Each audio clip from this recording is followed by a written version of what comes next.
because I try to align work that we do with the Special Education Advisory Committee with the Nevada Department of Education to see what we can do to help with that. But earlier this year, when I found out that the superintendent had a private meeting or whatnot about special education with members of the community and kept the invitee list very short, I just wanted to remind, not that, I'm not quiet, that anything to do with special education meetings should always be done where the people that are most affected by it can hear it. And it's very difficult for someone like me to go back to like the Nevada Governor's Council for Developmental Disabilities or even my SEAC to discuss anything going on local when those meetings don't happen. We don't hear them. I asked for records, I asked for things from that meeting, I got a list of attendees. But again, 4 or 5 years later, we haven't improved anything. And when you look at settlements like this, I mean, obviously nobody up here is going into classrooms and abusing our children, right? These are one of our 40,000 employees. And it happens so often that I don't like to send my children to school thinking that they're going to be a victim, especially when you have when you rely on daily reports to know if your child even ate when it's in school. I don't do that. And I tell parents that I meet with, I don't send my children to school with that fear day to day that something happens. But I think like Mr. Cromwell said, every time something happens, we have knee-jerk reactions instead of, doing things ahead of the game. So I just would, in the future here, like to open it up because we need a meeting like that for affected people to be able to sit down with the superintendent and really hash out what is going on in special education.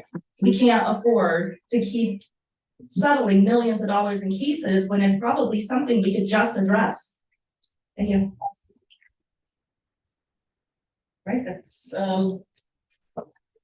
Mr. Cyrus, do you just determine what item you want to speak on the consent agenda? I don't know. I just want to talk about what's happening in the session. Oh, I'll add you to the 6.0 item. Okay. Great pleasure. Thank you. Thank you. All right. So we're gonna move on, colleagues. That concludes public comments. And at this time, I'm seeking a motion.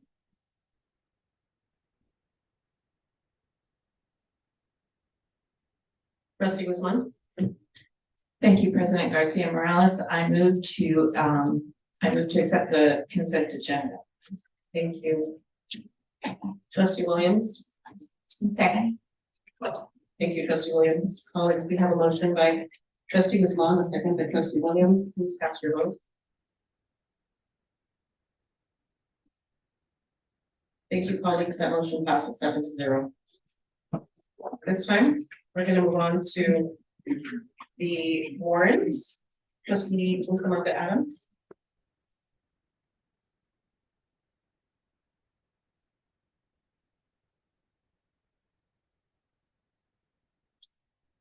Thank you, Madam President. Ratified warrants as listed in the bills payable transmittal and board memorandum number 07-23-24 in the total amount of $135,389,321.92.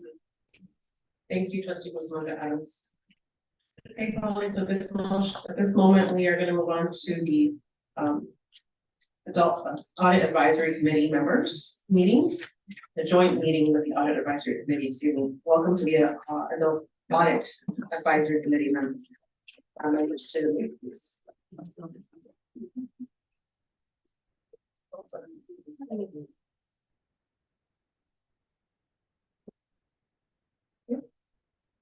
Welcome, Audit Committee members.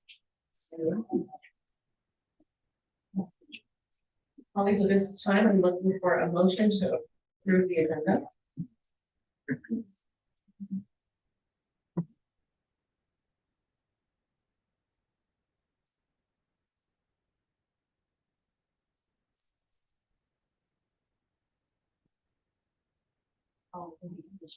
Yeah. Trustee Cavazos. Thank you, Madam President. I'd like to make a motion to adopt the agenda of the joint meeting with the Audit Advisory Committee. Sorry, state law. Thank you, Mr. Cavazos. Trustee Williams? File meeting, second. Thank you, Trustee Williams.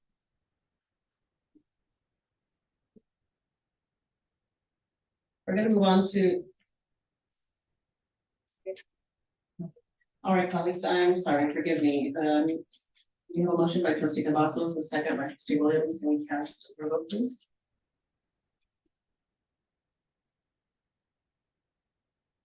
Thank you, colleagues. That motion passes 7-0. We're now going to move on to item 3.02, the presentation of the annual independent auditors report for the fiscal year ended June 30th, 2023.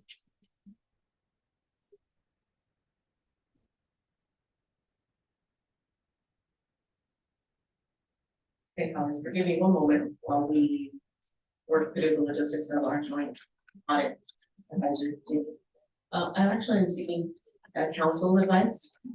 Do we need to, does the audit committee need to?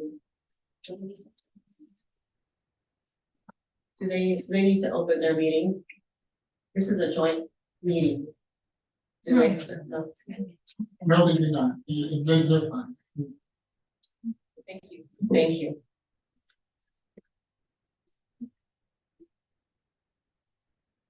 We're gonna move on. Thank you very much. I appreciate the clarity.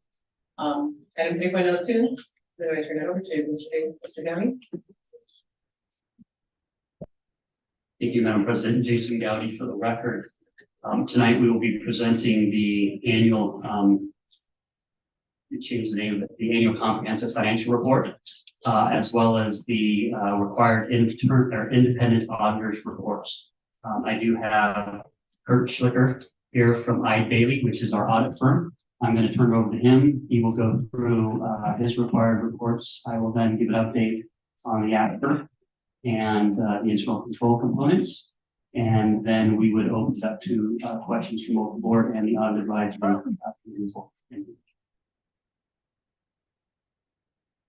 Thank you, Kurt Schlicker of Bailey for the record. You have in front of you reference 3.02A. I'm going to briefly go through our required reports, explain them. I'll try and keep it relatively brief. Pages 2 through 5 is our independent auditors report. And in our independent auditors report, we express an unmodified opinion on financial statements. And what that means kind of in layman's terms is that's the highest level of assurance we give as auditors. And that's specifically over the numbers in the financial statement. So is accounts payable correct? Is expenses correct? Is revenues correct? Within a reasonable assurance, within materiality, those type of concepts. Again, it is the highest level of assurance that we provide as auditors. On pages 6 through 7, this is our independent auditors report on internal control over financial reporting and on compliance and other matters based on audit financial statements performed in accordance with government auditing standards. That's a lot of words, but essentially what this is a report on our observations of internal control matters that came up during the audit with respect to the financial statements. So kind of again in layman's terms, when we perform the audit, we don't give an opinion on the effectiveness of internal control. But if we see internal control matters that come to our attention during the audit, that's where we report these here. We did report 3 findings during the current year, 1 material weakness and 2 significant deficiencies. I'll explain those in a bit more detail in a couple of minutes. But essentially what those items are is us during the audit saying, okay, we had a few corrections for the numbers, and these are what those corrections were and kind of the details behind them. Following that report is our independent auditors report on compliance. And this is with respect to federal award programs. So we come in and we audit the district's compliance with what we call major programs. We select programs, federal programs that are listed on your schedule of expenditures of federal awards. And we compare that to federal regulation. essentially the rules that the federal government is imposing. And then we audit those rules. And again, note whether we see any non-compliance issues or any internal control issues. So this year, we did not report any matters of non-compliance. So again, it's an unmodified opinion with respect to compliance, meaning no big breaking federal regulations or laws or anything like that, which again is our highest level of assurance. We did, however, report 2 internal control findings, 1 material weakness and 1 significant deficiency. Again, I'll go over in just a minute. And again, just to be clear, that is our observations of internal controls while we're testing compliance. Following that is the district's schedule of expenditures of federal awards. And what this is a list of all the federal activity that the district had during the year that is subject to single auditor compliance audit. $848 million this year is the total of your scheduled expenditures of federal awards. And we do a required assessment of that. It's set by the federal government, set by federal regulation on what to audit. It's very formula based. And we go through that, and we ended up selecting 8 programs, 8 federal programs to audit this year. And I'll detail those, which are on page 20 of your packet. And this year we audited the Child and Adult Care Food Program, the Coronavirus State and Local Fiscal Recovery Fund, Title I, Special Ed, Gaining Early Awareness and Readiness for the undergraduate programs, Student Support and Academic Enrichment, Education Stabilization Fund, or ESSER, you guys may be more familiar with, and then Public Health Crisis Response. These 8 programs total to approximately $690 million of your total federal expenditures. So essentially, we audited about 81% of your scheduled expenditures of federal awards for the year ended in period 23. Starting on page 21 of the packet is where kind of the details of the findings that I spoke about just a few minutes ago are. Finding 23-001, labeled liability cutoff.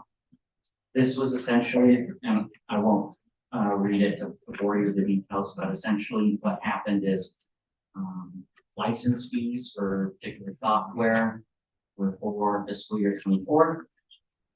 They were identified as fiscal year 24 license fees, but there was a mix up in reporting of that, and they got reported as fiscal year 23 fees. So we found that during the audit and we corrected that. Approximately $4 million in the federal projects fund. 2023-002 is over inventory, and in particular the food inventory and the food services fund. There's a requirement in accounting that you take a look at your inventory value and it's reported at a net realizable value. So meaning if you have, in the case of food, expired food that's going to be disposed of, you write down that value so that you're not overstating what your inventory value is. Food was identified to be disposed of, so it's not like it was expired, food was going anywhere. It was identified to be disposed of, but there was a disconnect in writing down that value in the financial statements. Approximately 487,000 in expired food inventory. Finding 2023-003 has to do with some revenue recognition.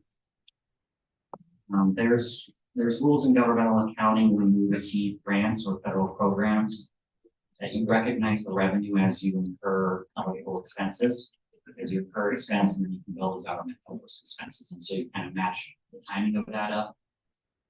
In this particular case, the grant revenue was reported when the grant application was submitted rather than when those qualifying expenditures occurred. So the revenue recognition was just too advanced. It needed to wait until qualifying expenditures were occurred. And that again, approximately 5.8 million for the revenue recognitions. 2023-004, this is where the findings with respect to compliance with the federal awards start. Finding number 4 has to do with actually recognition of expenditures on the schedule of expenditures of federal awards. The state provided the district a additional food subsidy for meals served through the American Rescue Plan Act. And in that communication, it wasn't quite clear what federal program it was under. They had identified it as the American Rescue Plan Act, but it wasn't very specific to the individual federal award. And the district reported that under the Education Stabilization Fund. And then after looking at the documentation, it was actually under the Coronavirus State and Local Fiscal Recovery Fund. So we had to make that correction to move those expenditures to the correct federal program. They're still reported on the CFA, just in the wrong federal program. And that was approximately, the expenditure part was approximately 19. Finding number five, has to do with Gear Up, gaining early awareness and readiness for undergraduate programs. And essentially this requirement, the Nevada Department of Education requires performance reports in the district. It's mainly to do with level of participation in the program. And we took a look at the performance reports that were submitted.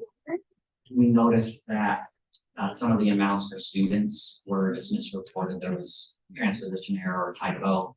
Look at online, any of the above, but the student counts were in the performance report were just reported a little bit inaccurately, and it's detailed in that finding to see the differences of what was reported versus actual. Finally, the last 2 pages, 28 and 29 of your packet, is what's called auditor's comments. This is a report that's required by NRS 354, where essentially you take a look at significant statute requirements with respect to financial reporting. So we don't take the whole statute and look at it, all the statutes and look at everything. We focus on financial reporting, financial statement related matters. And the report is all good news. We did not have anything significant to report with respect to statute compliance with respect to financial reporting. So that is pages 1 through 29. And I think now I will turn it over to Mr. Gowdy for his presentation. Thank you, Madam President. Would you prefer to stop and allow our board and advisory to ask questions on that before we move on? Thank you, Mr. Gowdy. Yes, this time, colleagues, I'd like to open up the floor for questions regarding the presentation on exhibit A. And 3.02. Any questions on this one? Mr. Gowdy, yes. Member Rosenberg, question for the team in regards to finding one software license management response addresses the financial component. Could you expand on the causation for that finding? Wanted to make sure that there should be an additional recommendation to address IT, given that the software related. Thank you, Kurt Schlicker, again for the record. Finding one, the software license had come in. Everybody appropriately identified it as a fiscal year 24 cost. And this was just strictly, there was a breakdown somewhere when paying the charge, it got accrued back to 2023. And it was originally identified by the district as 2024. So the recommendation was really to identify what that breakdown was, of how it was originally identified as a 24 cost and still got accrued back, and to correct that particular breakdown. But from a financial reporting standpoint, we didn't find any other matters, at least significant matters, that caused us to believe that that was widespread. Thank you. The question regarding the significant deficiencies, or the deficiencies specifically maybe more less of the audit, more along the lines of the recommendations that are being provided by the audit to address the deficiencies. Have there been any actions taken to address some of these deficiencies? Jason Gay for the record, I will, in my presentation, go through specific components as to how we are addressing these. And that'll be towards the end of the presentation on the after. Thank you, Mr. Mayor. Trustee Brooks. Thank you, Madam President. Question on the Gear Up. Is Gear Up in more schools than just Clark, and is this finding specific to Clark? Thank you, Kirschlicker, again for the record. Gear Up is in 3 schools, and this error was, we tested a sample of reports, obviously, and the error was on this one school and this one. Okay, and then the others did not have this the same. Correct. Okay, thank you. That's it for questions at this time, Mr. Downey. Thank you, Madam President. Jason Gowdy for the record. Dr. Jara, members of the board, I'm going to walk through the 2023 annual comprehensive financial report.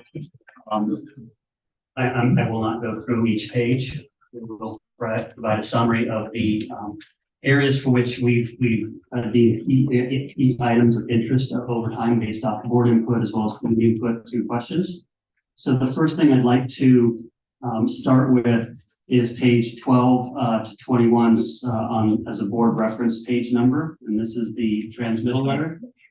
So I bring this up because this is a summarized version of providing information about the district finances, operations, things of that nature. So it's a quick, easy read for anyone in the community that is looking to get an overview. The next area that I would like to go to is, and this is going to be, I believe, page 24 and 25 of the board reference. Yes. So I just wanted to highlight and thank the accounting team specifically. These are just 2 awards that the accounting team receives for financial reporting. We receive awards each year. I've neglected to fully call those out in the past, but I wanted to make sure that the accounting team was recognized for the excellent work they do in financial reporting. So we have that. The next area that I wanted to talk about starts on page 32 as board reference. And this is what we call management's discussion and analysis. Again, this is another good place to provide summary information for the public to understand the financial overview of the district. It provides detailed information, summarized tables of financial information, as well as explanations for certain variances and the operations. So again, just calling that out to let people kind of find something out in a summarized version. As part of that area, we list out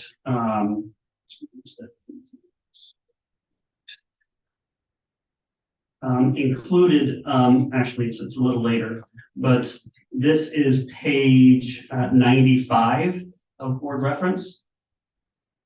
And again, given the level of debt that the district has, it's well managed and well within our financial piece, but it is a large amount of money. So I like to call it out. So if you'll notice on this page, there's approximately $2.7 billion outstanding in bonds as of the financial statement date, which is June 30th. Going to the next page, you'll notice that there's general obligation revenue bonds totaling right around $254 million. So we have around $2.9 billion overall outstanding in bonds. The next page that I'd like to go to is board reference 140.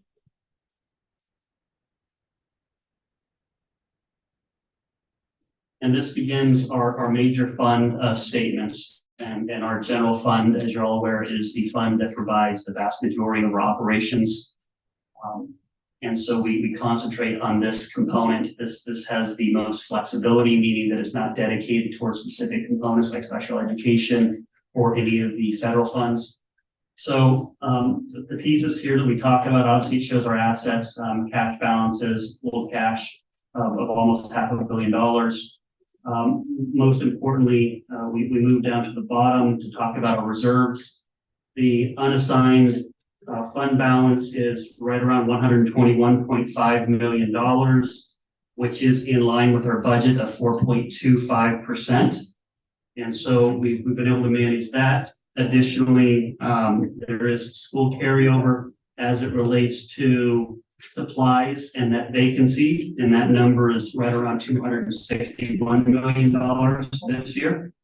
And additionally, we have right around $41.8 million for future initiatives.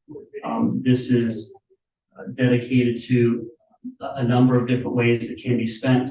One of the things that we had happen this year is we did have a significant overage in utilities. I'm sure everybody in the room had that same issue. However, ours was over in the $30 million range because of gas as well as energy prices. So these are the sort of additional reserves that are able to kind of help cover some of those things in the future. The next page is where we start talking about the schedule of revenues and expenditures. And I just want to call out the fact that we received we realized or recorded actually, right around $19.6 million of revenues in excess of what we had budgeted. Virtually all of that comes for our investment income and loss. And I just want to remind the board that as I discussed last year, where we had unrealized losses, which were essentially not going to impact the district because we would hold most of the investments to maturity. A good portion of this amount of investment income is based off the exact opposite of that, that we may not realize the entire amount of these. So we have what we call unrealized gains in here. So we are well aware of those and we'll manage through that as well, but I wanted to call that out. Overall, if you take that out, we were very in line with the revenue estimates for budget and what we had in actual. The next few pages are the specific different programs as to how we spend money through the general fund. So I want to skip to the last page to where it summarizes it. And we'll look at that page is going to be, no, I don't have that. I apologize. I don't have that one. So anyway, I'll just call it out. So the total expenditure variance between budget and actual is right around $304 million. And I wanted to walk through some of the different components of that.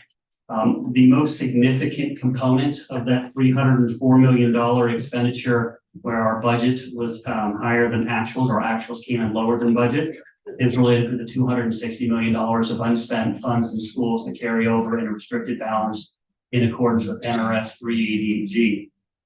Additionally, we had right around $26 million of school technology bonds. So we utilize bonds to obtain certain technology equipment for schools. As we're all aware, we're still not completely over the pandemic and supply chain is not working as well as it can. So some of those items were delayed, and there's right around $26 million of additional funding that is restricted only for use for bond that relates to expenditures under the budget. And so that leaves really just a small amount of remaining components, which is typically our standard less than 1%, which means that we have anywhere between $20 and $30 million of unspent funds from the district in totality. And that is the extent of what I wanted to cover on that specific page. The next page that we're going to go to is going to be 233 in the board reference. And this is the legal rates at which we are funded through property taxes, consistent with obviously the last decade. We get 75 cents for our operating, which flows up in the state education fund. Those are we used to have that separate line in our statement. It wasn't fun. Now it goes into one line. It's great. The debt rate, we get 55.34 cents for our debt. That helps, and that pays the vast majority of our general obligation bonds. The next page would be 234. And this is just a list of the largest 10 property taxpayers in Southern Nevada, compared it back to 10 or 9 years ago, 2014. You'll notice that the taxable assessed value has gone from right around $8.2 billion all the way up to $11.8 billion, with a significant increase in property tax value. As most of you are aware, we don't realize all of that because of the tax caps that are in place. And so therefore, we are restricted as what we get. The vast majority of the largest taxpayers are hotel casino properties and the entities that own them.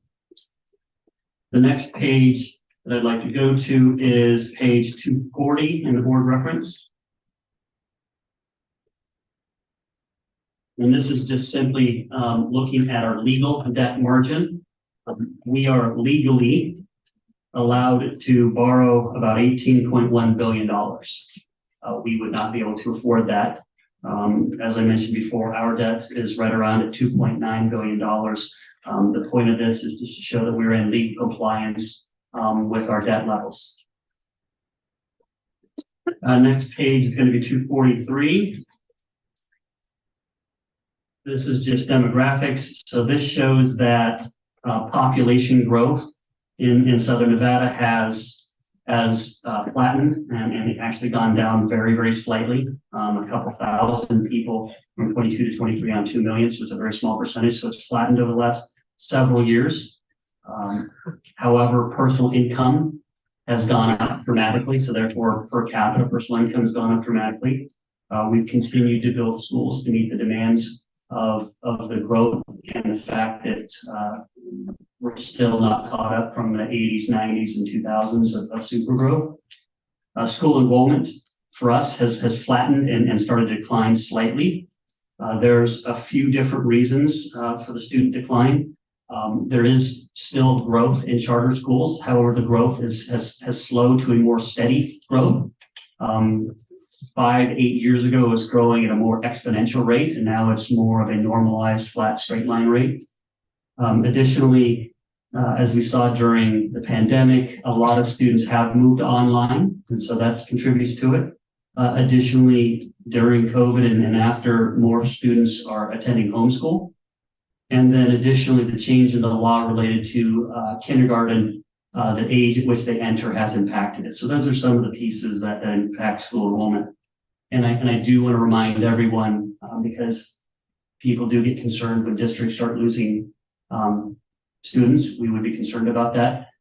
But we are right now at overcapacity as you look at the district in totality based off our facilities.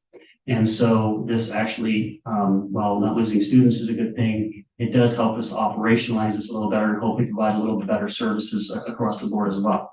The unemployment rate has also dropped from a high of 16% in 2020 to a more normalized rate of just under 5.8%.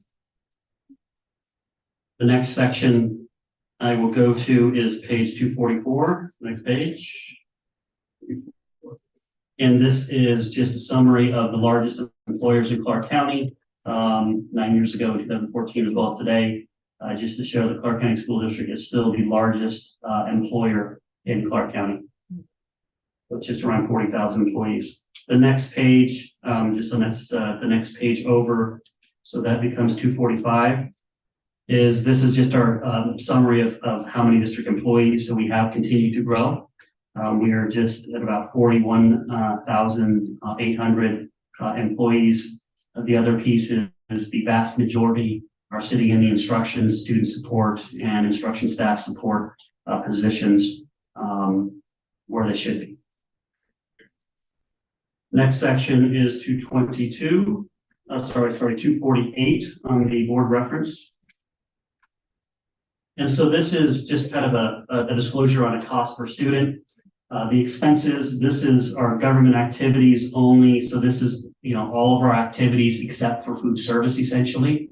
So we spent right around $4.3 billion in those expenditures. With the enrollment dropping slightly, that meant that our cost that we spent on per pupils went from just under $12,000 to right around $14,550. It's a pretty significant percentage change. Teaching staff, so this is budgeted figures. So we did have a slight increase in staff with a slight decrease in enrollment, which means that the student-teacher ratio improved slightly to about 16.74. And then we served just under 35 million free and reduced meal lunches. And the percentage of students receiving free and reduced lunches increased to 82.5%. And the total national school lunch program and school breakfast program meals means that we served just around 41.5 million meals during this year. So that is the last component of the ACFR, except for I will now discuss the internal control findings and management's plans. So the first issue, as Mr. Schlicker pointed out, was related to the software invoice. This was again an error through a couple different departments where there could have been some additional stops. There were some assumptions that different groups were going to put the stop on a later basis. So essentially, what we've done is ensure that everyone stops it rather than relying on the next step. So from now on, grants will make sure that they train and enhance procedures to ensure that anything they see that's noted will stop at that spot instead of going on to purchasing. Again, purchasing has then been reminded that they need to ensure that they treat all grant programs the same as general fund and they stop it as well. And so that's the overall kind of controls that we're going to put in place to ensure that does not happen again. The next one relates to the food issue and not properly writing them off. This was just an error of a final step. The good news is, right, they go through, they do not have spoiled food. They've identified that, they pulled it off. But somehow they missed the last step of actually recording it properly in the financial statements. So they've, again, issued additional guidance. They're working with the team, and they will ensure that that is done properly year after year. The next item relates to the E-rate program. And this relates to the fact that, we estimated how much we're going to get back in the E-rate reimbursement program. If you don't get that full amount back, obviously there's some challenges. And one of the issues was primarily related to the use of estimates for equipment purchases. And that was really what caused the overall discrepancies. And so we've changed our process to ensure that there are no estimates used. We use actuals, which means that in essence, we will be able to be reimbursed, and we will be recording what we were reimbursed, and will eliminate this issue moving forward. The next one, as Mr. Schlicker pointed out, was really just a simple human error. This happened obviously later in the year. A lot of transactions with these different grant funds, and there was not proper verification and then a secondary verification. So we've just reiterated procedures that after every single one, regardless of what was there, they're going to confirm the exact number, and then there'll be a second review to ensure that they contact and they verify the number is accurate as well. The last one, this happened at a school. And so what we've done is there's going to be potential additional training that's provided depending on need. If this was just a one-time error. Additionally, we're going to have the grant project director at the school. They will be required to verify accuracy and double check items. And then additionally, the grants team at the central level will essentially be working with the grant project director to ensure that the verification was done. They're not necessarily going to do a full re-verification, but they're going to ensure it was done, and they will do some spot checks as well to ensure those verifications are done. And with that, I will turn it back to the board and the audit advisory committee for any questions that you might have. Thank you, Mr. Gowdy. Are there any questions? Thank you, Madam President. Just some clarification, if we can. Mr. Gowdy, you just mentioned in your summary about the district, like facilities being overcrowded, and as many know, I'm also a member of AZAC, and I think as the district, we've done a lot of work alleviating that. On our hotspot maps, we only have a few schools that are left as being over capacity. So could you just provide me a little more clarification in the way that you stated that? So in totality, we are still building new buildings each year to meet capacity needs. So we're still technically an over From a district-wide perspective, correct, we've made a lot of corrections in certain areas, and we are certainly in a significantly better position. But keep in mind, we also have classes, our class sizes are challenging. We all know that's one of the more significant issues with the lack of teachers nationwide. It's not any different anywhere else. So that adds to some of the issues going forward as well. So, yes. Trustee Bustamante Adams. Thank you, Madam President. Thank you for the committee for the work. With our finance team. My question, Mr. Gowdy, is in that carryover that you mentioned earlier, and I didn't write down the page number, but I know it's close to 244. And so my question is on the carryover. I think that what I understand is that under, you said NRS 388.6, each school is allowed a certain amount for their school. But now there is a cap on how much they're allowed and how much they have to spend. Do I understand it correctly? Jason Gowdy for the record. Yes, you do, trustee. The current NRS 388G law, which is AB 469, as all of us that are around a while call it, was a reorganization bill. Essentially, what happened is required when we provide budgets to schools, all of that money stays with them. So if they don't spend it, they get to keep it at that point indefinitely. That number has continued to grow. When I first got here, it was approximately $30 million. It's now $260 million. And so a lot of what that growth over the last 3 years, though, has been was the fact that a lot of supplies and curriculum type ideas or curriculum items that might have been purchased at the school are being purchased with ESSER funds. And so it has grown. That did contribute to the issue. And you're correct, SB 282 is current legislation that essentially for schools, they will only be able to carry forward 5% of their carryover. The law goes into effect, and I maybe mess up dates, I believe July 1st of 2024, which means that the first measurement date, so would be June 30th, 2025. So all of the schools as of June 30th, 2025 would measure their fund balance or their carryover balance against their expenditures, and anything over 5 years or 5%, they must develop a plan to spend within the next year. However, the law allows them to spend it over the next 2 years. So 2 years from then, June 30, 2027, if they haven't spent that excess down, it reverts to the state stabilization fund. Thank you, Madam Chair. One more question, Mr. Gowdy, and that has to do with the tax cap, the property tax cap.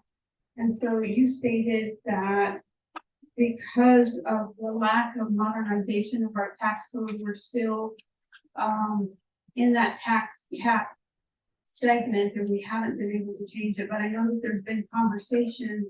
I don't know if that conversation continues, maybe in the commission of funding for students or not. I don't even know where the conversation is, but I'm just asking you as a member and a leader of in the finance area.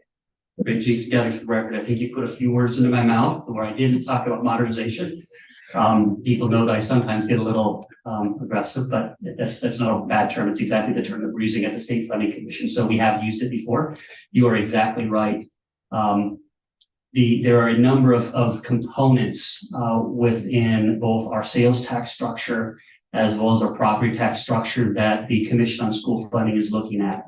The commission is tasked with, if they believe that there's more money needed for K-12 education, they're tasked with providing options for the legislature to consider in order to fund those. Nobody disagrees that we are $2 to $3 billion short and even getting to the average national level. It's just simple math. So we know that we're short. The two primary sources of funding that are large enough and sustainable, meaning more consistent, of property taxes and a sales tax. And so the term that you use, modernization, is really the exact term that the commission is using. We have not revamped our property tax laws in quite some time. We're one of the few states that uses depreciation. We also reset. We have this cap, which is not old, it's new, but it's been around for a decade or so now, which limits the available funds for both local jurisdictions as well as the school district for operations as well as bonds. And then sales tax itself, the modernization piece of that is that when sales tax was implemented, 85 to 90% of sales in the state were hard goods. Now it's, I think, 65-35, where services and downloadables, books are a perfect example. Nobody, I still do, but I know Ms. Larson Mitchell likes to buy real books. So very few people buy real books and they download them. There's no tax, right? So the modernization piece that is being still looked at, the commission is still in process of discussing and updating those recommendations that we'll provide again to the legislature. Thank you, Trustee Adams. I'm gonna keep going with individually queue, Ms. Binder, assume that you have another question. Can you type to your question until we have to make sure other questions to raise? Trustee Guzman. Thank you, President Garcia Morales. I have a couple of questions and they're just clarification questions because I believe you referenced the ESSER program as just being placed in the wrong place. That doesn't mean that we aren't using those funds. That means that it just was put in a different grant column. Is that correct?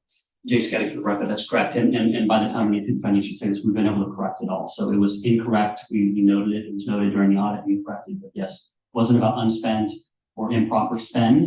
It was simply we coded it to A versus B and we moved it. And you wouldn't happen to know the percentage of where we are with those ESSER funds, would you? I think it's 82, isn't it? I was thinking it was 83, but that would be very close.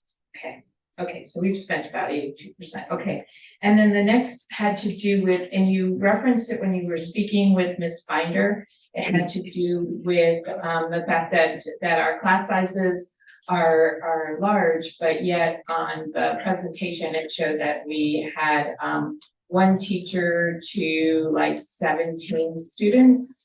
And I know everybody would love that, but that's not accurate.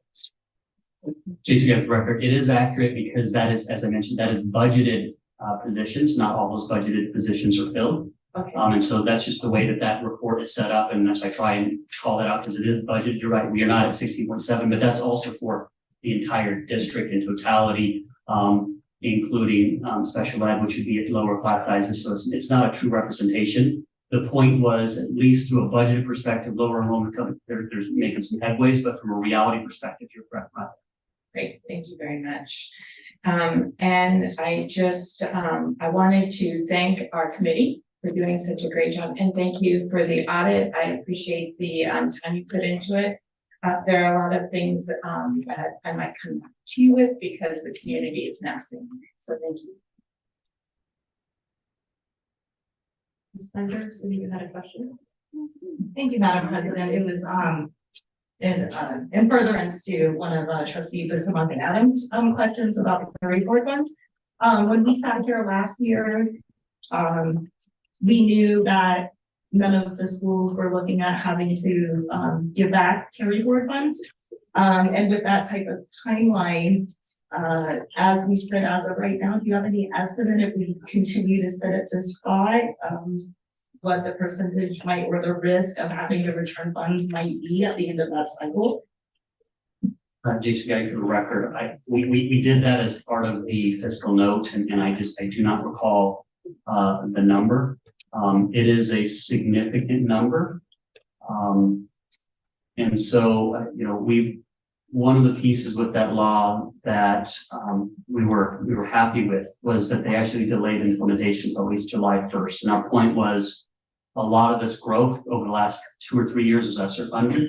Give them some chance to basically take those ESSER programs we've identified and spend money in 24, 25, bring that down. And then even then they still have 2 more years after that. I don't have it off the top of my head, but we do have that number, we can provide it. And it is a significant number. Thank you. I have a question and I'll turn to see if there are any other questions from committee or from the members.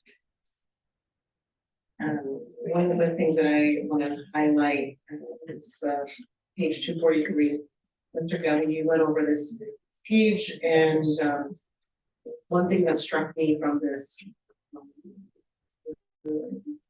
last 10 years, over the last 10 years is that the number of schools have added an additional 15 schools, it looks like, from 2014 to 2023. And one thing I noticed as well is that our population has grown to almost 300,000, about 300,000 people in our entire community. And I just, there are some really positive things like unemployment rate that's down from where it was 10 years ago. And I just wonder, thinking about less of a question, more of a statement that I have. So we're looking at the continued growth of our community doesn't have seemed to stop anytime soon. I wonder, here is my question actually, in 10 years from now, can we continue at this clip, right? As a community, can we continue at this clip of building, making space for 15 more schools every 10 years? It's less than a school, it's less than what's needed to keep up with the rate of growth.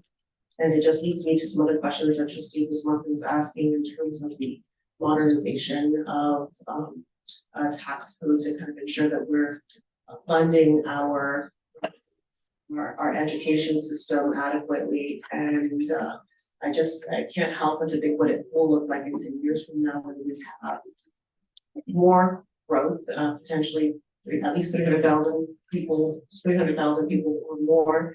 And what does it look like to have only about 10 more schools because of 15 more schools because of the capacity of the funds that we have. So, and that struck me of the presentation today, and I just wanted to highlight that as a concern that we should all have as a community around the ongoing and the capacity that we have as a system to build because of limited resources. Trustee Brooks. Thank you, Madam President. I want to go back to the carryover fund conversation. I know a lot of times people do come before the board and express concerns of the community about not having enough resources in their classrooms.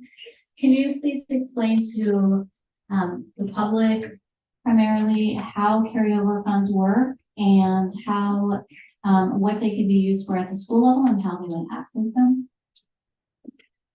Yeah, Jason Gaddy for the record. So under NRS 8380G, which was originally 8469, the reorganization bill, it requires that when we provide funding to schools, they essentially get to keep it, any unspent funds. And that's the simplest way to look at it. So if we give them $1 million and they spend $800,000, they get $200,000 that goes into this carryover amount.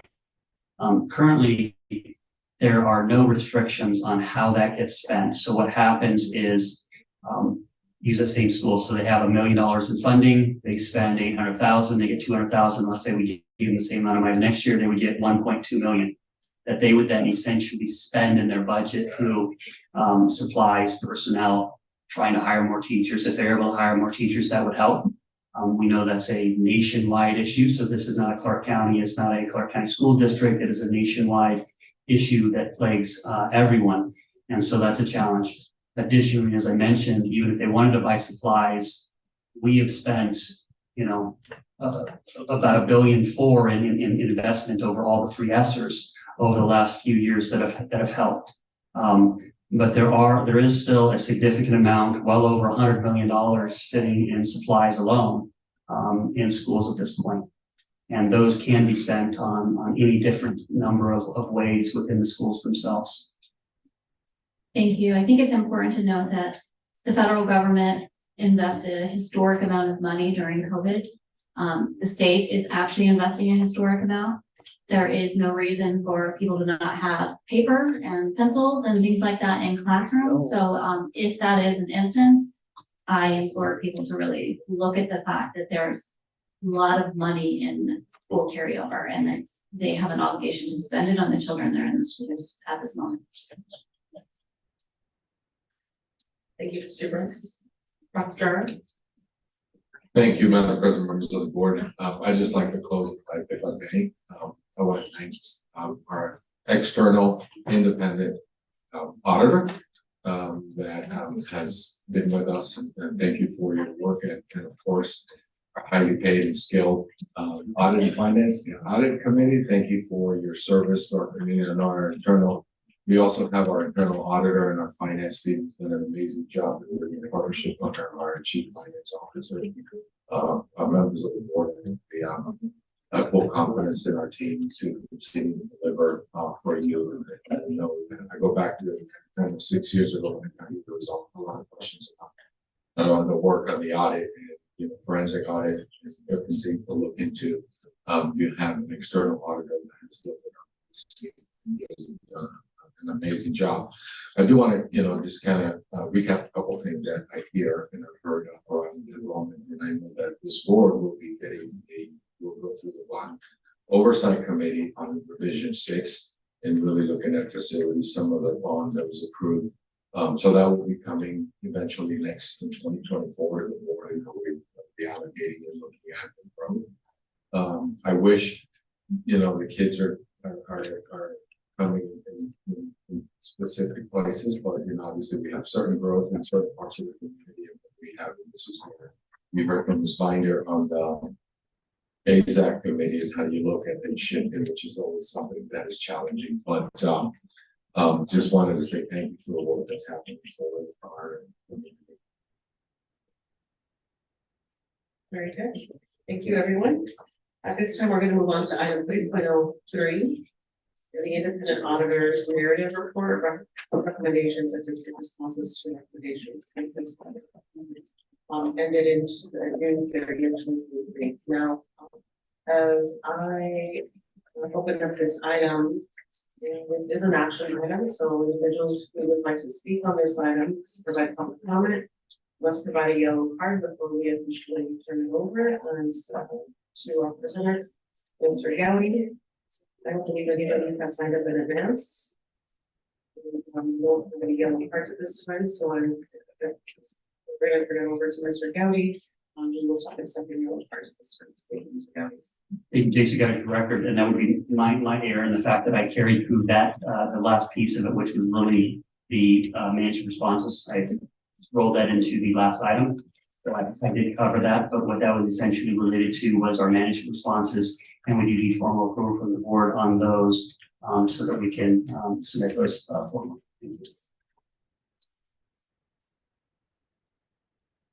Thank you very much for that piece. I'd like to ask the audit committee if you have any questions related to the last presentation, especially the current item, and or comments specifically, just questions, and of course to members of the board. Good evening, Madam President, members of the board. Thank you so much. I want to begin by saying I myself have been deficient tonight because I didn't take the opportunity to acknowledge the members of the audit committee because I was so excited to get into the agenda. So if I can digress for just a moment. So the members of this committee, we are actually volunteers. We are members of residents of Clark County who volunteer our time to try to be stewards of public funds, to be a liaison between the board, each of whom have appointed us, and we are honored for that appointment to our positions for 2-year terms. One of the tenets of being on this board is that we are independent, we are from the district, we are objective evaluators of the financial results like we've spoken to tonight. And in addition to that, we serve at the behest of the board and in the interest of the public. So I wanted to just make that clear. In an effort to basically demonstrate our independence and objectivity, I'm going to ask each of the members of this committee to introduce themselves briefly and also tell us what they do as part of their day jobs. Again, to confirm that we are not members of the district nor related to the district in any way. Starting with myself. So my name is Joshua Robinson. I've been serving on this committee since 2016 and the chairperson since 2020. I am an internal audit and internal controls executive at a private company based in Los Angeles, California. However, a proud, longtime resident of Clark County, Nevada. I'll turn it over to Spider and go down the road. Mr. Chair, Madam President, members of the board, Superintendent Jara, the public that's joined us tonight. My name is Anna Marie Binder. Many of you all know me as a really passionate mom. Years ago, I took that passion and decided that I, wanted to learn and serve and help. And I think most definitely provide always an objective opinion. But as just a mom, I, love nothing more than to get these reports, read all 250 something pages of them, come up with questions, push back, scratch my head, and here we are. So, I, was just reappointed. This now is my second term and my third year. And I look forward to continuing that. Thank you. Good evening, my name is Elizabeth Hammer. I was recently appointed to the Audit Advisory Committee 2 months ago. And I am a chief audit executive for a casino operator on the Strip. I'm a certified internal auditor and I have approximately 12 years of both external and internal audit experience.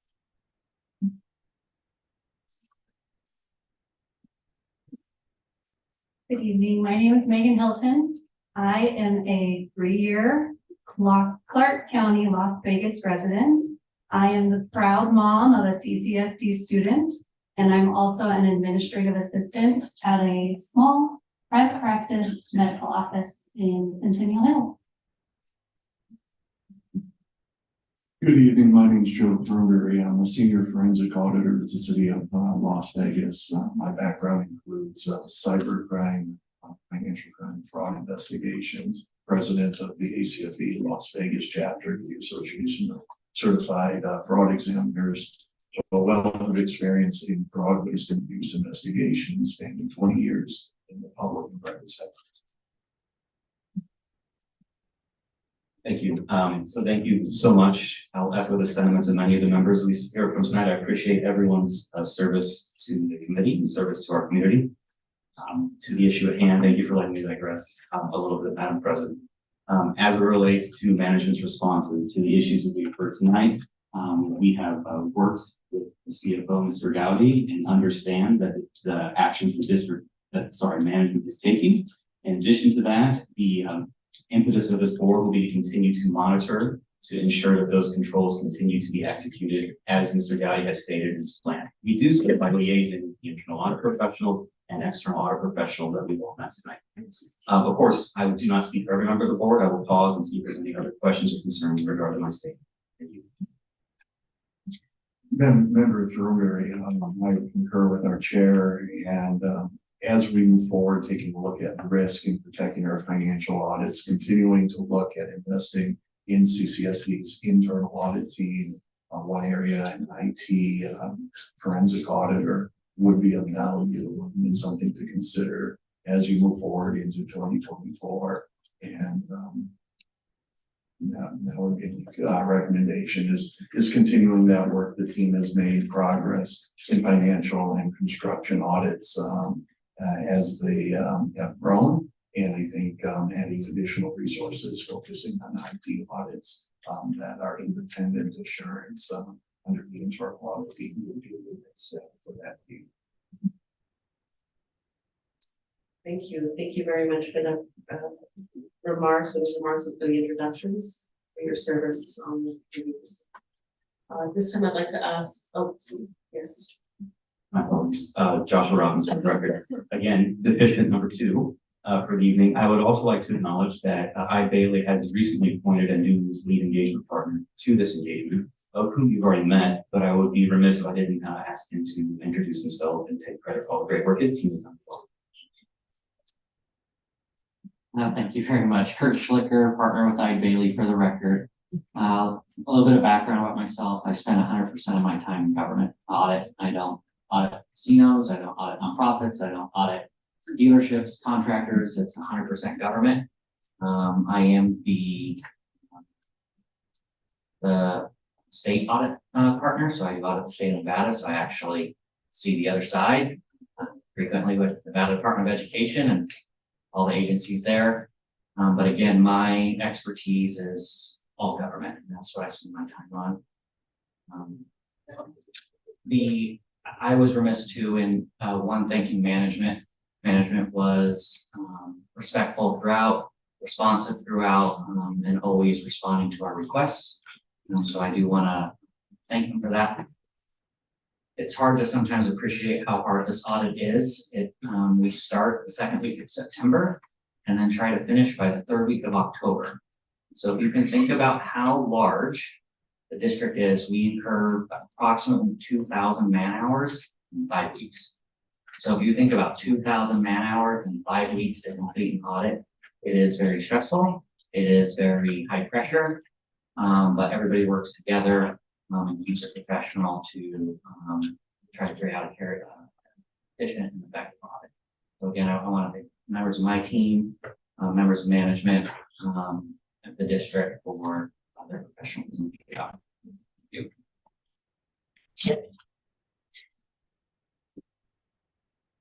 Thank you. Spider? Thank you, Madam President. Because we haven't seen you guys until now, when he was presented to us in the spring as the new lead auditor, I was highly impressed with his resume. And when he was asked to speak about himself, he actually really couldn't summarize it. But I believe since spring coming into this, I know that Mr. Robinson and I were very much looking forward to his presentation tonight. And for how dedicated he is in governmental audits, we were very much looking forward to this. Thank you.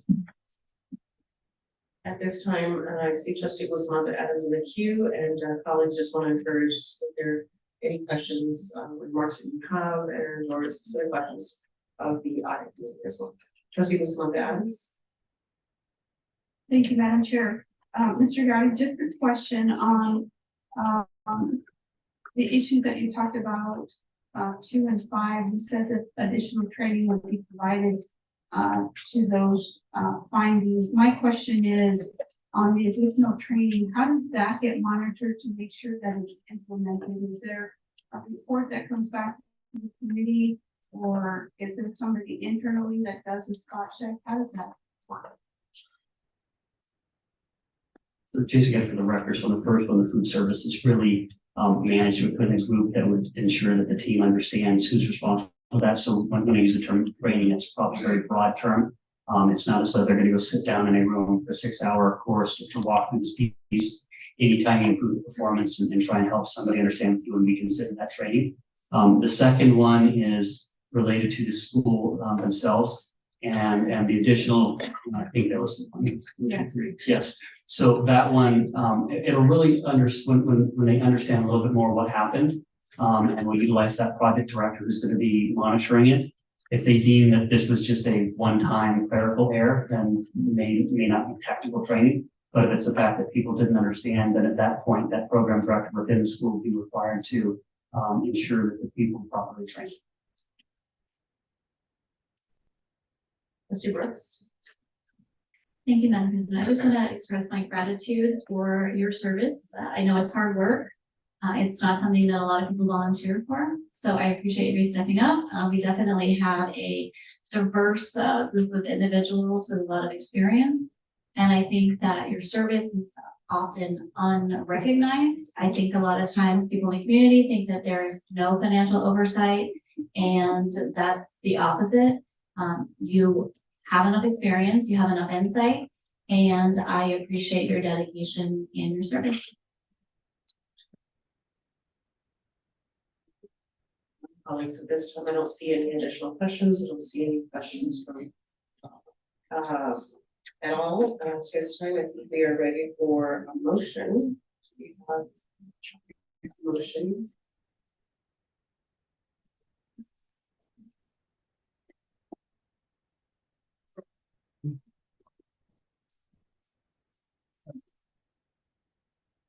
Yeah, and go first. Yes, I appreciate the people. Thank I take your recommendation. Thank you. Thank you, Mr. President. So I will seek a motion from the Audit Advisory Committee. I'll second. Oh, yes. 1 second.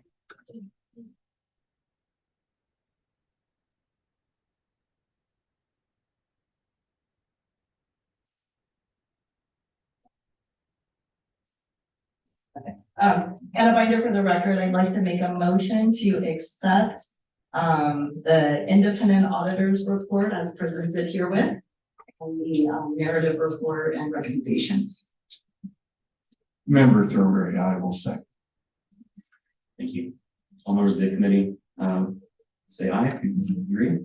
I. Aye. Any opposed? Thank you. The Audit Advisory Committee, 5-0. Thank you, Mr. Robinson. Okay, at this time, colleagues, I'm seeking a motion. See trustee Bustamante Adams. You have, the floor and the script. Thank you, Madam President. I move to approve the Clark County School District responsive to the independent auditor's recommendation for the fiscal year ending June 30th, 2023.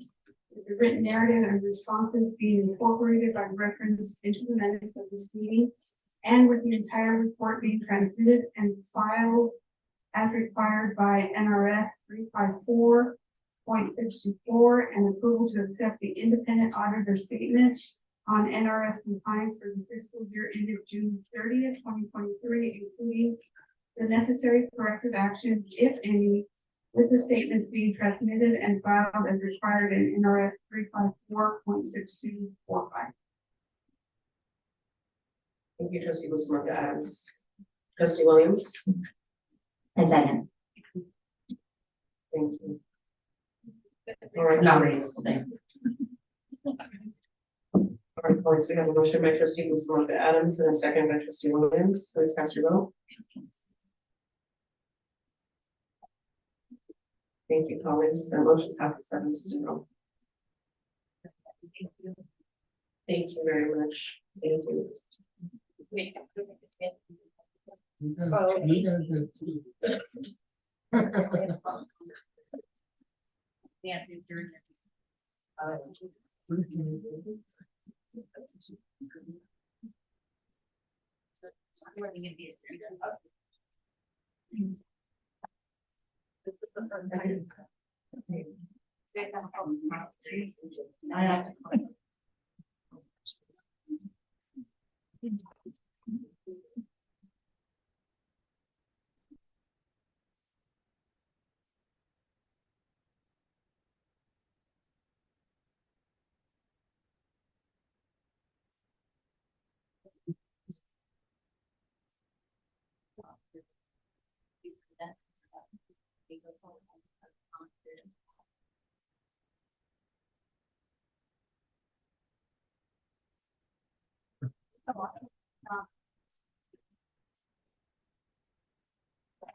I see that we have a 3.4 2022-23 recap of budget appropriation transfers. Before I continue on with item 3.04, is there anyone who's trying a chance to complete the speaker card on this item in order to speak? Please complete that now. Mr. Gowdy Buchanan. Do not have anybody who's like the next. So, on this one, Mr. Gowdy. Thank you, GC. Got a good record, Madam President. On the board, Dr. Jara. This is simply a summary document of the budget appropriation transfers that the board had approved at each meeting during the year. This is an annual requirement to include all of them in one document. So that is the extent of my presentation. Thank you, Mr. Gowdy. Colleagues, at this time, would you like? Thank you, Ms. Cushing.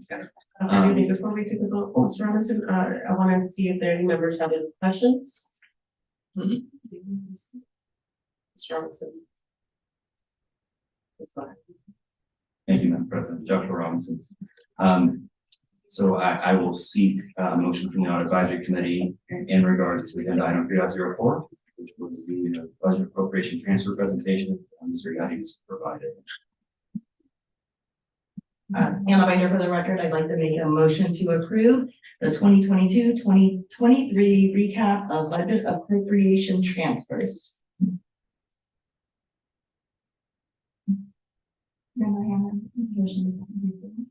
All in favor, please say aye. Aye. Anyone opposed? 5-0. Thank you. Colleagues, at this time, I'm seeking a motion for item 3.04. Mr. Williams. Thank you, Madam President. This time I'd like to approve an authorization to include the recap budget item 3.04. Thank you, trustee Williams. Trustee Guzman. I second. Thank you, trustee Guzman. Colleagues, at this time, I have a motion by trustee Williams, a second by trustee Guzman. Please cast your vote. Thank you, colleagues. That motion passes 7-0. This is now, we're gonna move on to item 3.05, public comment on items not listed as action items on the agenda.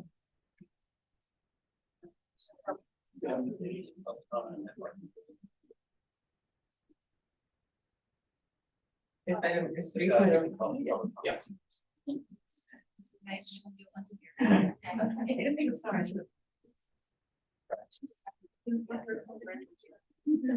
Madam President, I will present agenda item 3.05, which is public comment on items not listed as action items on this agenda.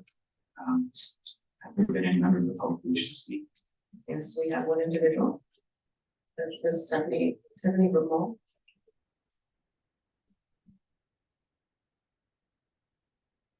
Good evening, Dr. Tiffany Zemo for the record. BEMOLL. This audit is extensive and much more than a mere high school teacher like myself could understand. But I wanted to comment on the ASAC and overcrowding comments made during the audit explanations. If we aren't teaching at overcrowded schools, why do schools have portable classrooms at most sites? Extra temporary classroom structures are not there because of teacher shortages. They're there because of a lack of space in school buildings. To keep up with our population growth and building new schools, as President Garcia Morales mentioned, it might be worth looking into alternate ideas for school buildings. A popular one being used nationwide is the Extreme Q. They are adjustable, editable, and you can add on and expand as needed. They're bulletproof, climate controlled, and permanent structures. Alternate methods, time to modernize, to keep up with our population growth potential more quickly than we have in the past. Just a suggestion to help with overcrowding and to get rid of the gross, outdated, unsafe portals. Thank you. Ms. Robbins, if that concludes public comment.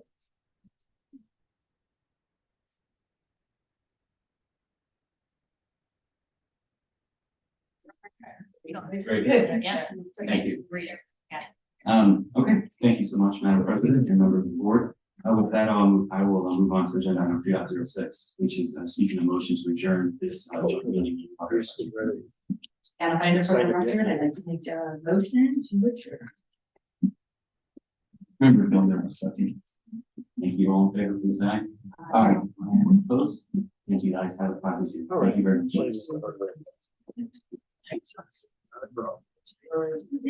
Well, my committee has already motioned to take a motion to adjourn, the board of trustees also has to adjourn the joint meeting with audit advisory committee. At this time, colleagues are seeking a motion to adjourn.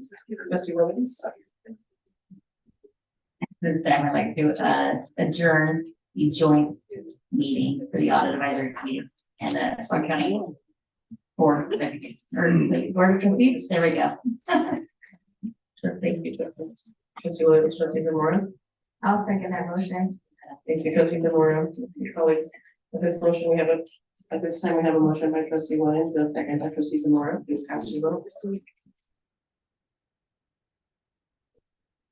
Thank you, colleagues. That motion passes 7-0. The time is 6:33 p.m. Thank you very much. Thank you very much.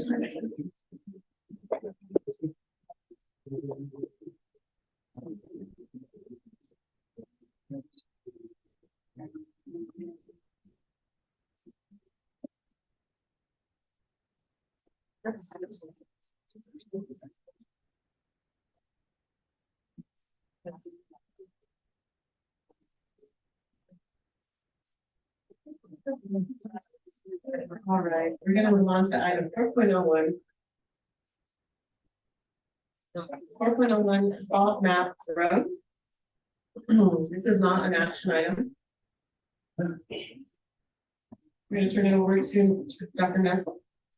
Yes, that's it. Okay, great, welcome, thank you.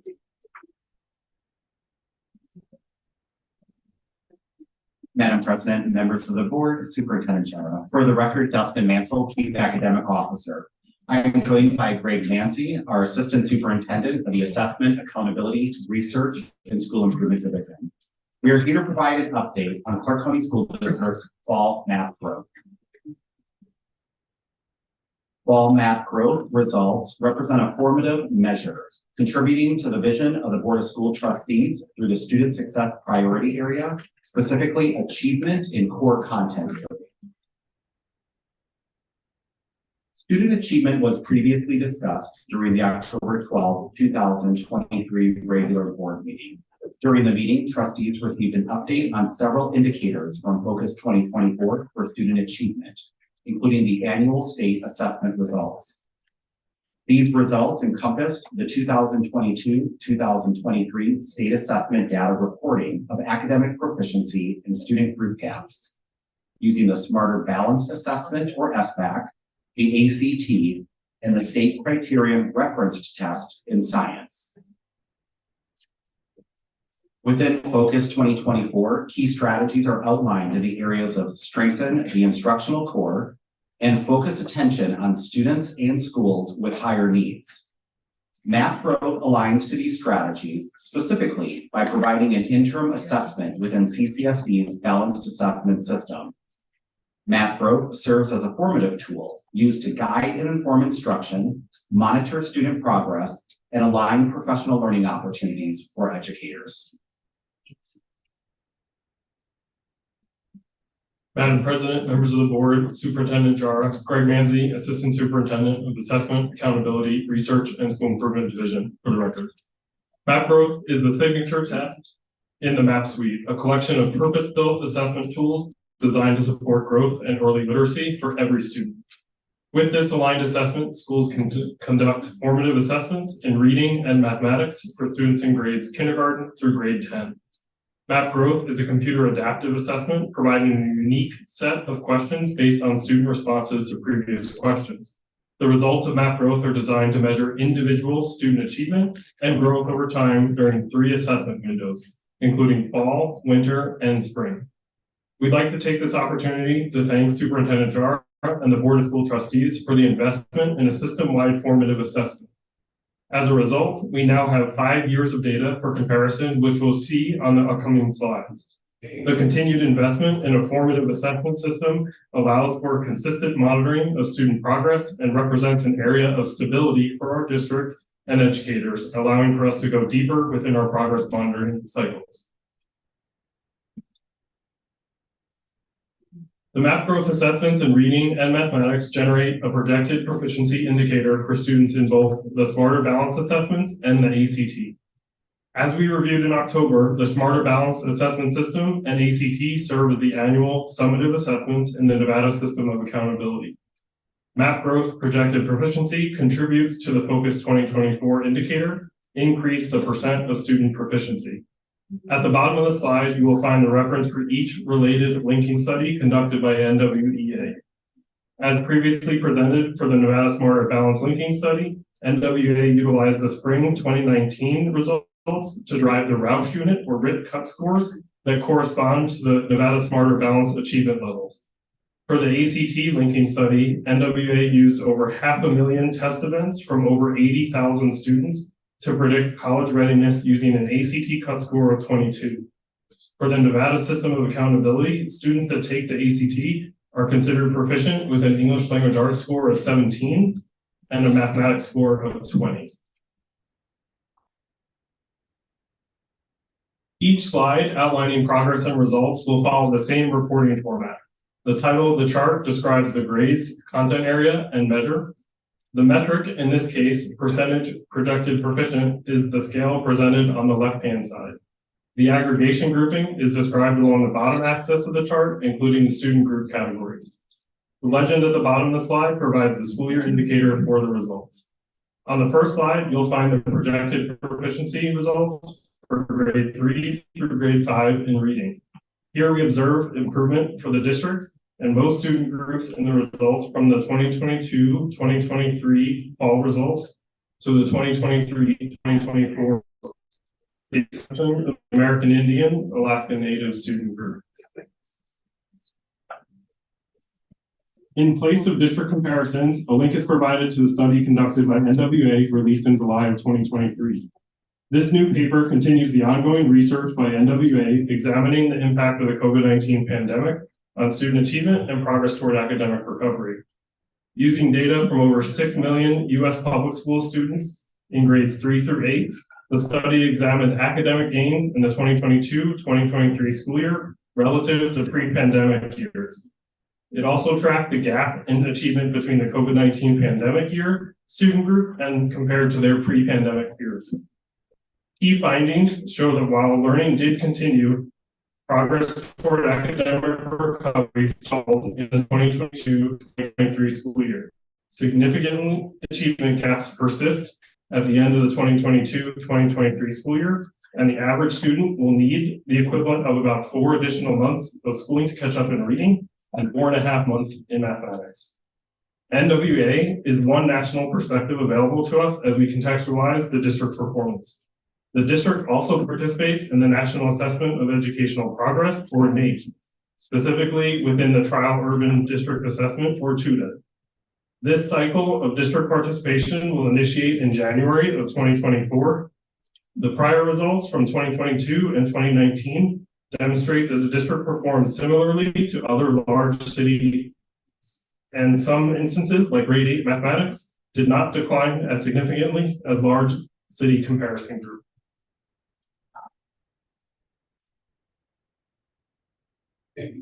The next data slide shares the grade 3 fall map growth results aligned to Read by Grade 3 initiatives. For grade 3, we continue to experience evidence of rebounding rates in all student groups, with the exception of English language learners remaining the same year over year. The observable peak in the graphs for the 2020-2021 school year may be inflated due to assessment interference, as the assessment was administered remotely during distance learning while students were away from the school site. This same condition should be applied to the previous and subsequent charts for the fall data results.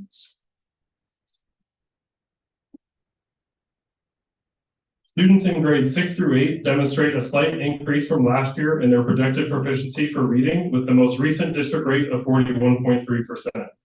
For all student groups, we observe a year-over-year increase to the projected proficiency rates. You'll note that the rate now surpasses the pre-pandemic rate of the 2019-2020 for the district and nearly all student groups. The results are encouraging at the middle school level and a testament to the recovery work of our students, educators, and leaders. Our final data set for reading shows the projected proficiency on the ACT for high school students in grade 9 through grade 12.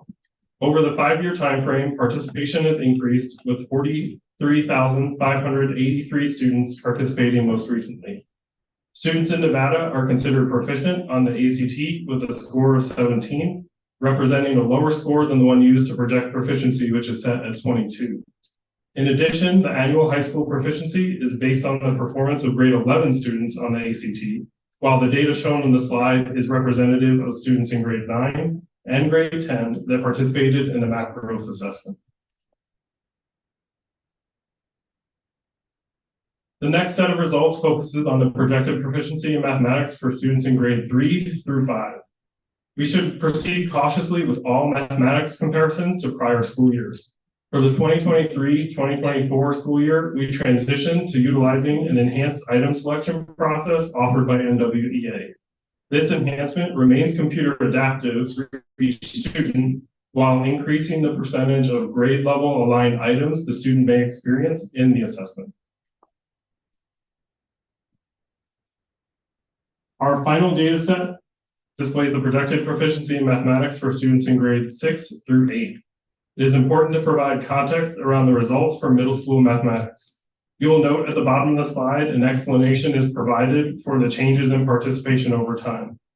For the 2023-2024 school year, all students in middle school are participating in the same assessment, removing the course-specific assessments that were previously utilized. Prior school year results do not include a projected proficiency for students that participated in course-specific math growth assessments, such as Algebra 1 and Geometry, often representing our highest performing students. The results for the 2023-2024 school year should provide more accurate monitoring towards state summative proficiency with the adjustments made to the assessment implementation. Madam President, members of the board, Superintendent Jara, for the record, Dustin Mansell. As part of our progress monitoring cycle surrounding the availability of results from MAP growth, we regularly provide ongoing professional learning opportunities and progress monitoring tools to guide and inform instruction. We will administer MAP growth for the winter season in November and December, allowing us to monitor student attainment of growth from the fall assessment. The results are utilized by educators during professional learning communities to develop one and two instructional plans, including scaffolding and differentiation as student supports to access the full and implied intent of the grade level standard. Student outcomes are monitored and included in the mid-cycle goals review conference between principal and principal supervisor. Around this time, master scheduling for the next school year begins, including the review of assessment results to enroll students in advanced coursework, including Algebra 1 and Geometry in middle schools, aligned to the outcomes in Focus 2024. From April to May, educators will administer the Smarter Balanced Assessment for students in grades 3 through 8. And in June, additional student outcome data is utilized to guide and inform school performance planning. Thank you for this opportunity to share the fall MAP growth update. At this time, we'll pause and take questions from the board. Thank you, Mr. Mansell. Thank you, Mr. Mansell. At this time, I'm going to turn it over to my colleagues for questions. Trustee Guzman Adams. Thank you, Madam President. Thank you for your presentation, and also thank you to the staff, the teachers, support staff, administrators, volunteers that helped us to make progress. My gratitude. My question is, in the last year, from what I understand, it was intensive, intentional, going after students to get them to progress, right, in the right direction. So my question is, will that also be applied this next school year in the summer? Will it be that intentional interaction with students? Is that maybe the directions? Because it's going to take us several years. This isn't going to happen in 60, 90 days. I mean, we've got to continue to press forward in an aggressive manner. Madam President, members of the board, a great question, and I can't thank our educators in our school building. So if you recall, our ESSER dollars, and we'll get a presentation next month on where we are in our spend. And this, I believe, is a good opportunity to spend down some of our carryover, because the ESSER dollars we're not going to have available for summer acceleration this year. So it will be up to the schools if they do any summer acceleration and supporting will be at the school level. So it is a great opportunity for our building principals to use some of the resources that they have. We'll work with them on the expectations. So I thank you for the comment, because I believe that we are headed in the right directions. I see it in schools, I see it in the classrooms, in PLC, the discussions, and it's going to take time. So we are going to stay the course. Thank you, Dr.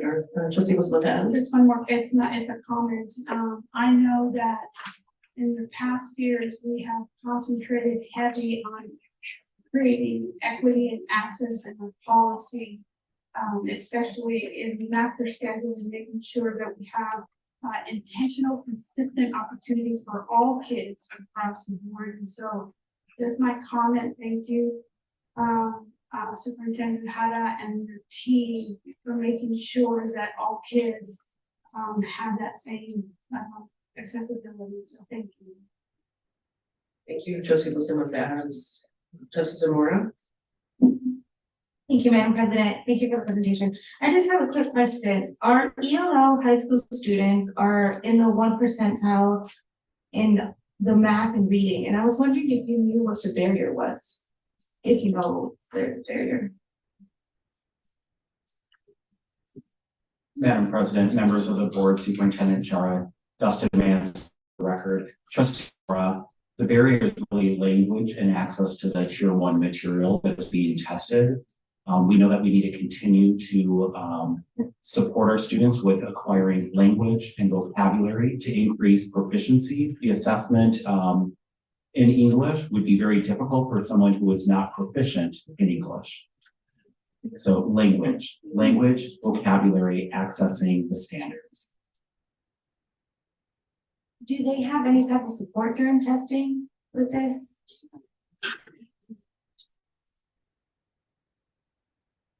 Madam President, members of the board, Superintendent Jara, Trustees Zamora, there are accommodations that are allowable during the assessment for this. Instead of formative assessments, we want the students to experience success. So there are those accommodations are instances.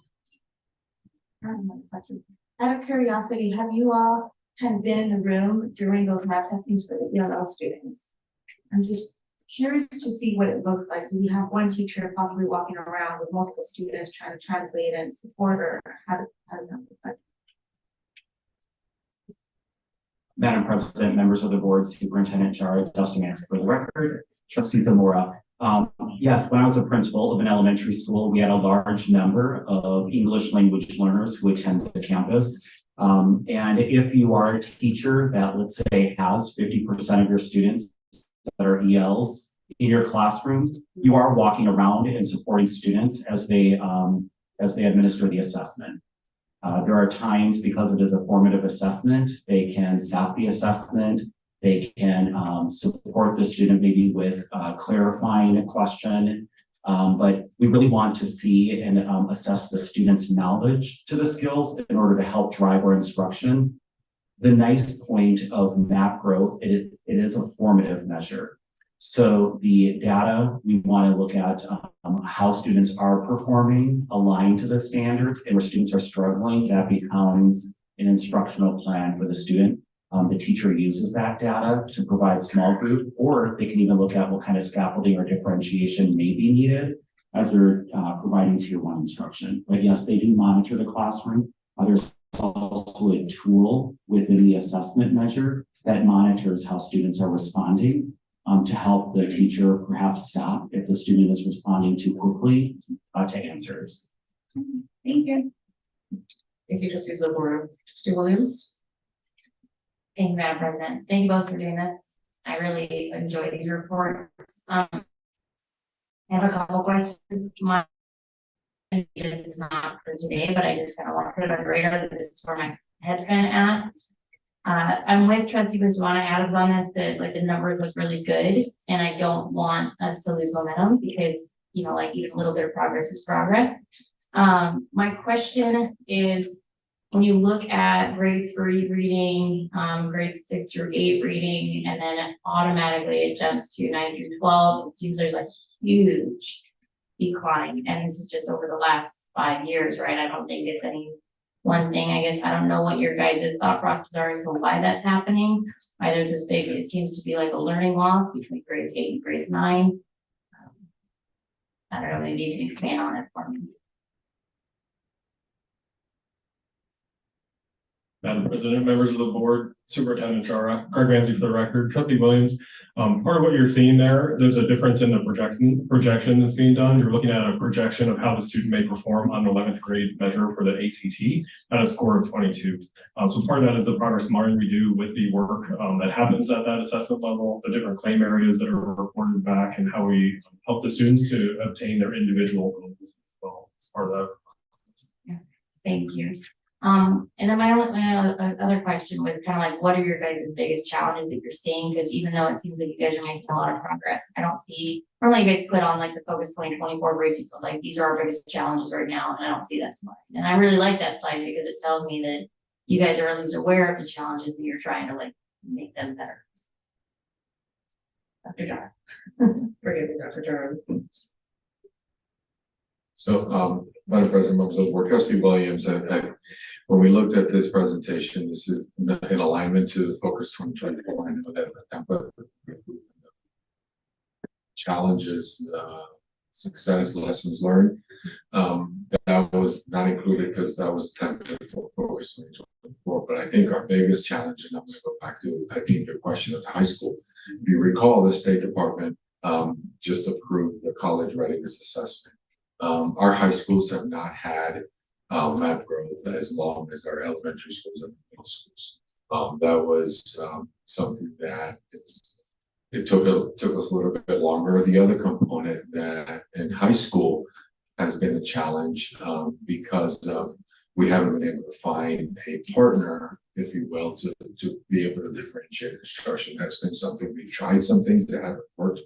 So I would say that now our high school principals and our teachers are really having the access to the data at that level, to be able to use in the PLC and the monitoring is taking us a little bit longer at the high school. That's why our focus has been on ACT. You're going to get a presentation following this one on the great story on AP dual credit, where the focus has been at our school level. So now they have the resources, and it's just taking us a little bit longer to address the high school team.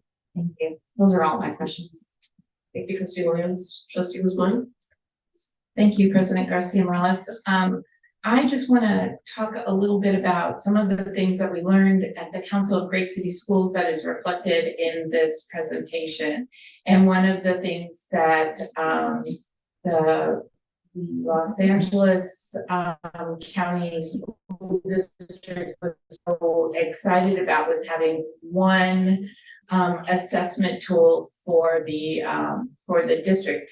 And if you remember, Mr. Manzi, I asked you specifically about maps and if this was our assessment tool that educators could use across the district, and they all had the same language. Am I correct on that? Did I interpret that right?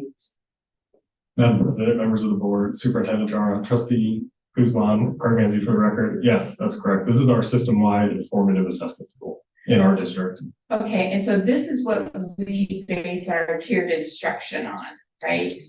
Okay, so the projections that you have in this presentation, those projections can only get better, right? This is just your baseline of what you're predicting we're going to see when we have that presentation. Is that right? Madam President, members of the board, Superintendent Jara, Trustee Guzman, Craig Manzi for the record. This is our baseline fall. We do the window at the very beginning of the school year, and we see that opportunity to now have the impact of instruction come the winter, where we see higher results typically in our trend data and an increase in that projection towards the spring. Okay, so based on that, how are we looking at our new curriculum that we just rolled out this year for ELA? Are we looking that it's going to increase how we do, or are we going to have like a lag year because this is our first year of implementation? Madam President, members of the board, Superintendent Jara, Dustin Mansell for the record. Trustee Guzman, it does take time to learn a new curriculum resource to support standards-based teaching. We are seeing great things out there in classrooms as we do instructional rounds or walks through campuses. But we are also hearing the challenges, and there are challenges to using a new resource. We are seeing great things right now. We hope we can just get better at using those resources to support our instruction, and then also using the formative assessment to identify which students need additional support, and then moving into that tier 2 instruction. And by having this map assessment, we're all using the same language when we're talking about that. Okay, thank you. I appreciate that. Thank you, Trustee Guzman. Trustee Cavazos. Thank you, Madam President, and thank you, gentlemen, for this presentation. We really appreciate the updates. I was wondering when you were talking about, as far as the professional growth and the training and everything, if you could, I had a question from a constituent asking me to elaborate on that a bit.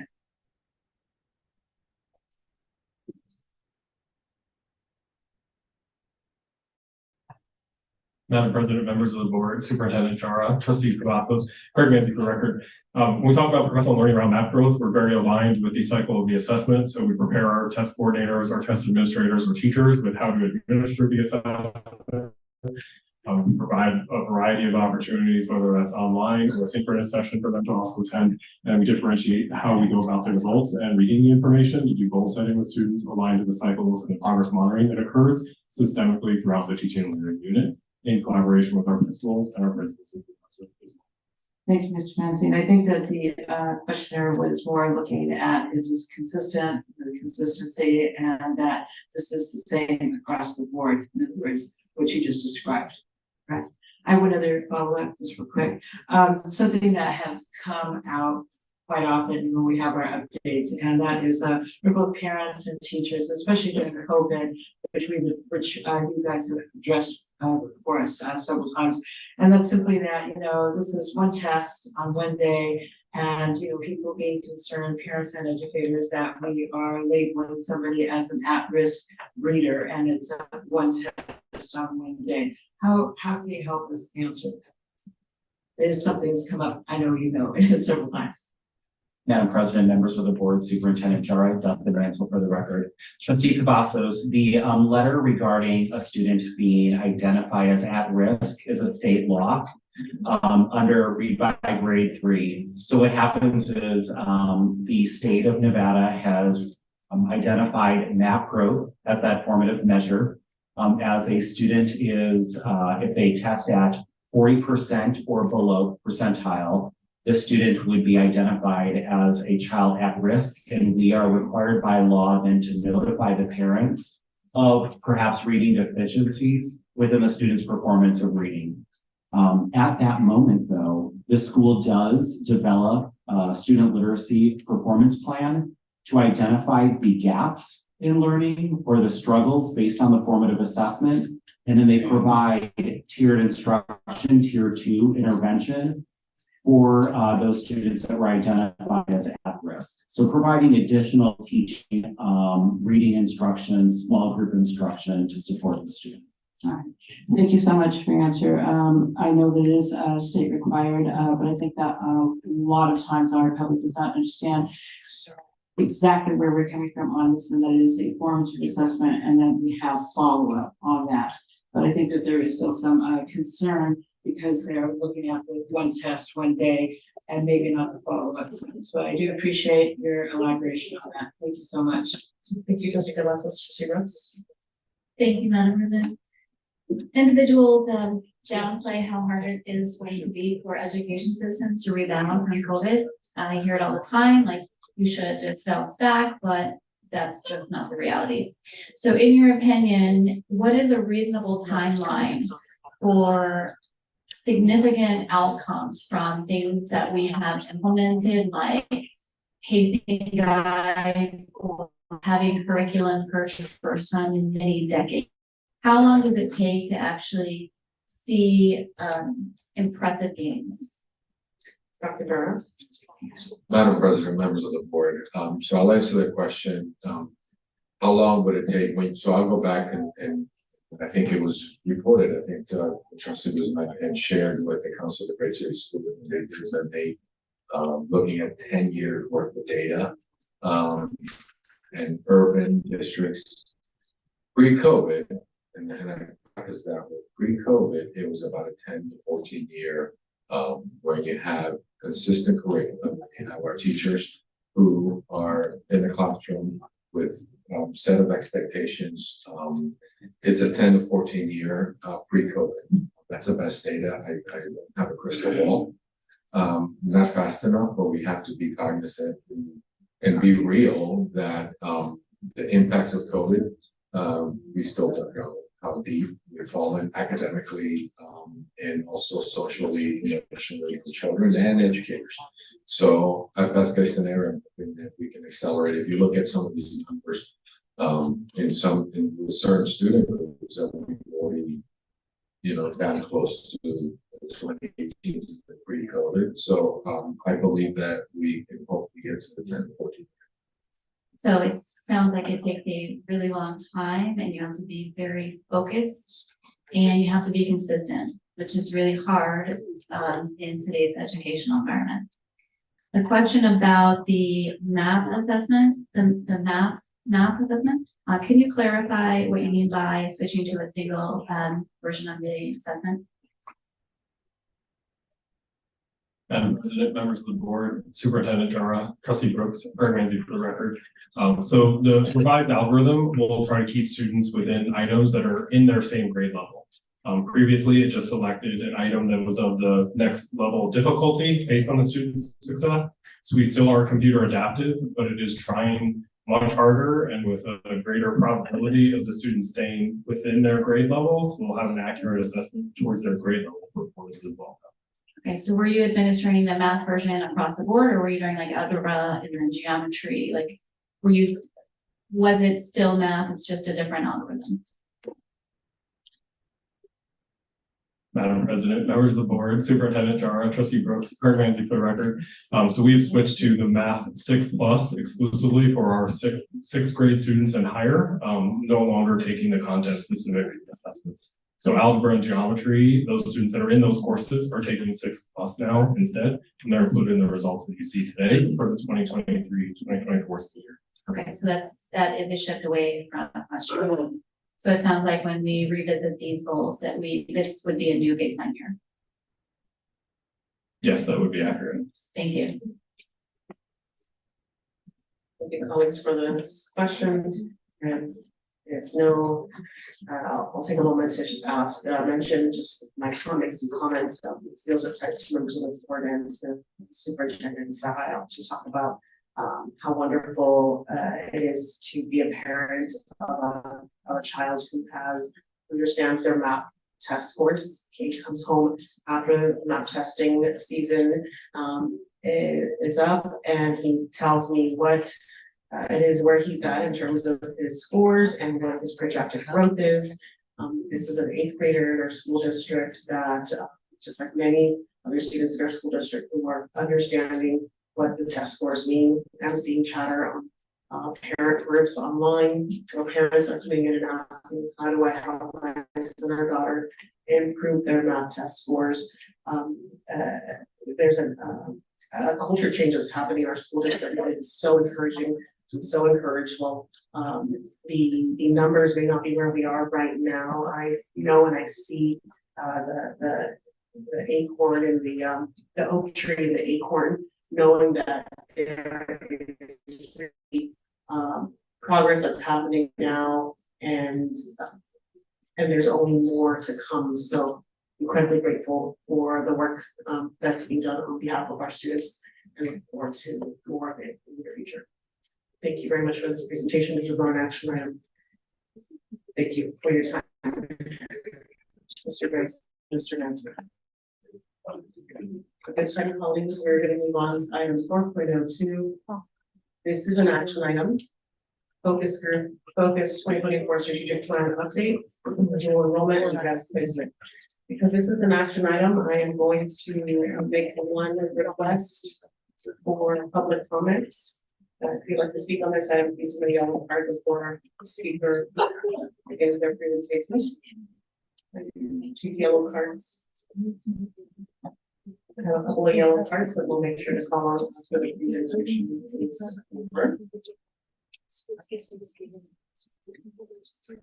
Dr. Barton.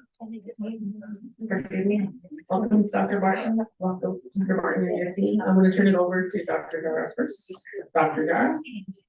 Madam President, I kind of was hoping that Dr. Barton just introduced as he was walking down here, but I'm thinking to really, this is exciting news that we can see our tired faces because we work at with our schools, with our teachers, with around advanced placement. That State University has a critical partner. There's a lot of great news to share, which it kind of goes into the equity work that we've been doing.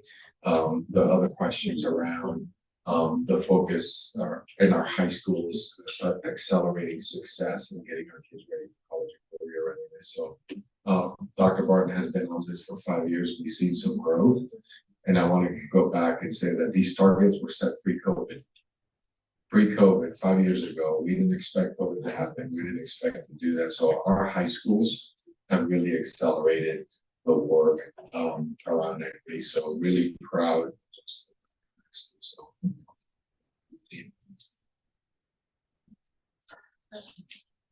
thank you, Madam President, members of the board, Superintendent Jara. Mike Barton for the record. Tonight, we're pleased to present dual enrollment and advanced placement progress in alignment to Focus 2024.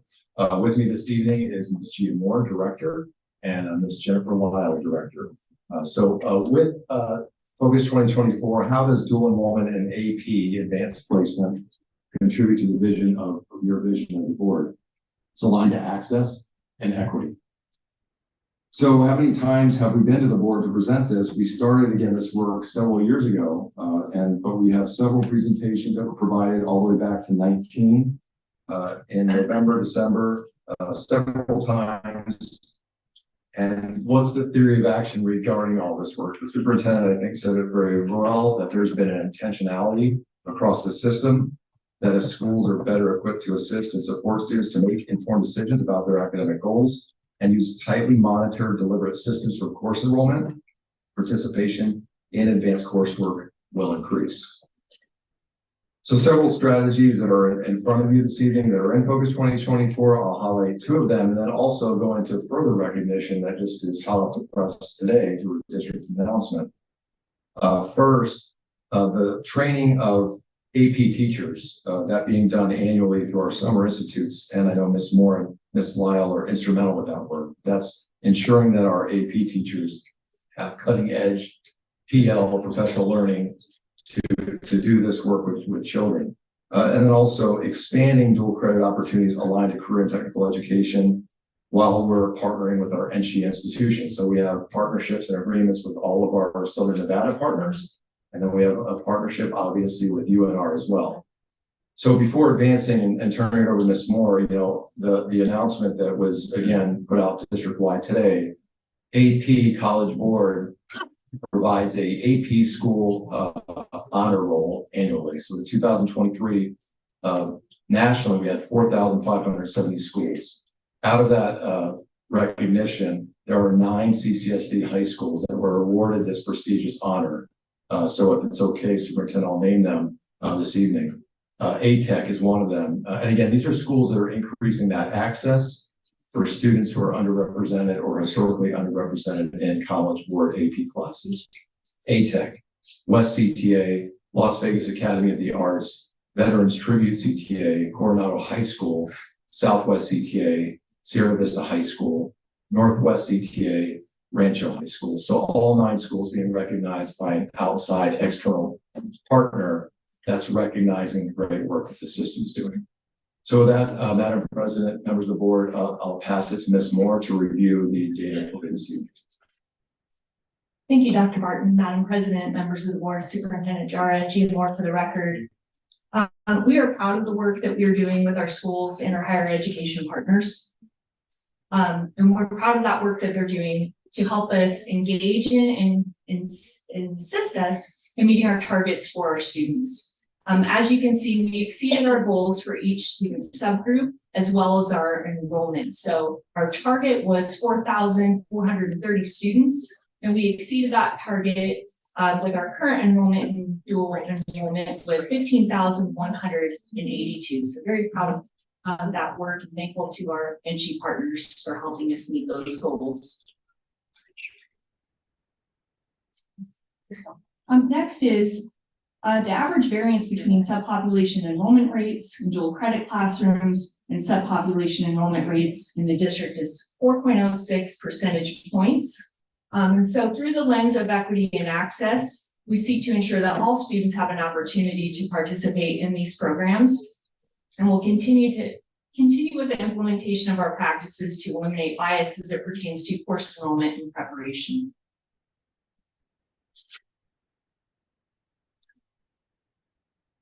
Districts across the country implement dual enrollment programs differently. And so what we have found in this work that we've been engaged in the last few years or so is that we are actually one of the very few districts that engage with dual enrollment partnerships with our 4-year institutions. So typically you see dual enrollment partnerships implemented with our 2-year institutions.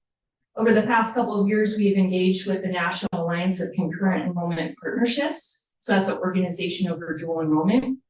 And so we've participated in their professional learning and have accessed their resources. And so we are doing that so that will assist us to continue to deliver high quality programs rooted in strong standards for our dual enrollment programs. So next is our challenges, successes, and lessons learned. And I want to highlight some key areas. First, we do have ongoing challenges with credentialing our teachers. We have made progress, but we have a significant way to go, particularly in areas for building our dual enrollment opportunities for our career and technical education pathways. Our other challenges include ensuring coursework aligns with students' college and career ready plans, to make sure that one advanced course option doesn't negate the other, and maintaining the quality of rigor in dual enrollment courses. As for our successes, we have increased the number of schools we have partnered with in terms of our NC institutions. And as you saw in those enrollment numbers, we have increased enrollment in dual enrollment by 249% since the fall of 2019. And I want to say that a key factor in this significant increase was the implementation of a Collegiate Academy program within the University of Nevada, Reno, with a primary focus of increasing access to our underrepresented student groups, particularly those with being the first in their families to go to college. Master scheduling support meetings, which we're in the middle of concluding that right now, with principal and principal supervisors, has also been a very critical piece. That's helped us move the dial in implementing these programs mindfully as well as strategically. And we'll continue to cultivate and expand higher education partnerships that have the ability to support our educators teaching these courses and implement systems of support that can guide our students that face barriers in going to college. In terms of our lessons learned, we're ensuring that educators and students receive the appropriate resources and support. That's key. Ensuring that our students and families are aware of dual enrollment opportunities. So we have been working very closely with our NC partners to create a lot of parent information sessions so that parents understand the value of dual enrollment, and really giving them the toolkit to help their families navigate, especially if they're first generation and their families out of college. The implementation of the secondary master scheduling monitoring timeline, the implementation of our SMART goals for our individual schools, and then requiring professional learning and requiring our counselor professional learning. So it really has been a multi-tiered approach in terms of ensuring our students have access to advanced level coursework and to ensure that we are addressing the needs of all of our students and meeting those students that may not have otherwise had those opportunities. And so, Madam President, with your permission, I am going to pass it over to Ms. Lyle for her portion of the presentation. Thank you, Madam President, members of the board, Superintendent Jara, Jennifer Lyle for the record. I'm pleased to give you an update on our advanced placement program. As you know, this is also our other college level option that we have for our students. When we look at the AP program overall, what we really look at are two things: participation in the program in terms of course enrollment, who is our school population. And the second thing, of course, is our performance data in terms of the actual exam. What level of rigor are they meeting, ensuring that our teachers are offering that collegiate level experience for our students. So as Dr. Jara mentioned, some of these goals were set pre-COVID, however, we have rebounded. As you can see for our enrollment, we met our target overall as a district. So within that time frame, we have met our target.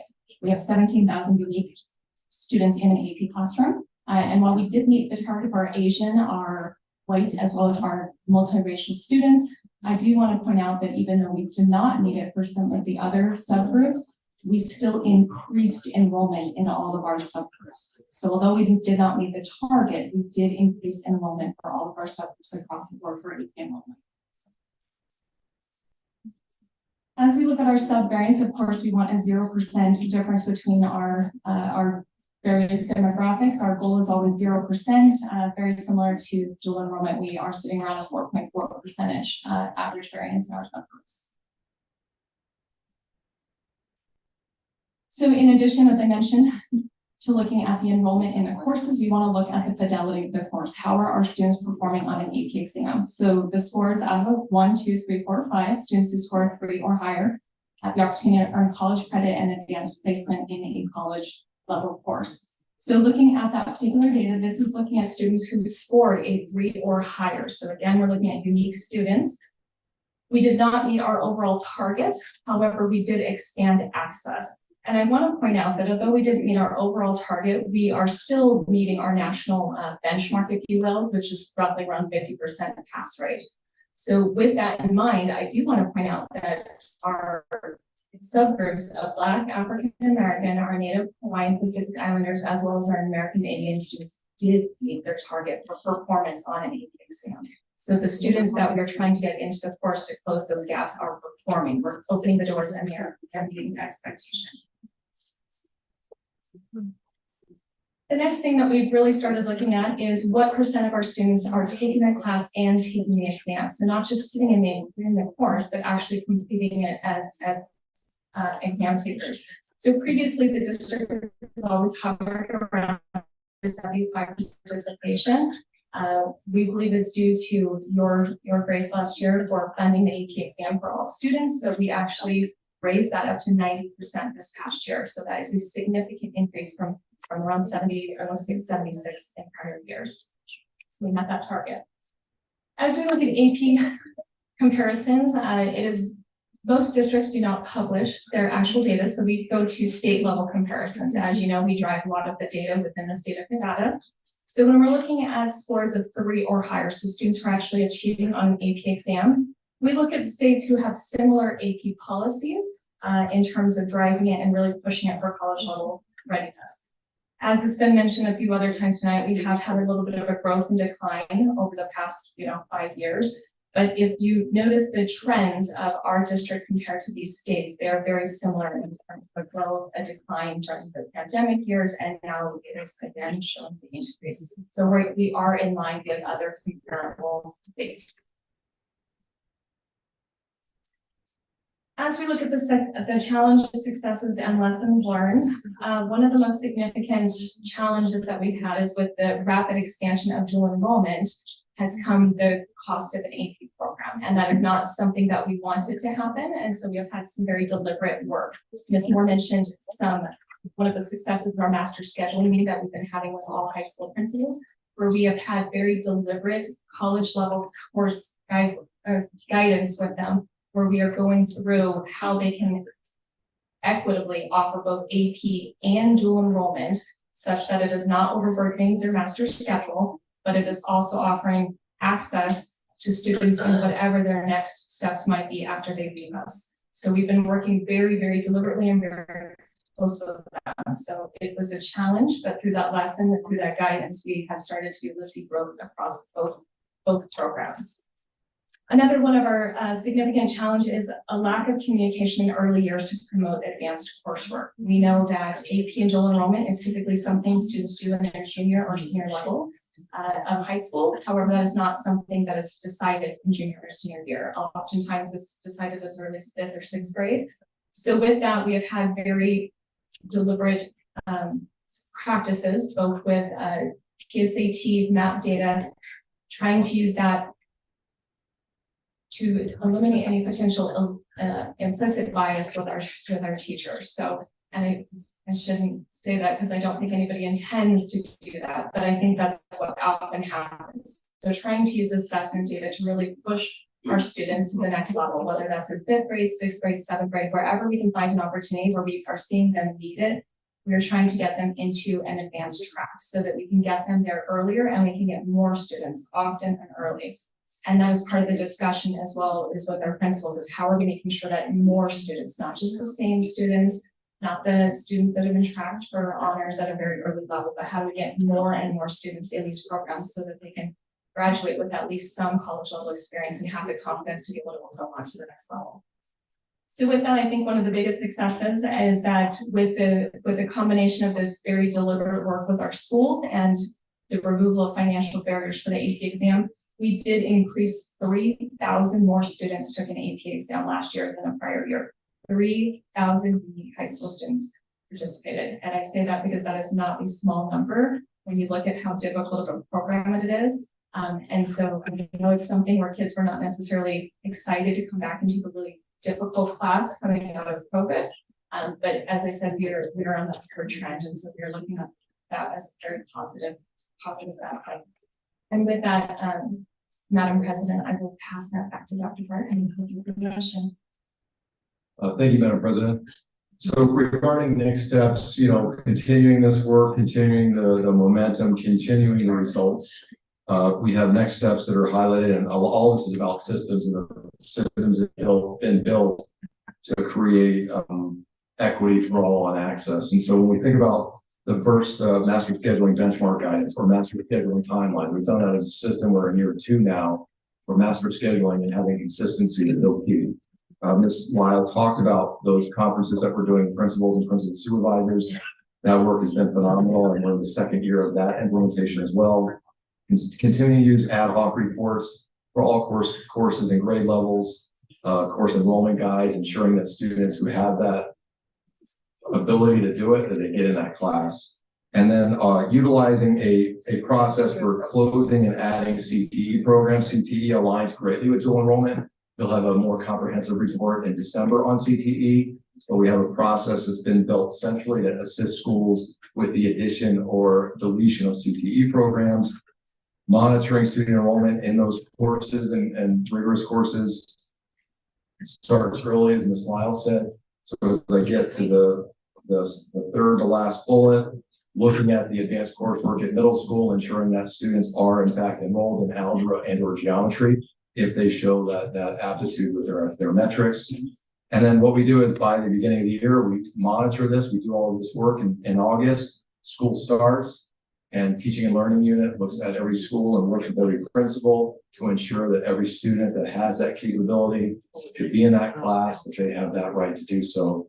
And we even do course corrections or schedule changes at the beginning of the year. That does conclude our presentation this evening, but the team is prepared for any questions you might have. Thank you. Dr. Jara.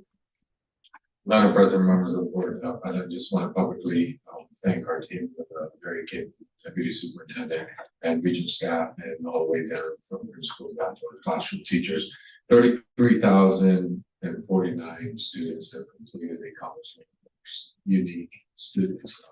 Kudos to our school, 751 PLs, 271 students with in our special education courses that are taking college level courses. So kudos to everybody in our schools.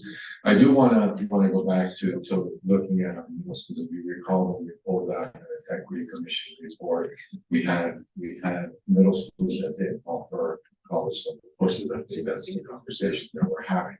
So now we've increased them. So these numbers, I'm just so excited because these numbers are just going to get better, because now we're going to have our middle school children in all student groups, because now as Ms. Lau mentioned, so you complete the PSAT, you take the math growth, you automatically say to our students and our families, you have the ability, and we challenge you into those courses. So the numbers are going to, I think, explode, accelerate in the coming years because of the work that's happening.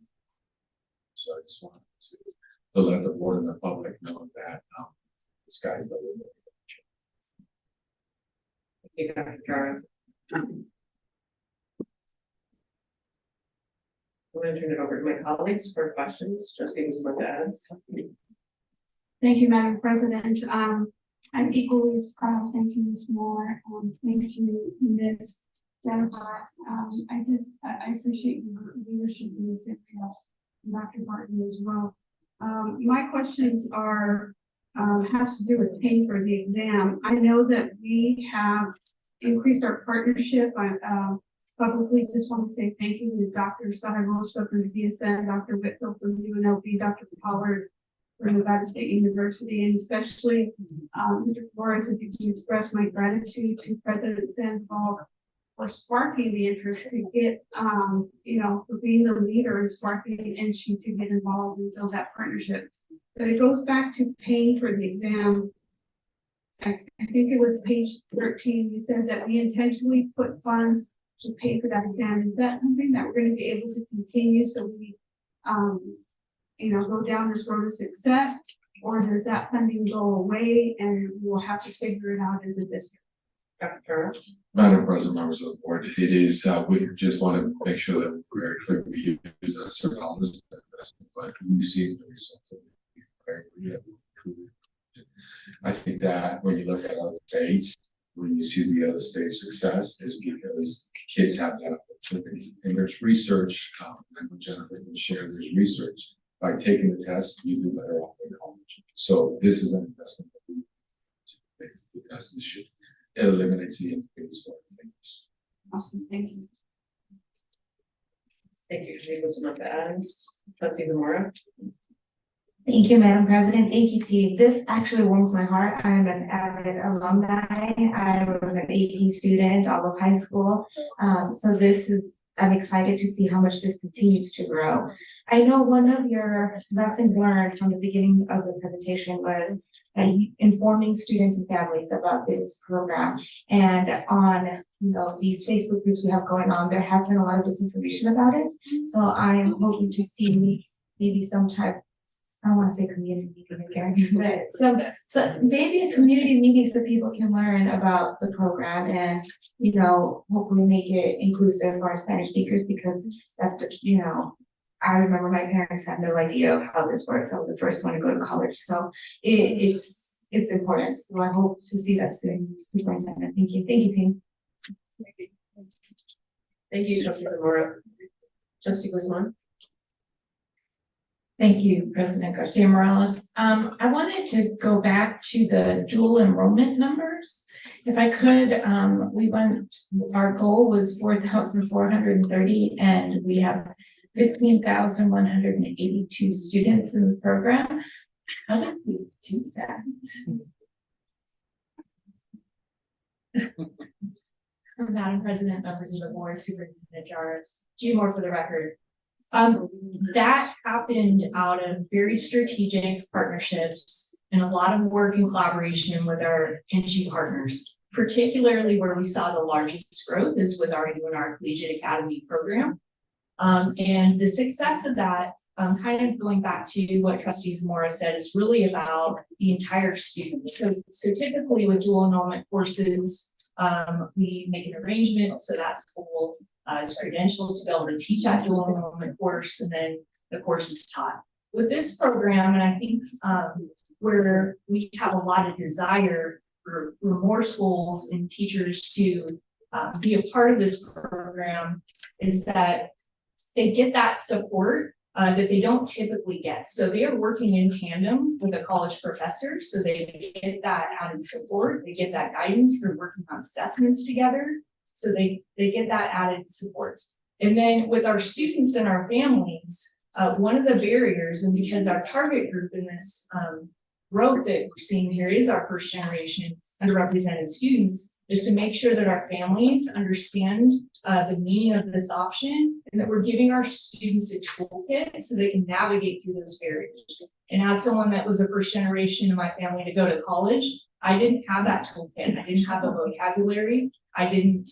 Those things were foreign. So for us to eliminate those barriers, create that vocabulary in the family, and give them that guidance that they wouldn't otherwise get, is help us really expand that and to encourage more families to want to be a part of that. So I really attribute it to that, really looking at the whole student as well as engaging the family in those decisions. But also with our advanced level coursework discussions that we're having with our schools that we're in the middle of right now, that has been instrumental in terms of us increasing those numbers. As Ms. Lyle said, we are looking strategically at every single master schedule. We're looking at their data and working with schools to fill those gaps that exist there. So I think it's a lot of things, but those partnerships and really looking at that full student and how we those barriers is key, and then giving the tools for our schools to help expand those options in a mindful way and giving them the support to do so. I have just one other question, because I was just curious. When my children went through dual enrollment, I had to pay for it. Are we paying for, is the district paying for students to be dually enrolled? Yes, so that is a, Madam President, members of the board, Superintendent Jara, more for the record, that is a priority of ours. We leverage our grant funds, so Title IV funds we leverage for that, as well as our NC partners have contributed to that as well. So in working together, we're combining our resources to remove any barriers for paying for those courses. That's awesome, thank you.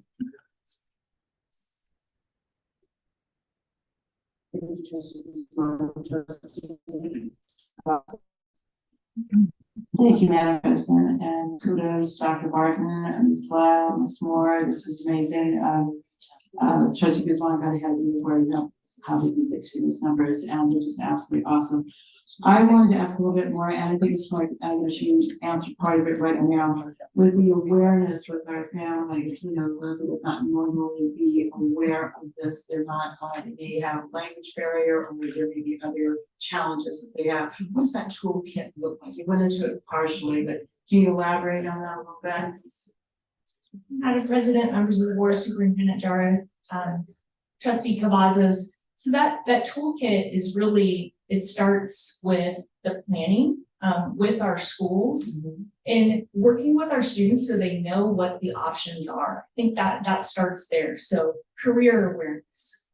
One of the things that we're encouraging in our master scheduling meetings is that the first time your freshmen are on your campus shouldn't be in August. It should be well before that. We should be engaging in them on what our offerings are.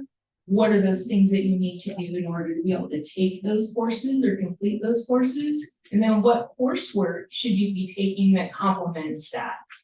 So we're really trying to apply that coursework with the AP and dual enrollment with their career pathways. So getting a real understanding with our students of what that is. So that's the first piece.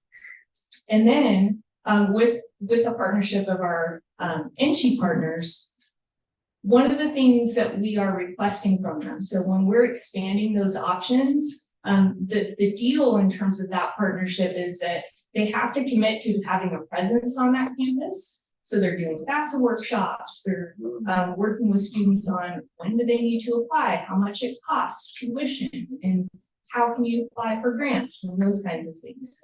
So just to navigate to pay for it. And that also is crossing over with the work with our families as well, because that's always a big barrier. We don't want that to prohibit our kids from going on, especially when we know that they have the ability to do that. So it really kind of starts at the school level and then engaging with the students, and then just ensuring that our NC partners, when they're committing to collaborating with this, they're also offering those other services to our students and our families.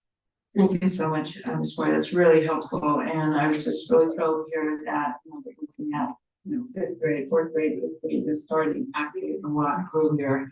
To go to one quick follow-up, I was really interested in what you're talking about as far as the lessons learned and the challenges putting that together as far as training, you know, our counselors to be able. Can you elaborate on that a little bit, just briefly? Madam President, members of the board, Superintendent Jara, Moore for the record, Trustee Cavazos.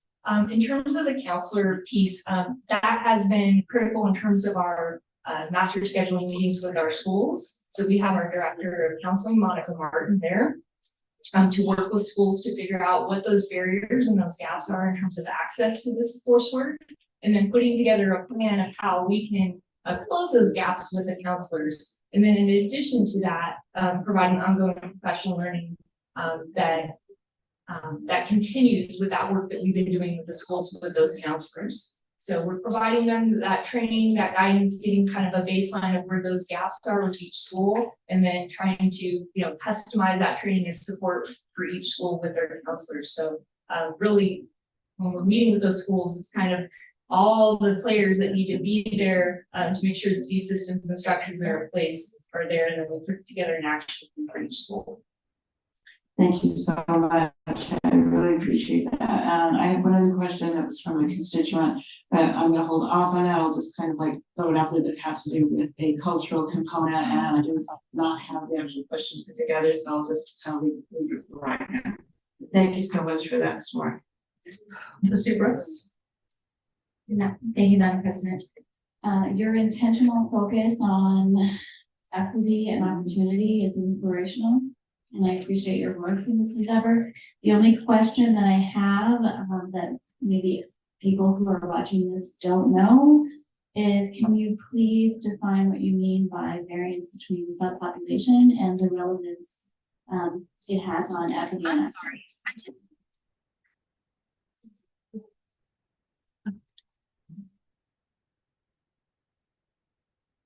Madam President, members of the board, Superintendent Jara, Trustee Brooks, I think that this data point shows we're not there yet, frankly. So just keeping it very simplistic, that as we continue to try to close these gaps, we made improvements, we've increased the access, we're removing testing fees as an obstacle. But even with all of that, we still have so much more work to do to provide every student in this district access to the highest level coursework that they deserve. So this is not, trust me, we're pleased but not satisfied. And we have so much more work to do, and we're just scratching the surface where we need to go with equity and ensuring that every child has access to this great program. Thank you. Perfect. Thank you to everyone for the presentation. Going to move on to public comments this time.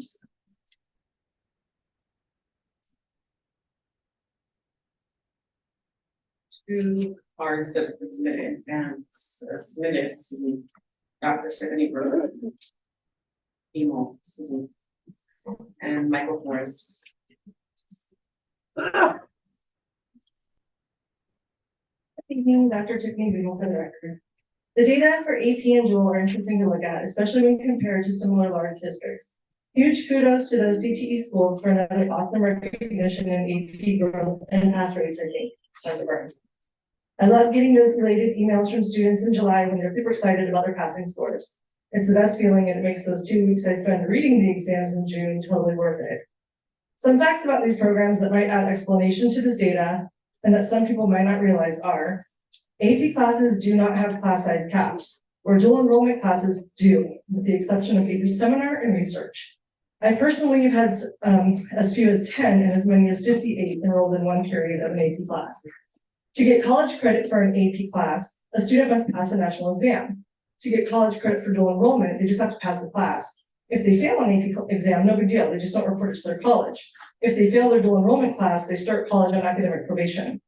Dual enrollment teachers follow college required grading standards and policies, whereas AP classes follow CCSD guidelines and policies, and every school implements these differently.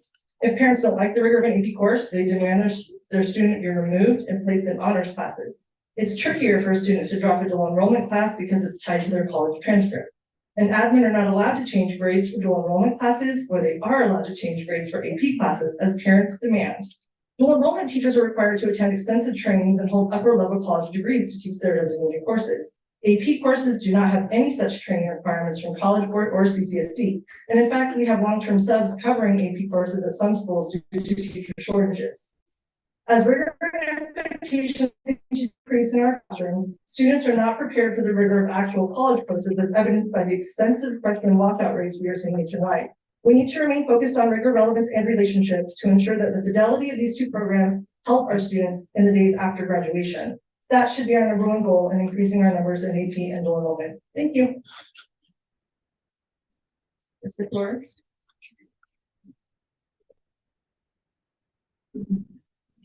Good evening, Madam President, members of the board. Michael Flores here on behalf of the University of Alabama. And our presenter stole out my thunder. So first, I just want to say thank you to the school district, the board, and this amazing team that we've been partnering with. And I want to give a little bit of background on how we got here and why the University of Alabama is something. 3 years ago, when President Sandwell took over as president, we had a meeting with Superintendent Jara, and it was right on the heels of this equity report that came out. And Superintendent Jara asked if the university would be interested in coming to Southern Nevada and offering more classes in Southern Nevada. And we had not been in this space before, but the president in his prior job as governor had done a lot of dual enrollment in the state and passed legislation to create a better environment so that more students have more options. So this is a natural fit. We went back to the university, the president talked to our team, and within a couple of months, we started 2 schools. We're at 17 schools this year. And we're starting with about 4,000 of your students. And there are students too, and they have our school IDs, they're part of the RIF. And we know that all of them are not gonna come to our university, but they're gonna go on the higher end or be ready for the course. And we're really looking forward to continuing to work with you all. President Sandoval's gonna be here on Tuesday. We'll be visiting one of our new schools, and we are in the schools. We bring all of our professors down, as Ms. Gia mentioned, Ms. Jim Moore mentioned. You know, the rigors and tests, you know, the faculty are working with your teachers, who are teachers and instructors as well, on a weekly basis, and really proud to have them part of the team. And we're just looking to continue to serve as much as we can. So I want to thank you for the opportunity. It really is an honor and a privilege to be working with your students, and yeah, looking forward to continuing this partnership. Thank you, Mr. Morris, and thank you for your partnership as well.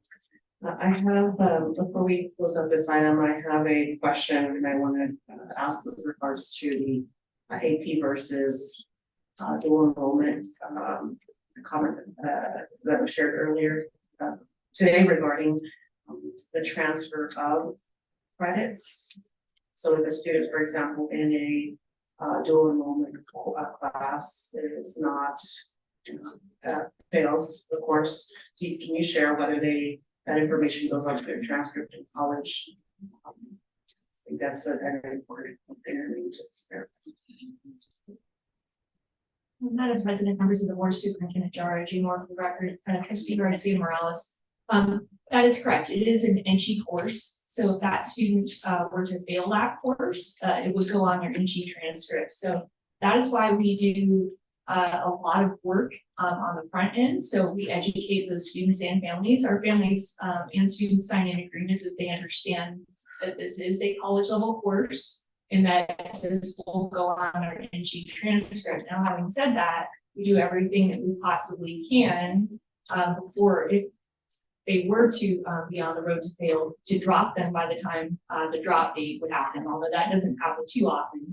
But we try to mitigate that from happening well before that happens. So that's extra tutoring. And one of the things that I failed to mention earlier is that those structures and systems also are a requirement to have these programs at the school campus. So they have to have additional tutoring for these students. So it's not just taking the course and hoping for the best, it's working with the college professors, and then also aligning those tutors with that. That's something, for example, the UNR Collegiate Academy, they provide those tutors first. We're trying to do everything we can to mitigate that from happening, but it is a college level course, and that would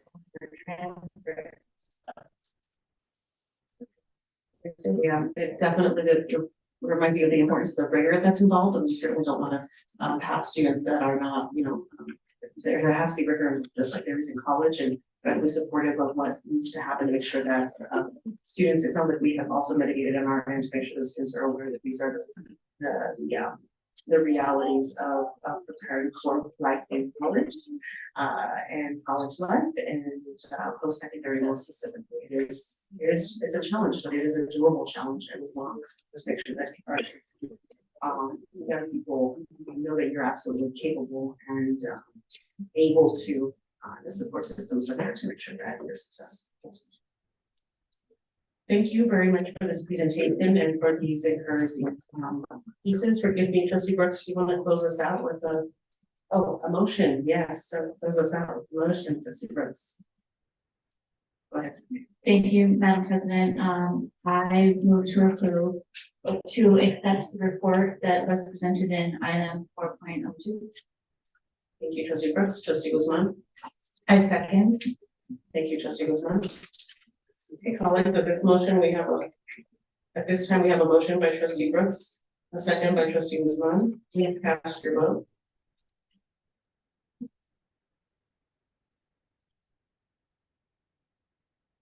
Okay, colleagues, thank you. That motion passes 7-0. Thank you very much for your presentation today.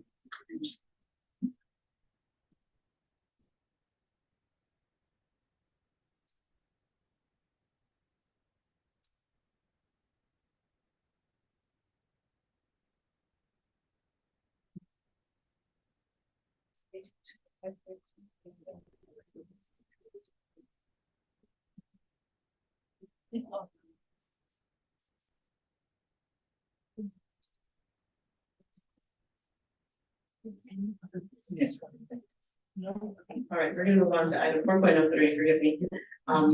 We,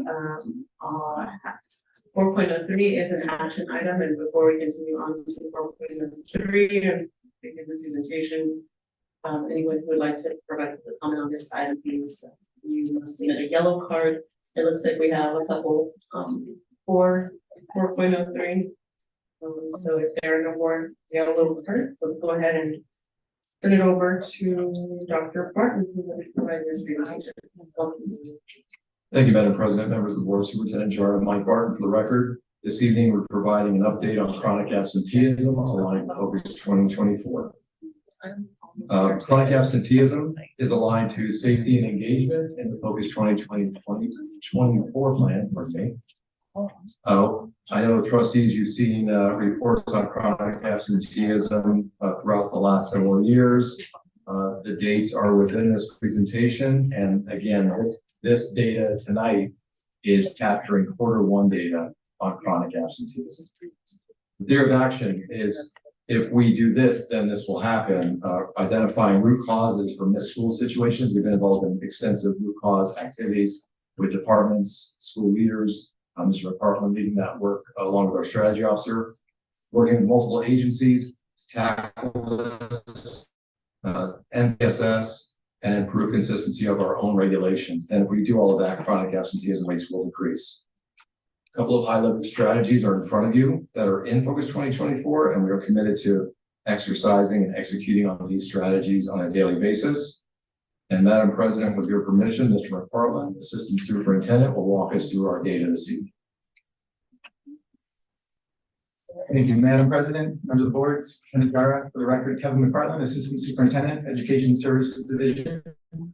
I'd like to refer you to slide 7 of 14, which is a display of our overall chronic absenteeism rates.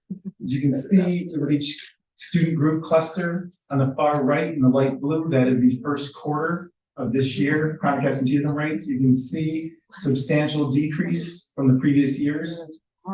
Do want to point out that is end of the year data for the other years, and this is first quarter data. But to highlight that we first quarter last year. Forgive me, I just I'd like to remind members of the audience, this is a business meeting, and this is a presentation. I'm hearing a lot of chatter on the right-hand side of the boardroom. From the taxpayers, yeah. This is your first warning.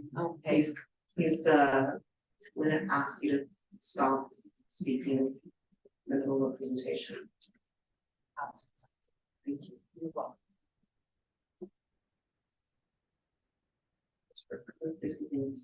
Thank you, Madam President. Again, was this referring to Q1 last year versus Q1 this year? Q1 last year, we were at 28.9% chronic absenteeism rate. And this year, you can see we're at 20.7% chronic absenteeism. So there is a 5.2 percentage point decrease last year to this year. Going to slide 8 of 14. This is overall chronic absenteeism rates by student group compared to the targets that once again were set prior to COVID. As you can see, we are not trending to meet those targets at this time. However, we are substantially lower than we were at this time last year. And we presented this data to you in August for last year. Substantial decreases, as you've seen by then, over 12% overall.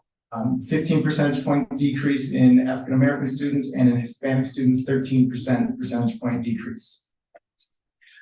Again, just doing comparison Q1 to Q2. Last year, we're at 35.7% chronic absenteeism. This year, 30.5%. So again, a 5.2 percentage point decrease for African American students. Hispanic students were at 30.6% first quarter last year, currently 25.1% for first quarter this year. That is a 5.5 percentage point decrease in chronic absenteeism. Slide 9 of 14. This represents the gap between our student groups with the highest and lowest chronic absenteeism rates. We presented this to you in August for last year, and the rate was 28.8% between our highest and lowest. This is now decreased to 19.3%. So a 9.5 percentage point decrease between our highest and lowest, so making progress there. Again, I want to compare quarter one last year to quarter one this year. Quarter one last year, we were at 21.4. And you can see we're at 19.3 now, so that is a 2.1 percentage point decrease quarter one to quarter one. Slide 10. This represents the slide where we compare other school districts to the Clark County school districts. To once again, Risha, we are talking about a midterm point. Here's the first quarter, which isn't represented in other state reports. We also do note that other states have dropped chronic absenteeism in their state report card. But this data is updated from what we shared with you in August of last year with all current data provided by the states. So we wanted to share this data with you. Slide 11 of 14, referring to, again, challenges, successes, and lessons learned. Challenges that we've seen, as we discussed, the compliance with regulation 5113 and 5123, the denial of credit. Again, working with schools to implement this. There's challenges there. Lack of consistent support from our various partners in the community. And then the role of attendance officers, attendance enforcement officers, really to refine the role that they're doing in chronic absenteeism. Successes, we have been able to this year mobilize attendance officers at our schools with the highest chronic absenteeism rate, including mentorship programs to work with students and families. We were able to engage local businesses, even in doing some of our community visits with Dr. Gara and Dr. Larson Mitchell, getting into communities where there are businesses. As an example, the Jack in the Box by Western High School that limits service to school-age students during the school day. We encountered a student at Clark High School whose employer actually is providing with financial stipends and even college tuition based on grades and chronic absenteeism rates as well. So we're making some roads at a very local level with parents and with the community. And then overall, just the success obviously is substantial decreases for the first time. For years we presented where it was only going up and we had just minimal decreases, and we're seeing a substantial decrease in the first quarter this year. Lessons learned, the root causes of chronic absenteeism are as varied as the students that are chronically absent. And so it requires a multifaceted approach to address it. And so we are working with, again, not just a variety of school district offices, such as wraparound services, family engagement, attendance enforcement, but then also our various partners in the community with truancy prevention outreach program, TPOP, with Department of Family Services, with Ed Neglect, and working with the city of Las Vegas, who is adopting schools at this time to focus on chronic absenteeism, communities and schools, which are dealing with 80 schools and really targeting and focusing on chronic absenteeism. So we're seeing some gains there. And so again, the lesson learned is there's no silver bullet for chronic absenteeism. And so we're trying to hit it from a variety of angles to make an impact. Slide 12, again, just next steps. Student town halls, which we work cooperatively with the Equity and Diversity Education Departments. We do student town halls. We have expanded this to middle school. So this month we'll be doing our first middle school of this year, which does focus on discipline and chronic absenteeism with students. The Everyday Matters campaign, which is really what Dr. Jara has launched, which is really mobilized a variety of school, district departments, and community resources to really come together to work towards this goal. We are collaborating and providing professional learning with school site leaders, again, with 5113, 5123 to denial of credit, and ensuring the enforcement of this, and putting in procedures to do this and work with families collaboratively to lessen the impact to students as we implement these. Individualized school supports, that's our next step. To really, we focus on data of schools that are doing better than expected based on similar schools in chronic absenteeism and schools that are performing worse with chronic absenteeism, lessons learned, and then targeting schools that we need to focus on with the higher levels. And then overall, in December, we're moving toward exploring the root causes and just to analyze what we've learned from our home visits, from our targeted schools, to develop an even more intensive strategic plan. That concludes our presentation. We're available for comments or questions. Thank you, Mr. McCartney. Thank you, Dr. Martin. Dr. Dara. Madam President, members of the board, I'll be brief. Really, again, data moving in the right direction. I really want to make sure that the community, this is a community opportunity for everybody. Really proud of Jack in the Box at that local high school that came out. And as we do, the team does our monthly home visits in specific areas. Our schools are doing home visits on a weekly, daily basis, but it's for us to be able to understand the root cause to then work the details with our partners and resources, because a lot of the children that for whatever reason are not coming to school, there's I would say wraparound services that are needed for our families. So it gives me an opportunity to see, for example, as Mr. McFarland said, that the student at Clark High School that has perfect attendance this year, last year was missing because his employer said, look, you need to get out of high school and I'll pay for your college tuition and your books. And now he's taking dual credit classes. So this is a community partner that has an investment in our kids. So we need more of that, and that's the outreach that we continue to do with our community. I was at our elementary school yesterday, and our teachers are, in a PLC, and said, superintendent, it's more than just a campaign. If my kids are absent in second grade 16 days, I can't follow the pacing guide. I can't do this. And our teachers are struggling. I said, will you be a spokesperson and help us?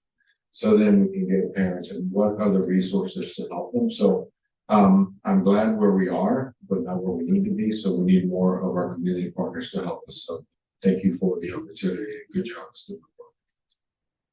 Thank you, Dr. Durham. Trustee Elizabeth Adams.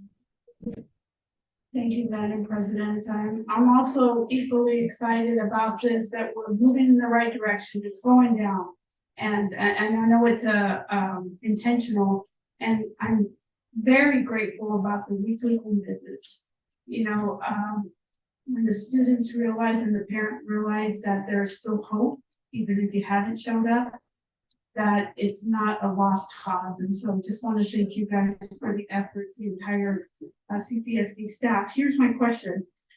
You said on page 11, the challenges, lack of consistent support from multiple agencies. If you could elaborate a little more and help. I know that they want to do good work, CIS, JAG, Boy Scout, but what exactly would consistency look like? Because, and also for TPOP, right? I don't know if the county, if we report to the county the progress that has been made in a good direction, because I have heard county commissioners say we're not sure about the collaboration in this. Thank you, Madam President, members of the board, Dr. Jara, Trustee Bustamante Adams. It's getting better. Mr. McFarland mentioned the city of Las Vegas as an example where they're now providing support to schools. An example I'll illustrate where we need support is around education neglect. We've had ongoing meetings with the Department of Family Service. It's a hardworking agency, trust me. But at the end of the day, parental accountability with chronic absenteeism is a key piece. And the frustration in our system is that our principals are holding parents' feet to the fire as far as expectations for attendance, and they're following through with education neglect paperwork that then goes on to the county.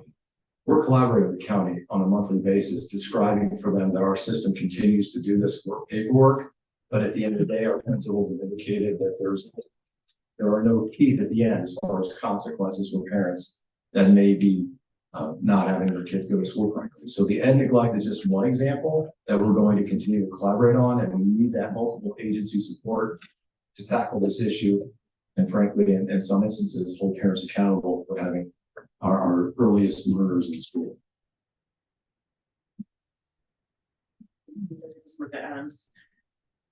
Trustee Zamora.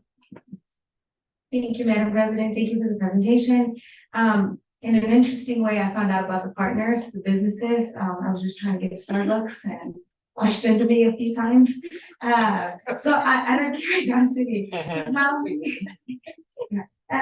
of curiosity, how many businesses across Clark County do we have? We're a partnership. Dr. Martin, excuse me, Dr. Jara. Madam President, members of the board, trustees, more, it's a great question. We don't have that number. I mean, we've come across the ones that we mentioned. I mean, and this is kind of the outcry. We need to do a better job because others need to. So that's part of the campaign that we need to get other partners to really, in some cases, not serve children between the hours of 7 and 3. So they're in school. Okay, and then I have another question. And I'm only speaking at elementary level because that's where I've heard it from, where teachers are required to reach out to the parents if the student is sick, even if they're sick for 2 days, it's 2 days of notifications to the parents. Is that something that's happening? It is. Dr. Martin. Madam President, members of the board, Superintendent Jara, trustees Amara, we provide guidance to schools that's very explicit on what we want to do with intervention, success approach. So we definitely put teachers to first line to make those phone contacts with parents and kids to make sure that they're coming to school. And it's just to check on them and make sure they're doing okay. That's an example of calling. But as the tiers of MTSS progress and in our guidance to schools and the interventions progress, that's where if there's a student that's missing more than a 2-day example, then that's when Mr. McFarland and his team come into play with potential visits from our attendance officers, etc. And I only ask because I have a child who gets sick a lot, and I think it's a extra sometimes work for the teacher to reach out, and we know the situation, and it was communicated back that sometimes this needs to happen. But do we have any teacher feedback about the processes that you all have to face?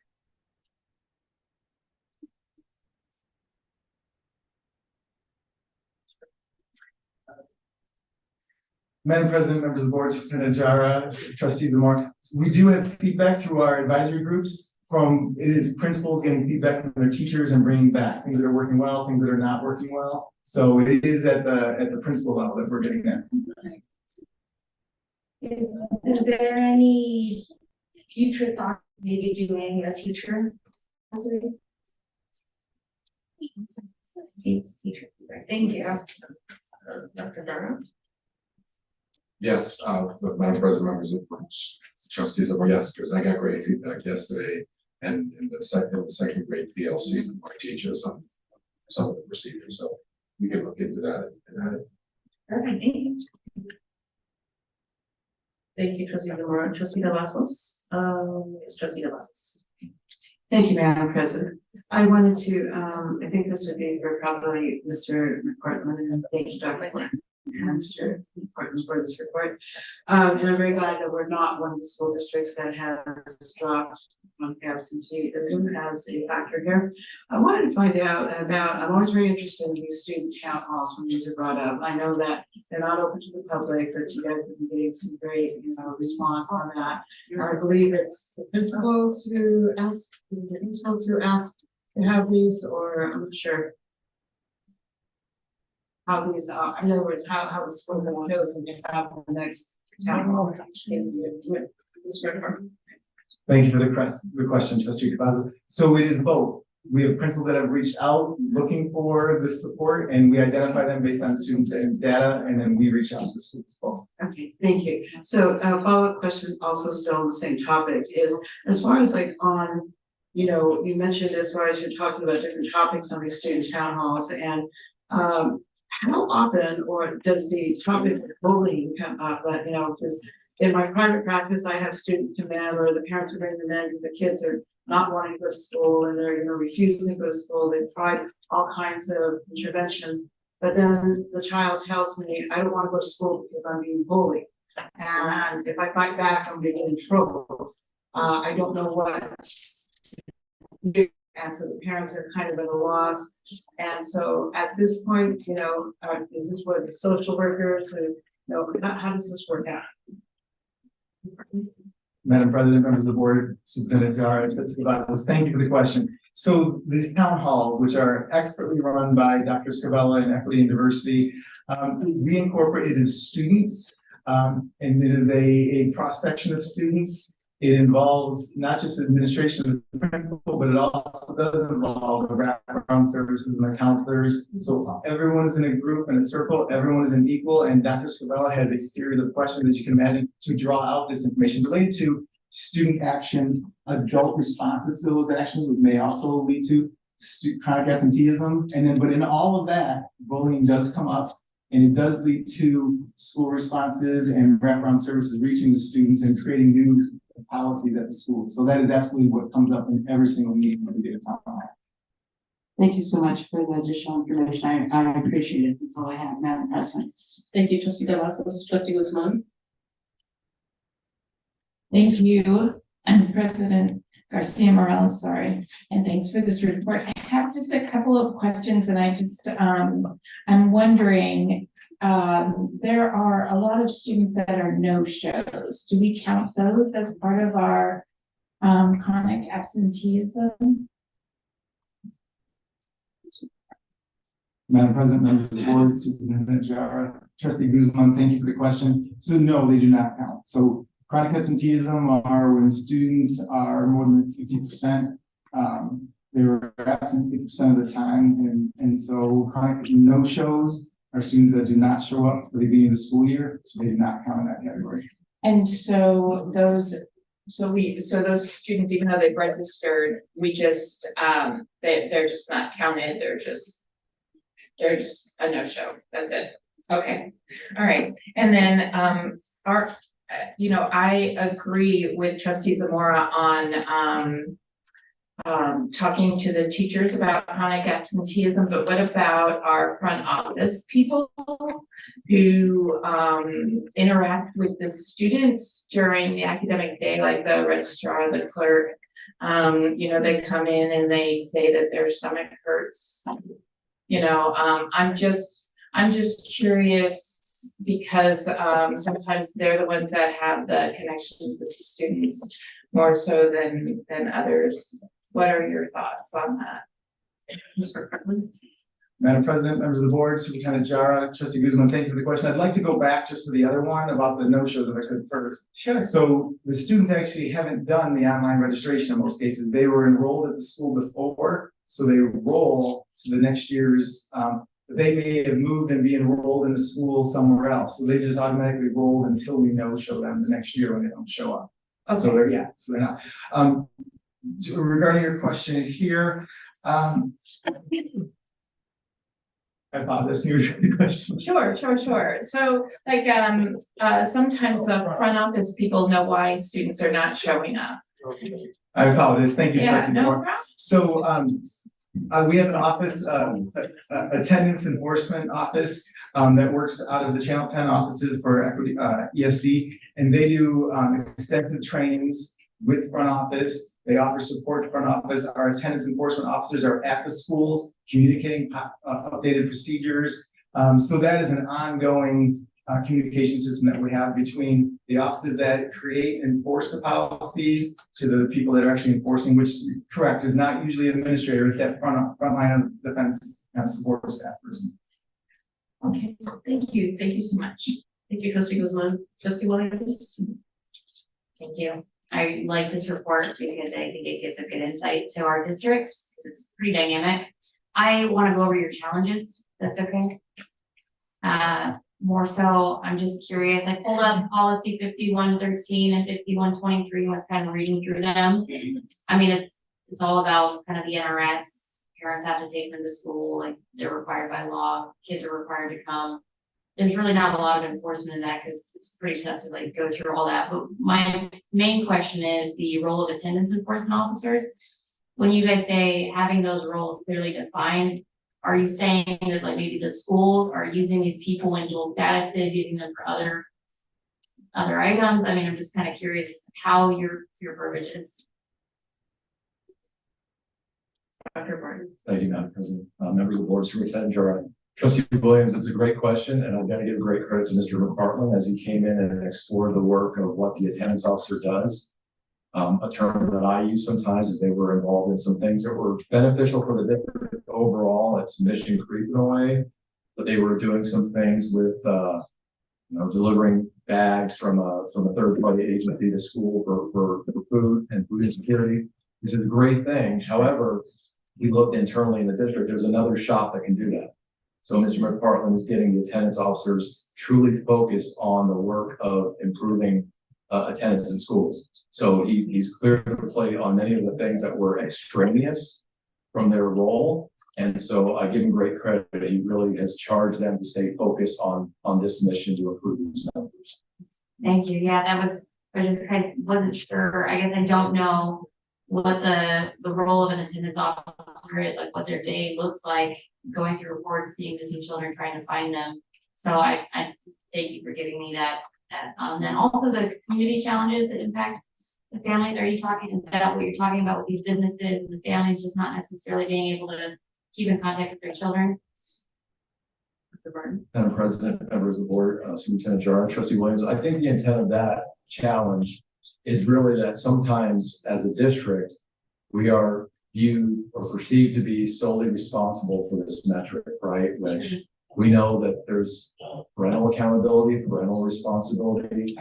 We have, I use the DFS example that students, having an agency that should be helping us, which they're trying, and there's a resource issue over there, but making sure that this complex issue is a result of multiple factors that don't start in school. It starts outside of school, and it's in the community. It's related to so much that's not in our responsibility, frankly. And sometimes as a system, we're held to move these numbers, but we need help with this. And that's why the Everyday Matters campaign really started to help us move these numbers in the right way.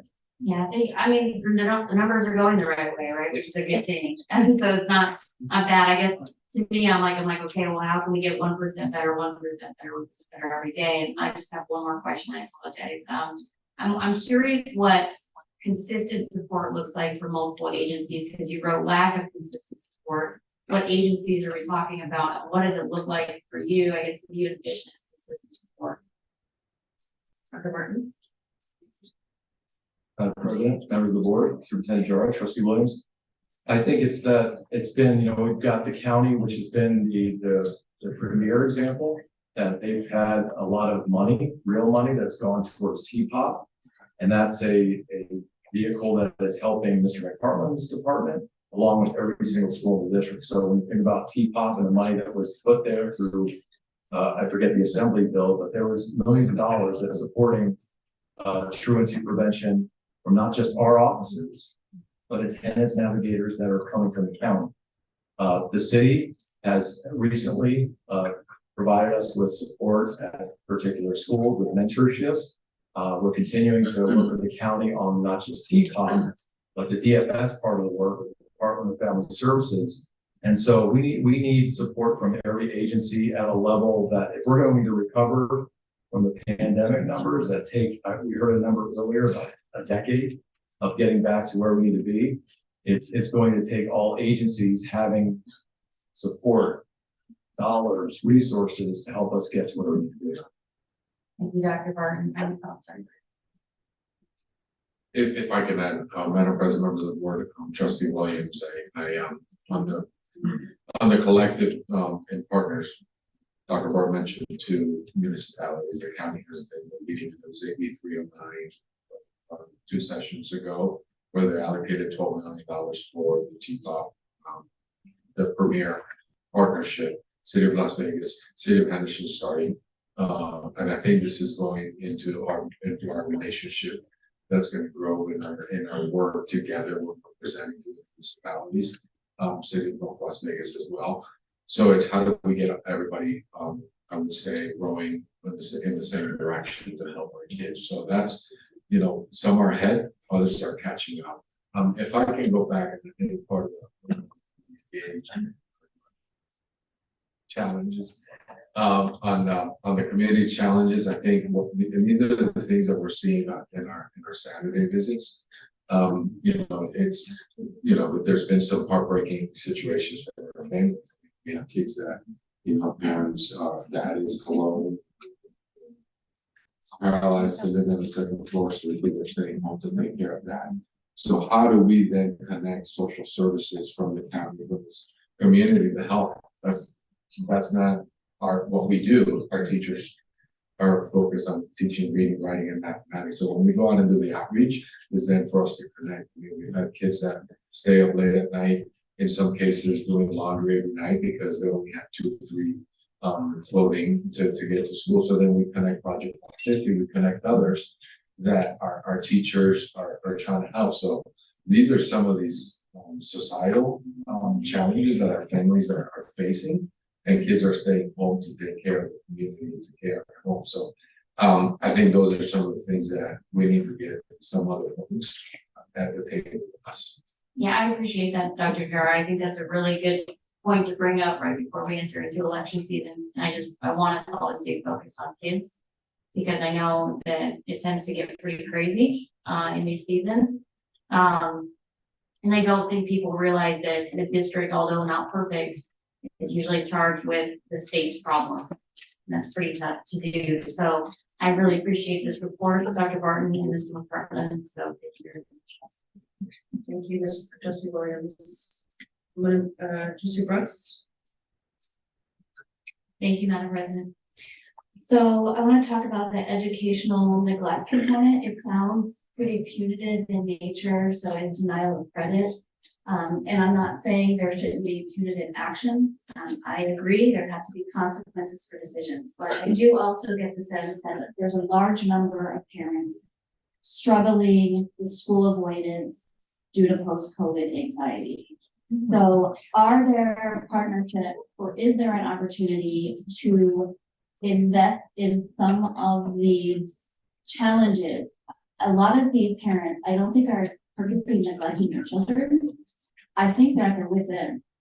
I think they need support.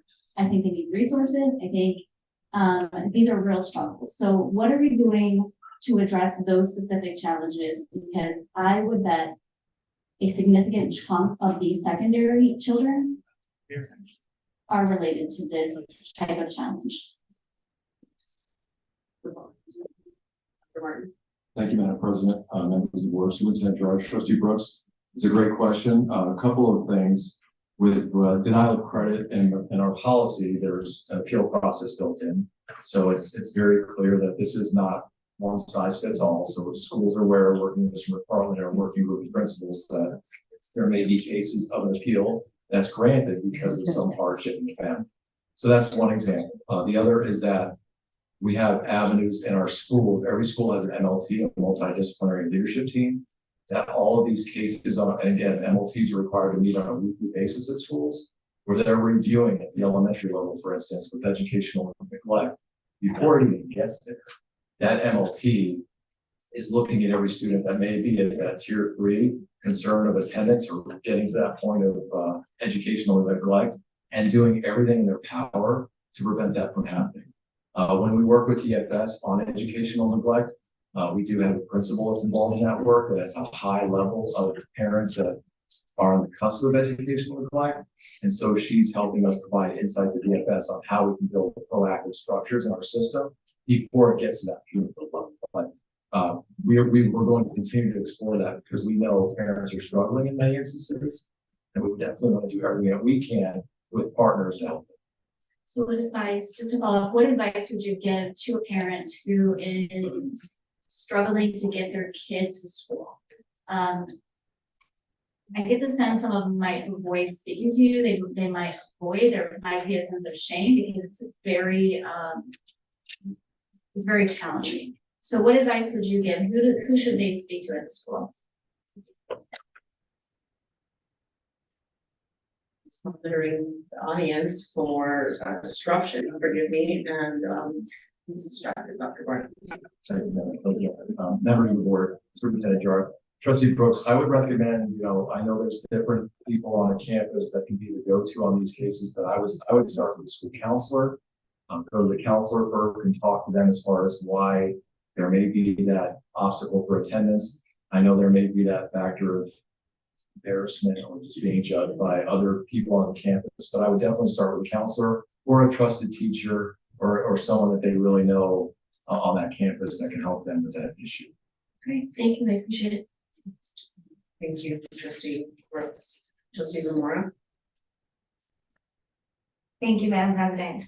So I had asked a question to transportation a few meetings ago, about absentees, if they have numbers because of the bus, sometimes when the bus is late. So I guess this would also be kind of part of your department. Do you have, any numbers of how many students are actually, absent because of the busing issue that day?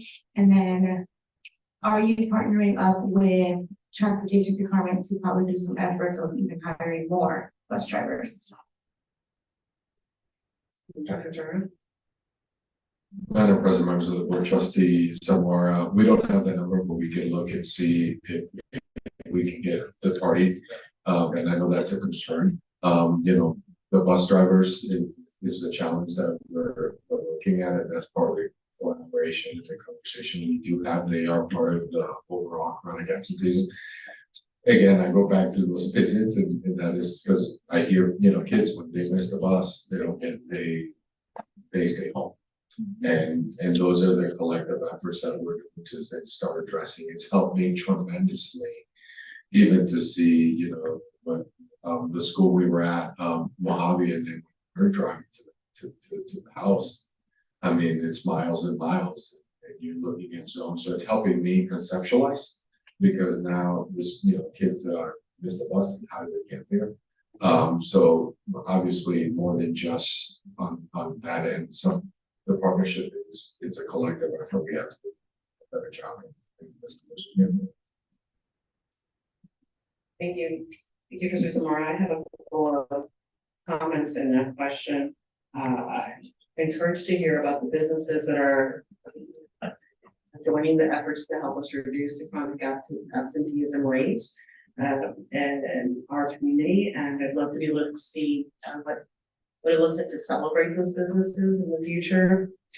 And they are very much part of the solution, and definitely look forward to seeing more of these partnerships come through. And when it comes to the parents and students and partner organization, this is a very heavy lift, and that's what I'm hearing us being presented to us, and this is one of the reasons why the campaign has begun. I understand that, and I appreciate the acknowledgement that we are not where we want to be, but there is progress and growth that has to be celebrated. Just the degree that we know that there's more to do still. So I'm especially grateful to our partner organizations who continue to support our school district and our students who have the highest needs. We need you, and we're thankful for you, and hope that we can continue to count on you. I am curious about the absence process, and I ground a lot of my experience based off. I ground a lot of my questions and experience based on being a parent of a student in our district.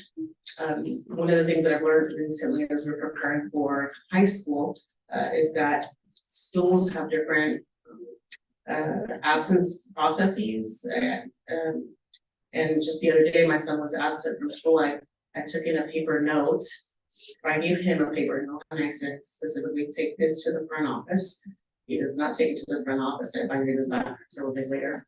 And so I'm the parent who turns around in the middle of the ride home and says, hey, I need you to take this back to school. The school is still open, and we like hand deliver this piece of paper to the front office, right? So what efforts are being done to ensure that there are streamlined, consistent processes internally to help parents like me make sure that I don't have to chase my son down a piece of paper and eventually chase a piece of paper around the school campus? Mr. Department. Madam President, members of the board, Superintendent Jara, President Garcia Morales, thank you for the question. And that is, when you look at the last slide, which was kind of next steps, that's where we're at with principals as we kind of worked on coding policies and consistencies with attendance codes. Now it's how it affects parents and students. And with grade reform, we had some things that were put in place. And so, there are some minimums, but that's what we're talking to principals about. Or what can we do to make this easier for parents? So there's consistency if you have students at multiple levels, so that if the student does forget to bring in a note, how do the parents still get that excuse? And so that is exactly what when we're visiting homes on Saturdays, it's really about like, we're here to support. We're not here to yell at the parent or yell at the kid. We're here to support. We miss you in school. How do we get you back? So that's the way we're going. And so that's exactly the policies we're trying to put in place and what we are doing right now on our next steps. Thank you. That's very encouraging. I'm grateful for that. Trustees Moore? Sorry, you just triggered these things, Madam President. Is it possible for this to be an opportunity to possibly partner with like the SOTs with schools and see what helps with those processes of instead of no, our school uses Google Forms and it makes it just so much easier to do it and come from home. But I think this is an opportunity for parents in the community to work together to find solutions to schools. Thank you. It sounds like there's a thumbs up all around. Thank you for that, Trustees Zamora. Okay, this is an action item. We do have public comments. And then we have a yellow card for Dr. Tiffany Dumont.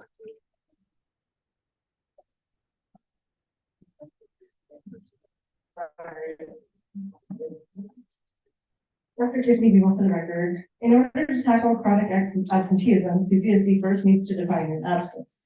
I have a student who misses first period because he has to walk his baby sister to school. I have another who works full-time to supplement family income and struggles to wake up in time for class. Both have over 10 absences and are denial of credit. They are considered chronically absent by definition. Both are, however, passing my class. I also have athletes who have missed 6 to 12 classes because they've been excused from my 5th and 7th period classes to leave for games. They are barely passing, just enough to stay eligible, and will earn credit. I have band students who have missed my class for paying gigs who are failing my class, but those absences are also excused. I have students who go on multiple field trips a week, excused. Students who are excused for student council, activities, multiple campus presentations, college visits, blood drives. I think you get the picture. On block schedule, missing one period is like missing 2 classes. And sometimes I don't see these students for a full week because of these absences that are excused by the school.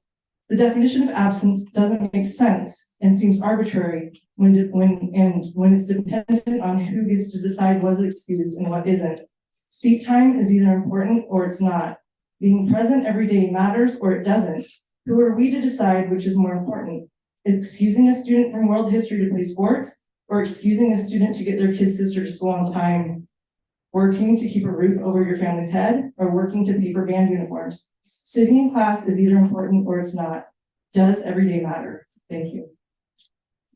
Thank you. And before we move on to a motion, colleagues, I have a question that was sparked by that public comment. Dr. Barton, Ms. Bartlett, where does the definition of chronic absenteeism come from? Dr. Barton. If I may, Madam President, members of the board, Dr. Guerra, Mr. Manzi provided a definition explicitly to the board. Can I call Mr. Manzi up to read the definition because he does it so well? He was on his way up already, and thank you for that. Appreciate it, Mr. Ramsey. Welcome back.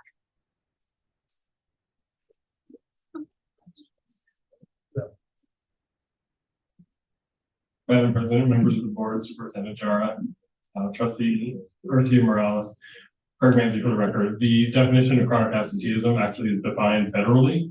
We have some pieces here locally in legislation and NRS that allow for flexibility that is specific to the Nevada School Performance Framework calculation, not the pieces of data that are in front of you today.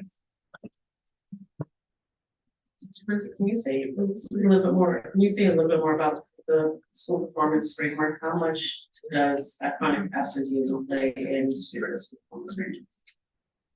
Madam President, members of the board, Superintendent Jara, Trustee Garcia Morales, Craig Manzi for the record. The chronic absenteeism measure is worth 10 points on the elementary school and the middle school framework. Schools receive a bonus point in that instance if they reduce their rate by 10% from the prior year. Your high schools are have the measure worth 5 points, and their bonus point is worth half a point as the framework if they do reduce by 10%. One more question around that theme. Does, do excused absences count towards absenteeism rate?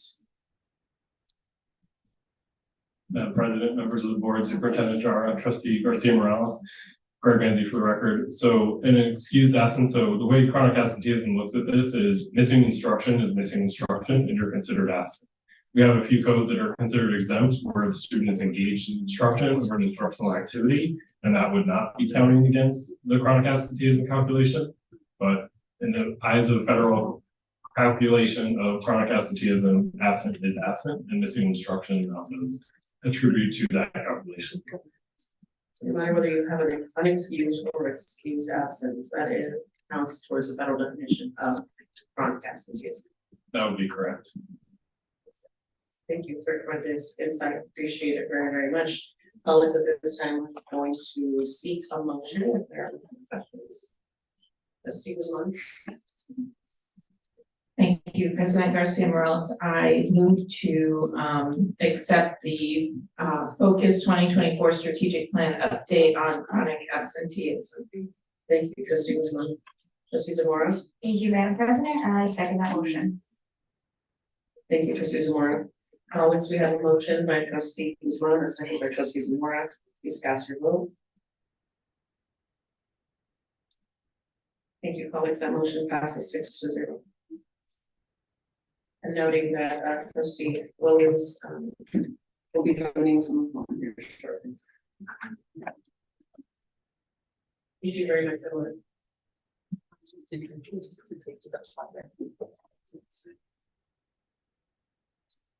Right, we're on to move on to item 5.01, notice of intent, Clark County School District Regulation 7113. Mr. Gowdy, welcome back. This item is an action item. Members of the audience who'd like to speak on this item are welcome to submit a yellow card now before Mr. Gowdy begins speaking. Once he begins speaking, I will no longer take comment cards. Yes. All right, Mr. Gowdy. Thank you, Madam President, members of the board, Superintendent Jara, Jason Gowdy for the record. As part of our normal processes, we are actually going through reviewing regulations, policies, and updating them for those that have not been updated in a while. While reviewing some of those, we noted this specific regulation, and ultimately there's one change to eliminate the final paragraph to make this essentially match what is included in NRS related to the requirements of the school for closing the school. Can we scroll down to the bottom of the page, please, to see the edit specifically? Okay, a little higher. That's it. Very good. All right. There's nothing else at this time. Colleagues, are there any questions? If there are no questions, I will take public comment. There is no public comment, so we can move for a motion.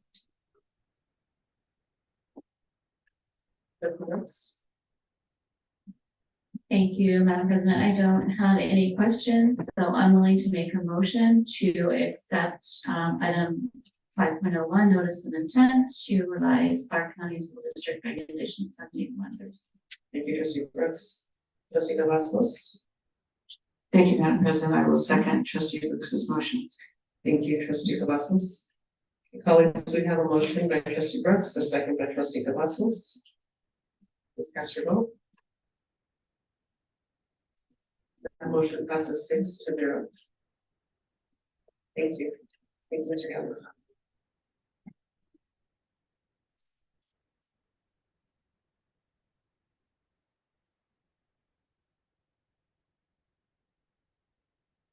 All right, ladies and gentlemen, we're going to move on to item 6.01. This is public comment on items not listed as action items on the agenda.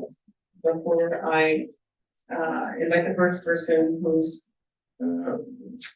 who signed up in advance to speak, I am going to ask members of the audience who would like to speak on this item to please get the yellow card if you'd like to provide public comment. If you are once we begin the first person in the public comment, will no longer accept speaker rights. Mr. Underwood. who's here. You signed up in advance, you'll go first. Followed by Mr. Bayless, I don't believe that he's here, followed by Crystal McLaughlin and Dave and Zavine. Divine, forgive me, Divine McLaughlin, so. Mr. Underwood, welcome.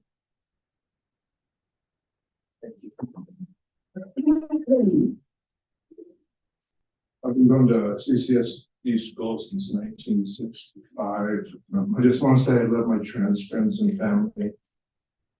I know their pain is real, tangible, and often dominating. And I'm offended at those who use their power, their pain, these politicians, so they can cling to political power. School parents and concerned citizens wonder how the majority of the board of trustees believe outrageous ideas that completely lack scientific backing or common sense. These strange trustees have all have higher education degrees and act as if their credentials make their thoughts higher than our thoughts. Truly, it's if they think that as the heavens are higher than the earth, so are their ways higher than ours. The trustees deem themselves to be so exalted they feel empowered to sacrifice Clark County school children upon the altar of diversity, equity, and inclusion, whether through reverse racist indoctrination or gender ideology. The district has chosen to dictate strange values for school children that cause them to segregate their fellow students by the color of their skin and to believe that they can change their physical sex at will.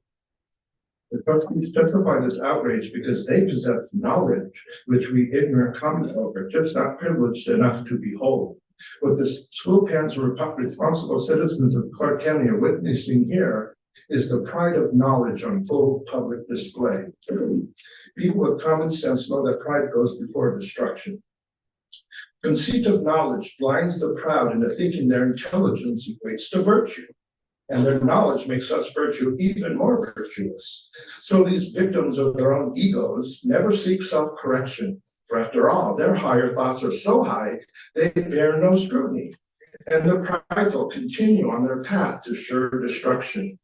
Both that of Clark County students and family lives and of their own careers, lives, and soul. As the quote from Matthew Henry says, there is no proof of ignorance more common than conceit of knowledge. Much may be known when nothing is known to good purpose, and those who think they know anything and grow vain thereon are the least likely to make good use of their knowledge. Satan hurts some as much by tempting them to be proud of mental powers as others by alluring to sensuality. Knowledge which puffs up the possessor and renders him confident is as dangerous as self-righteous pride, though what he knows may be right. The Clark County School District Board of Trustees demands the families of Clark County fall into obedience to their prideful directives and arrogant will, while abusing our school children's minds and bodies and erecting barrier after barrier against providing a high-quality education. Simply while the majority of Clark County School District Board of Trustees and their chief administrator are Thank you, Mr. Bayless is not here. they have Please turn off his become mic. fools.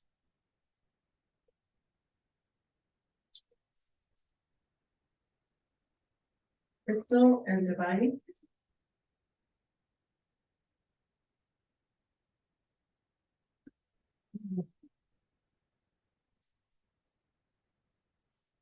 After Crystal and Divine, I'll have Leslie Palomino, Malamio, Madeline Childers, and Brandon Summers.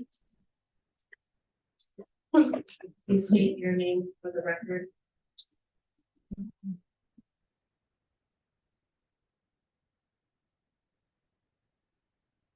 My name is Divine McLaughlin.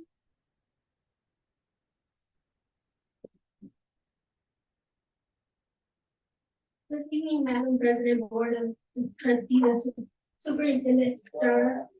I have been harassed by a group of girls at my school since September 2022. There were a few times this harassment and bullying that happened between Halloween, Thanksgiving of the same year, and then sometime in December around my winter formal. I remember in December, 2022, I was performing at Palo Verde High School winter recital. My mom got me an Uber home while I was in the Uber ride. My driver asked if everything was okay because it looked like we were being followed. I looked back and some of the girls that had been harassing me and bullying me were following in their parents' gray Charger. It was usually the same thing every time they bothered me. They talk about my body, call me names, tell me that that's how my brother got killed. Record that they were asking to fight, and they posted on Instagram saying I was scared. I went to the student success office so many times telling them these girls were trying to fight me, and the staff would tell me I'm always in trouble. I should choose better friends. That's when I first asked my mom, can I transfer schools? At the end of my junior year last year, one specific girl who I didn't know at all kept trying to fight me after school.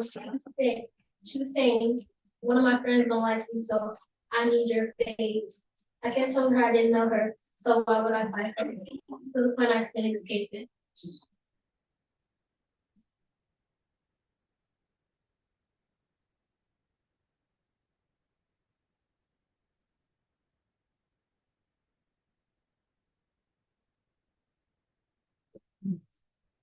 It's my birthday, August 17th.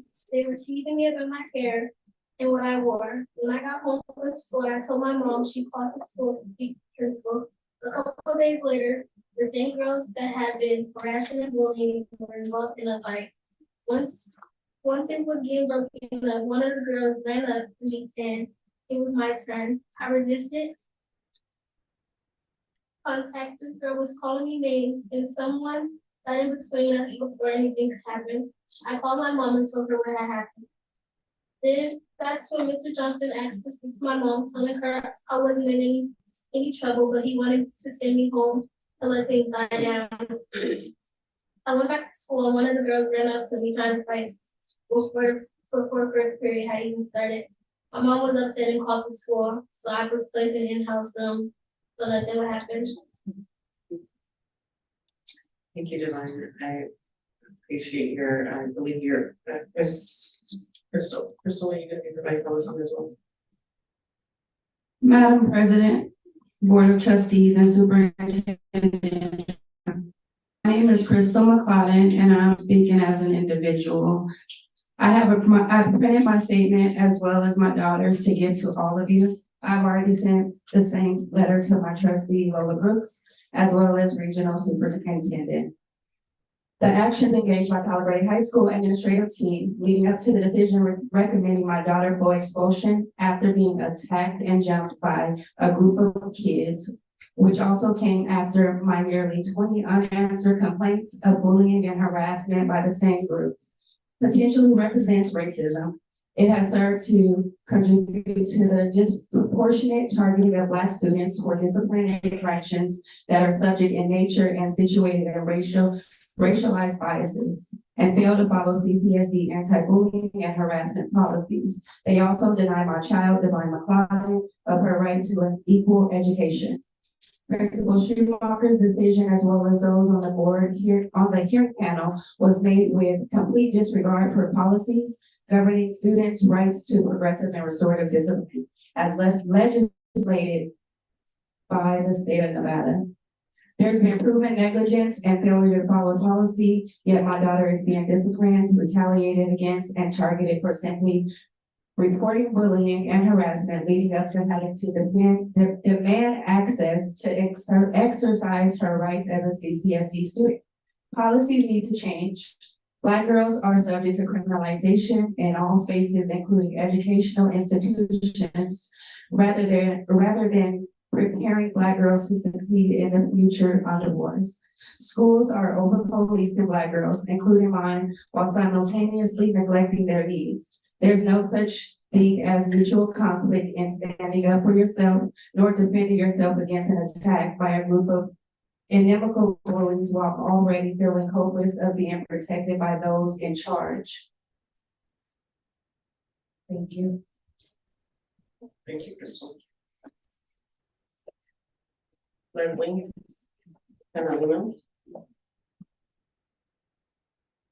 Madeline Elders, by Brandon Summers, who are the benefits. Madam President, Dr. Jara, trustees, Dr. Larson Mitchell. My name is Leslie Calamari. I'm a mom, a grandmother, an employee of CCSD, and a board member of Moms for Liberty. I have a bachelor's degree in communication, certified in temperament counseling, and a master's degree in Christian counseling.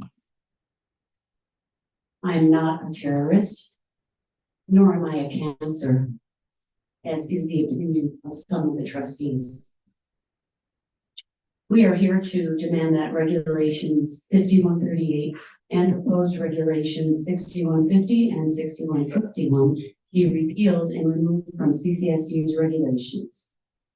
They elevate a specific class of students, those with diverse gender identities, above all others, and seek to eliminate parent involvement in decisions regarding what resources are available to students in school libraries. These regulations fail to represent all students. They violate their rights as well as the rights of CCSD employees and any volunteers who donate their time to help students. Just as an example, I'd like to mention the Individuals with Disabilities Education Act, or IDEA. This law states specifically that kids with disabilities must learn side by side with and be treated to the school parents a voice in their children's education.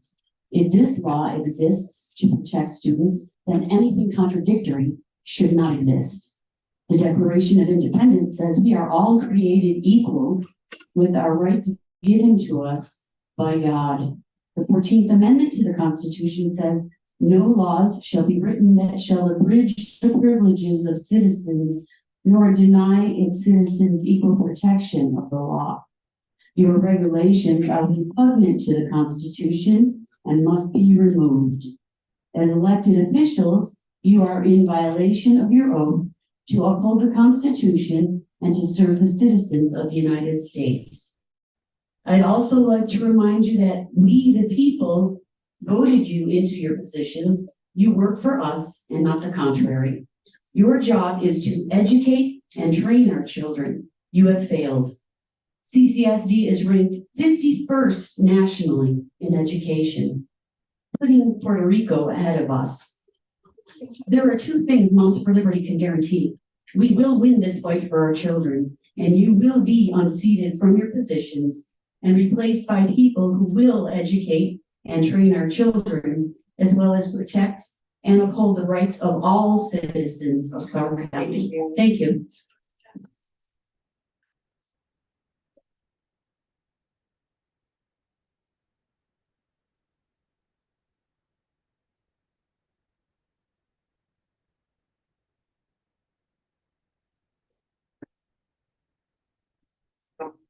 Go ahead. Okay, thank you. Thank you, Madam President, trustees, and Dr. Jara. I'd like to address this esteemed Board of Trustees concerning Regulation 5138.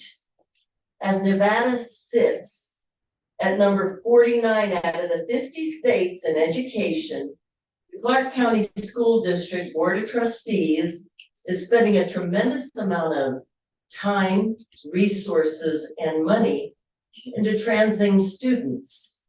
Nevada has been at the bottom of the educational rankings for years, and this board has been completely ineffective in raising the quality of Nevada's education. And now in 2023, CCSD can't find or keep teachers. The school district is in a free fall, and CCSD is focused on transing students. You talked about $100 million in COVID money and pencils and papers that were available for the students. Did it ever occur to you to buy textbooks? Regulation 5138, Clark County School District has no business entering the world of medicine. especially dark medicine. Regulation 5138 allowed the injecting of minors with puberty blockers, cross-sex hormones, and chemicals while their young bodies are still in their formative years. You see the little plant up there? When you grow, we all grow. Inject the plant with cross-plant hormones and chemicals and growth blockers and check the health of that plant after you've done all of your weird science to it in about 2 months. That's what you're doing to our children. Your course of action is reckless, careless, and it's cruel.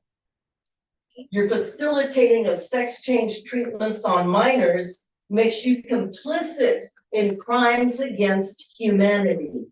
You condemn the uninformed minor to lifelong medical complications, sterility, sexual dysfunction, and mutilated bodies. How cruel of you to rob the minor of 2 beautiful privileges of adulthood, sex and parenthood. You rob them of these choices before they even reach the age of 18. Moms for Liberty is not saying a person can never transition.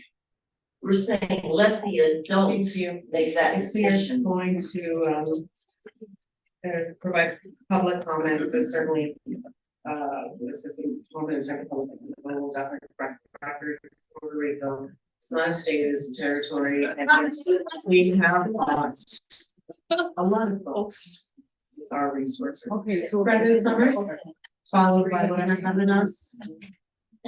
And Tiffany.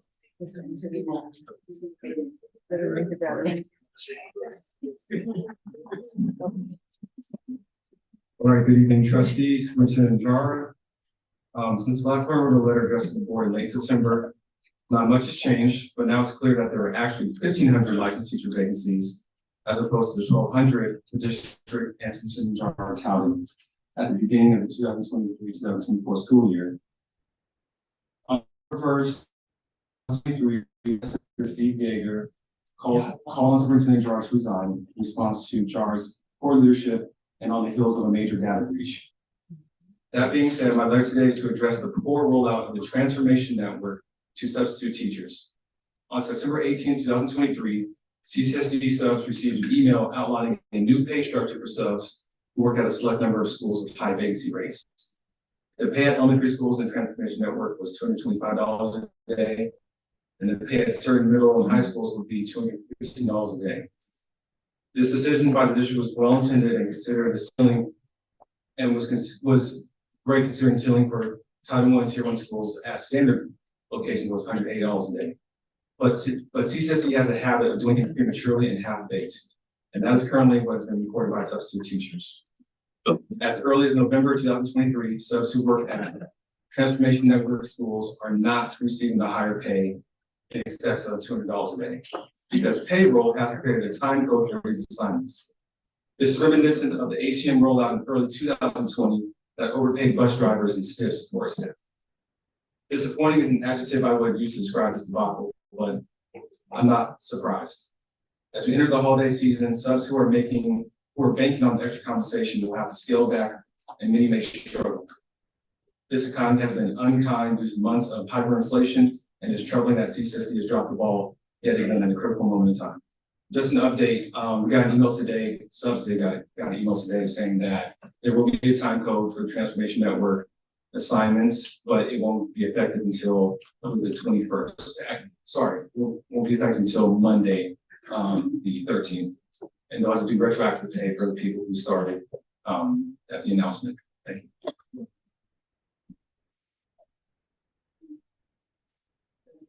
What I know?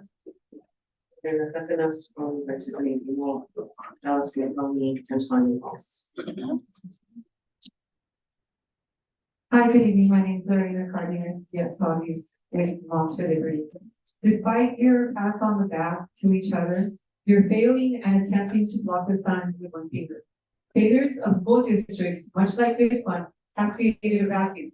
Moms for Liberty was created by parents who got sick of seeing the failure. But too many in this particular district and school board have a very twisted notion of what we are and what we do. We're called toxic and hateful. Let's list some of the reasons Sponsor Liberty is so full of hate. We don't want boys to participate in girls' sports. How mean is that? Let's see. A female high school volleyball player who was injured while competing against a male player last year testified Tuesday to the mental and physical trauma she's dealt with since the incident. Speaking during a committee hearing of the North Carolina legislature, Peyton McNabb, a senior at local high school, recounted the lingering injury she suffered from since she was struck in the face by a ball that was spiked by a male competitor in a match last September. She said, "I suffered a concussion and neck injury that to this day I'm still recovering from." Other injuries she's still living with included impaired vision and partial paralysis on the right side of her body. She's also experienced anxiety and depression. Unfortunately, this girl won't be the last. And what is this board waiting for to change that? Another $10 million lawsuit? Because I guarantee you, if you don't repeal or revise 5138, it's coming.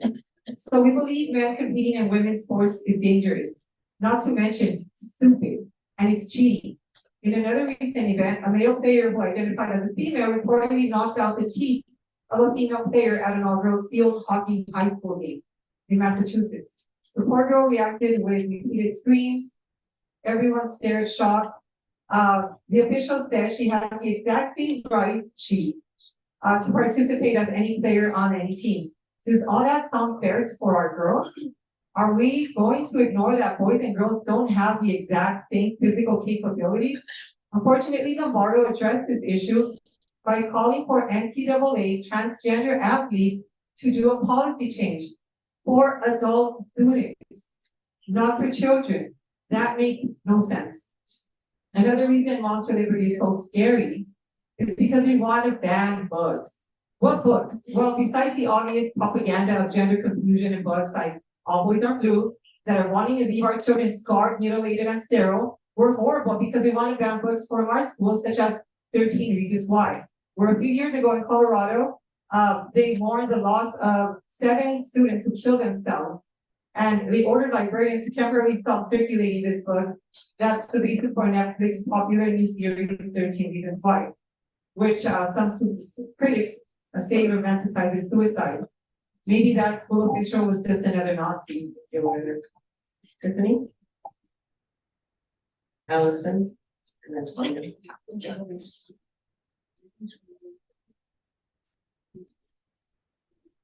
Good evening, Dr. Tiffany. During the last meeting, the presenter spoke on consistency in the district with Tier 1 instructional materials. And the example used was that a student moving from one school to another school should not have instruction interrupted due to the fact that they had to move. I 100% agree. We are a heavily transient district and students should not be penalized for that fact. So why are they at the high school level? The autonomy of high schools being able to choose their own schedules does in fact penalize students for the transient lifestyle.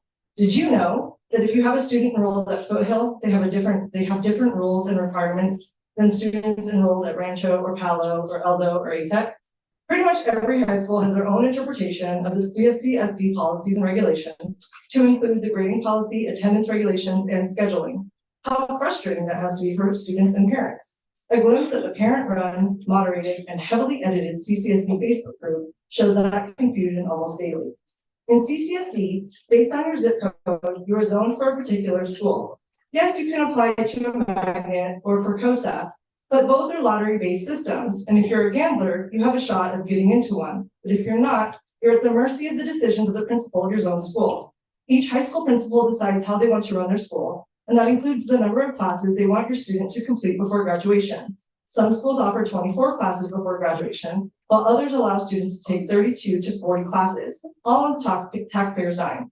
There's no rhyme or reason as to why anyone is paying for these extra classes or the teachers to teach these extra classes. In a world where we have a teacher shortage, why are we offering schedules that create extra classes? It doesn't make sense mathematically. For the district's own presentation, we aren't seeing results in our test scores based on the longer classes for block schedules. Students aren't more engaged in these longer class periods. Trying to find more elective classes isn't working, and the behavior problems are getting worse. Let's not even talk about students who transfer from traditional schedules to block schedule schools and have to sit in classes for no credit for the simple fact that they do not get enough seat time to earn the credit at their new school. Yeah, that's equity, right? That's the student's fault, yet they pay, that's not the student's fault, yet they pay the price yet again. Oh, but we need to give students who struggle and fail a chance to make up those credits, right? Consider the modified block schedules that have 7-period schedules and offer 28 classes by graduation, which give a buffer of 4 classes as a fail-safe. That mathematically makes sense. But when a student only needs 22.5 credits to graduate, and we're paying for 8 to 15 extra classes in a world where budgets are being slashed, teacher shortages are being shouted from the rooftops, test scores are low, behavior issues are high, and engagement is a struggle, why is the issue of getting rid of the 4x4 block schedule being discussed? Is it really that difficult a solution that we've overlooked for the last 2 decades? Because that's how long I've taught on the block schedule, and that's how long we've watched Nevada continue to bounce between 46th and 50th place in the national rankings. Thank you. Allison?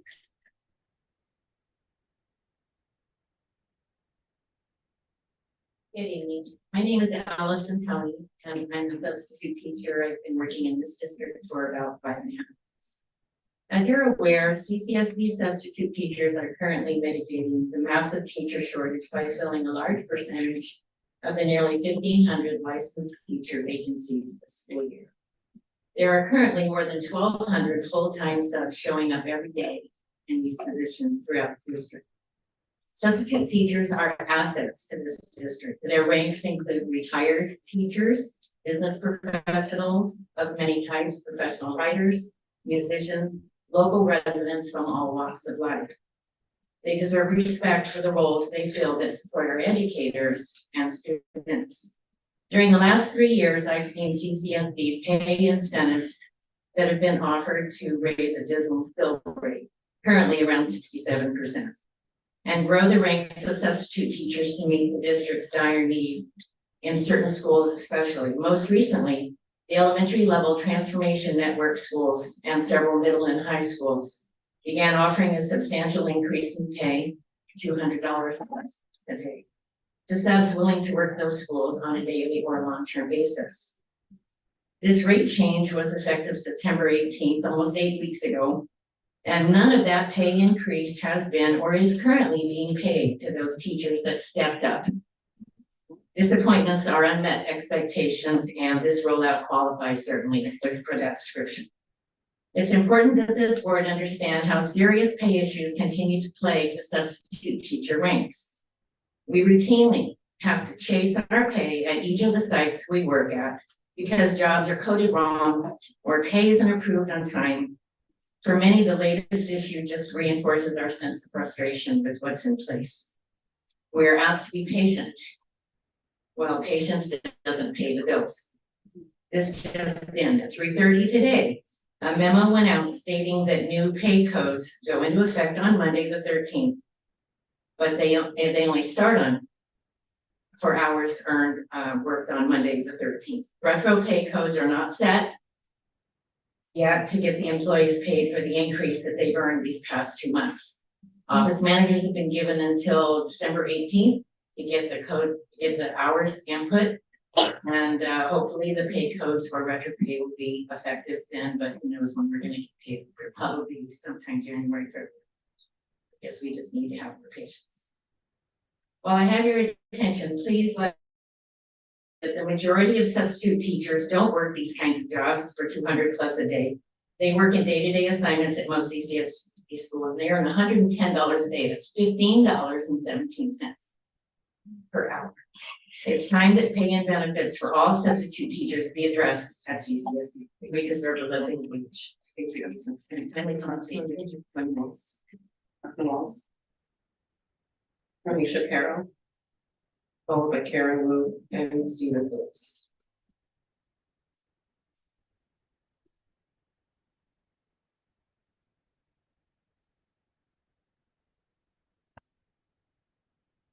Madam President, Board of Trustees and Superintendent Jarrell. My name is Manisha Carroll, I'm the parent of the Calaveras High School student, Ron L. Carroll Jr. On September 29, 2023, at 1:28 p.m., I received a text message from Devon's father saying that he had been involved in a fight. Shortly after, Devon texted me that some boys at school jumped him. I left work and made my way to Calaveras High School between approximately 1:50 p.m. and Upon my arrival, I entered the office with confused and present. I advised the staff that was present that I came to find out what happened to my son. Mind you, Palo Verde never called me to make me aware of this incident. None of the administrative staff in the room came to assist me. They all just looked at me and turned away. Thankfully, a school campus monitor came to assist me and led me to the room where my child was waiting. I walked inside a small office where my son, a young lady by the name of Divine Claude, and her family were sitting. We were surrounded by 3 to 4 CCSD police officers. My son's hand was swollen along with the other few straights and bruises. When I asked what happened, the school police immediately shoved the police report in my face and advised that I file assault charges against the other kids, and I had the right to do so. At this point, I still had no idea what had really taken place. Finally, my son said he'd been jumped by 4 boys that he did not personally know. He also mentioned that he'd seen them on his bus, but he didn't know their names. My son and Divine's mother advised that she had also been brutally beaten and jumped on by a large group of girls as a result of an ongoing bullying issue at the school that they had never addressed. My son mentioned that no school police or administrative staff was present to resolve this incident while Divine was being brutally attacked in the system. He attempted to push a large girl off of her while simultaneously being beaten by a group of other girls. The 4 boys came from out of nowhere and started to attack my son. When I asked the school police why they were not present, they all nonchalantly advised that they were elsewhere on campus dealing with a more important issue. The principal, Schumacher, never came into the room to apologize or empathize, nor did she offer any reassurance that they would investigate. She only advised that it was Friday and she didn't have time for this right now, told me to come back Monday and turned and walked away. I questioned her as to whether this was even safe or fair and reiterated that my son was assaulted and I didn't take it lightly that she was brushing it off. It's not important. On Monday, October 2nd, Devon and his father, myself, arrived on campus as the instructor. As we headed to the student success office to further discuss the details of the incident that Friday, one of the boys that attacked him was roaming around in the courtyard, yelled something at my son as he headed towards him, and another fight broke out between the 2 young men.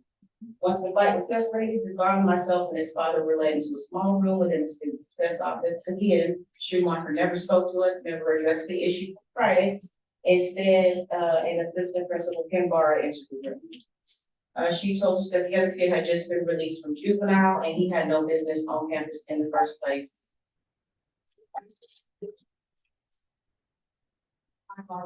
Thank you. Karen Wu, followed by Stephen Phillips. And Dr. Val Rogers. Good evening, esteemed trustees, Superintendent Jara, and audience members. For the record, my name is Karen Wu. What's best for the students? This question has been utilized both in support and against recent teacher protests. As a student, I'm here to say that we support our teachers so that we can receive the best education long term.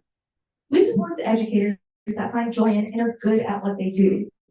We support the educators that know us as people and not just another statistic. We support the educators that run our clubs and spend hours outside of school sacrificing their own valuable time. We support the educators that spend unpaid hours outside of school putting together engaging curriculum for our own benefit.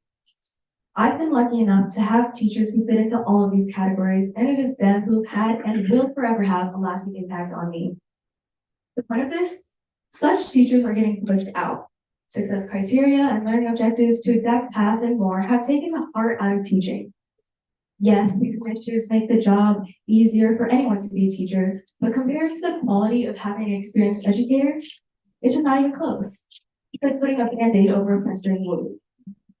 For my parents in the room, would you prefer your child to have a teacher who genuinely knows and loves how to teach? Education is supposed to be priceless, so why is it feeling kind of cheap right now? To remedy this, I believe that yes, we should compensate our teachers fairly, but I'd also like to emphasize the crucial role of student input and feedback in shaping our educational environment. Us students are not just recipients of knowledge, but active participants in our own learning journeys. We bring unique perspectives, experiences, and insights that can significantly foster growth, inclusivity, and academic excellence. Yes, we have student advisory boards and whatnot, but let us tap into the masses. The only thing I can remember that even attempted to do this was a long survey given to us at the end of last year. This survey was so long that even I was almost convinced to not complete the whole thing. That simply does not cut it.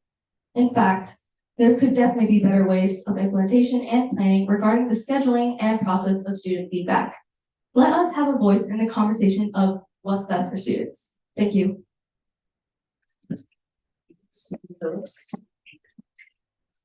Followed by Dr. Kyle Rogers and the chief of Hello, members of the board. My name is Steve Phillips. I'm here today to discuss the data breach that happened last month. As a software engineer, there are many steps you can take to prevent such a data breach, such as, for example, requiring the user accounts after having been created. To change the password, that's one simple step. Two-factor authentication is another. There's all sorts of different things you can do. I just urge you guys to address this issue. This is important. This is our students' information, their data. This is not something that we can afford to be putting out there like that. And I don't think it's right for it to be not addressed. And I think that one of the biggest responsibilities that we have to do that. I mean, if we care about our students like we all claim to, when we address this issue, thank you for your time. Dr. Rogers. I think you just leave it with staff.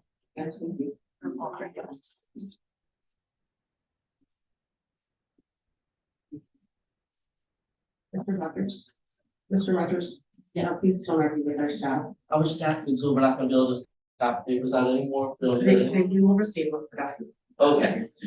Alright, so Dr. Kyle Rogers, the record, papers I've just provided to you have 3 pages. The first is the expulsion policy for CCSD. I'm going to be speaking to the parents who came to talk to you about how they've been unfairly treated, how their bullying cases have not been addressed. Specifically on page 4 of the bullying policy, we have highlighted for you that when they go to the Educational Service Division's hearing panel, if that panel upholds this expulsion, that is where they are then allowed to go to the trustees panel and appeal to that next level. But according to the policy, you can't appeal to that next level unless if it was modified. And so here's what's happened. I provided you this on the second page, which is an email one of the parents received, is that their expulsion was modified from an expulsion to an alternative school placement, which is just another word for an expulsion. The kid is still not allowed back in their home school, and they're required to now go to a different CCSD school. But they're not calling it an expulsion. So then because they're not calling it an expulsion, they've been told that they're not allowed to appeal to that next level. And I'm showing you that on the 3rd page of the document I provided to you, where they say, quote, the decision of this expulsion hearing panel in this matter is final. So they do not have another ability to appeal to the trustees of board. And so what's happening is they are manipulating that technicality in the policy and using this technical expulsion, alternative school placement, where the kids again are not allowed in their home school, but then are going to be placed into an online school. How is that not still an expulsion? They are playing around with the language. And this also adds on the concern I brought up in the past is, are these alternative school placements being reported to the federal government for expulsion requirements, to the state government for expulsion requirements? Because these still sound like expulsions to me. But if you're not reporting them, that seems like another way in which they're manipulating the data. Lastly, I want to speak to the bullying issue. This year, I've been a teacher at one of the 3 behavior schools. The story of students being bullied, telling an adult, and then eventually ending up in a conflict, a physical fight, and then ending up at my school, I hear over and over. I am here today defending those parents, even though I don't know what happened in those cases for sure. I wasn't in the room, but I know those stories. I hear those stories on a daily basis where bullying goes unaddressed. As I've spoken to one of the trustees about, I have data from a public records request from over a year ago that shows that CCSD's bullying data and the data they reported to the state is not the same. The state has almost half of what the data I received from CCSD about bullying. CCSD had about 1,200 bullying cases in the 21-22 school year. The state only has about 660 cases. The CCSD reported to them. Thank you. Have a good day. Followed by Vicki Cradell and Jane Audette. Akiko Cooks, for the record, co-founder of 1865 No Racism in School. I am a community organizer, activist, and parent. Board of Trustees, Madam President, Superintendent Jarrett. After sitting through two expulsion appeal panel hearings of two Black students at Palo Verde High School and watching the blatant disregard of these students' rights that had been violated, watching the school administrators tell bold-faced lies on these students in this appeal process to cover where they had completely failed to protect these students, then criminalize them, expel them, and then stop them from being able to appeal it further by placing it at NVLA. Then trying to shift the blame on the families through, and then so we demand a comprehensive revision of the CCSD expulsion process and an investigation at Palo Verde High School and administrators and their expulsion processes that are happening right now, specifically for Black students. If they can take a zero tolerance approach towards an attitude towards our students, then we can take a zero tolerance approach toward their jobs and their careers. They are throwing away our children, and we shall match that energy. The administrator, Mrs. Schumacher, has never shown her face while she is the one who's giving out these sentences or expulsions. We demand that she be immediately suspended and investigated because she is snatching these children's joy. I will close out by saying, I stand with trans children. Vicky Craig. Followed by Jane Audette, she's already read that. Good evening, Vicki Craig. For the record, I'm a reading teacher in Clark County School District. I think sometimes it's really important to remind ourselves why we work in public education. For me to have an opportunity to help children successfully navigate their way through learning is a gift. The awareness that these children will someday be leaders in their communities is always there. When you think about it, helping them learn strategies for communication, how to resolve conflicts, and things like collaboration are vital for living in a society. Anything we put into place in our schools should be something that helps instill values to help our students be good members of their communities in the future. That is literally our job. They're children. Their brains are still developing. And it's widely known that when our students have behavior issues, it can be a symptom of other problems. Our schools should be guiding, mentoring, and helping all students be successful. All students, every student. Their skin color doesn't matter. It doesn't matter if they're trans. All students deserve the right to an education. Every child matters. As a district, our discipline and expulsion policies need revision. Your educators do not want students expelled for the wrong reasons. We want strategies put into place to help and support our struggling students. We do not want our Black and brown students expelled at higher rates. We want the expulsion policy to be clear and fair and something that everyone agrees is fair. The world can be a terrible and unfair place. There's no reason why our public schools have to be like that also.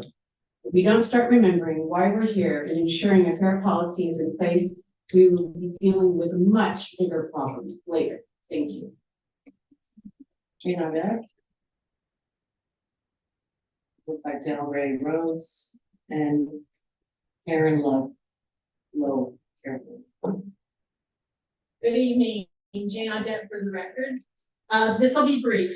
I'm speaking as an individual, supporting the demands of race schools, that students and families and community organizations guarding the expectations at Palo Verde High School.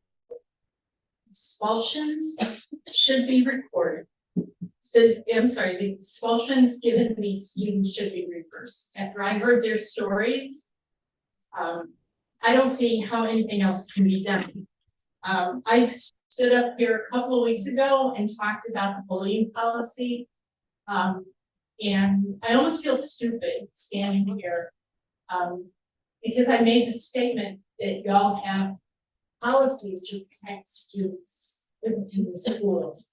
And then I meet a family and I hear their stories, and another family their stories. And then I realized that the policy is not being followed. So here I am again. I support the idea that the community needs to sit with the administration and the board and review this expulsion policy and revise it.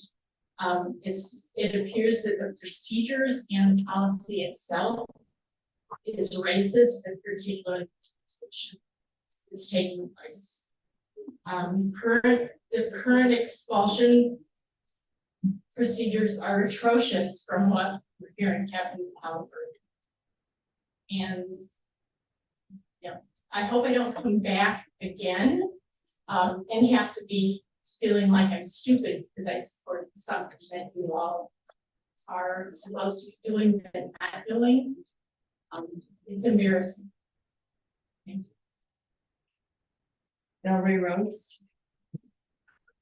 Present. Karen Lowe. Followed by Cyrus Rajati. Hi, my name is Karen Lowe, for the record. Hello, school board. I would like to address the fact that our schools are failing our kids. Kids should love, or at the very least, like coming to school. They should feel safe, accepted, loved, encouraged, and appreciated.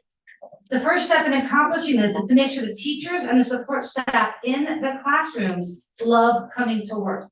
We need to pay the teachers what they are worth, and we need to allow them the autonomy and creativity to educate in a safe, fostering, and fun environment.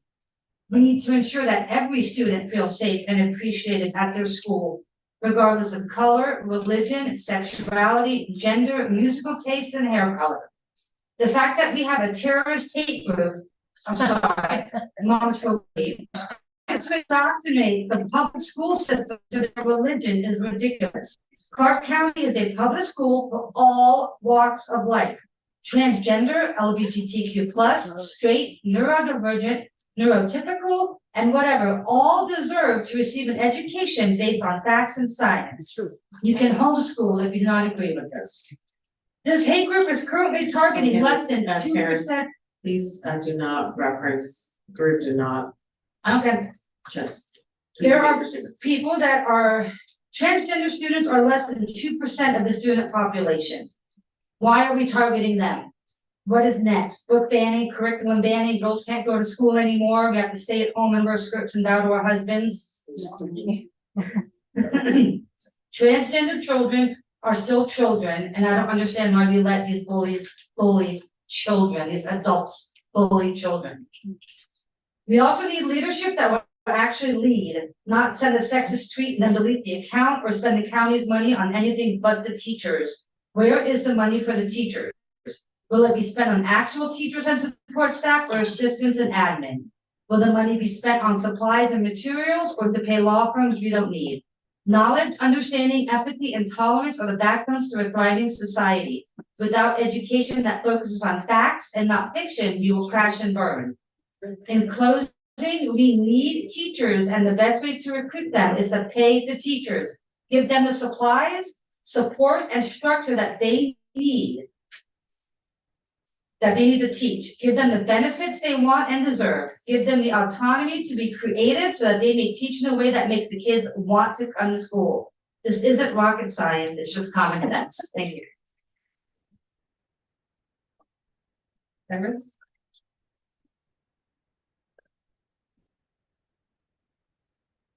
Hello, everyone. Thank you so much for having me, and thank you for the town hall that happened several weeks ago. And I spoke to a lot of people that we need to distribute funding more efficiently across the board, as the east side is not getting much.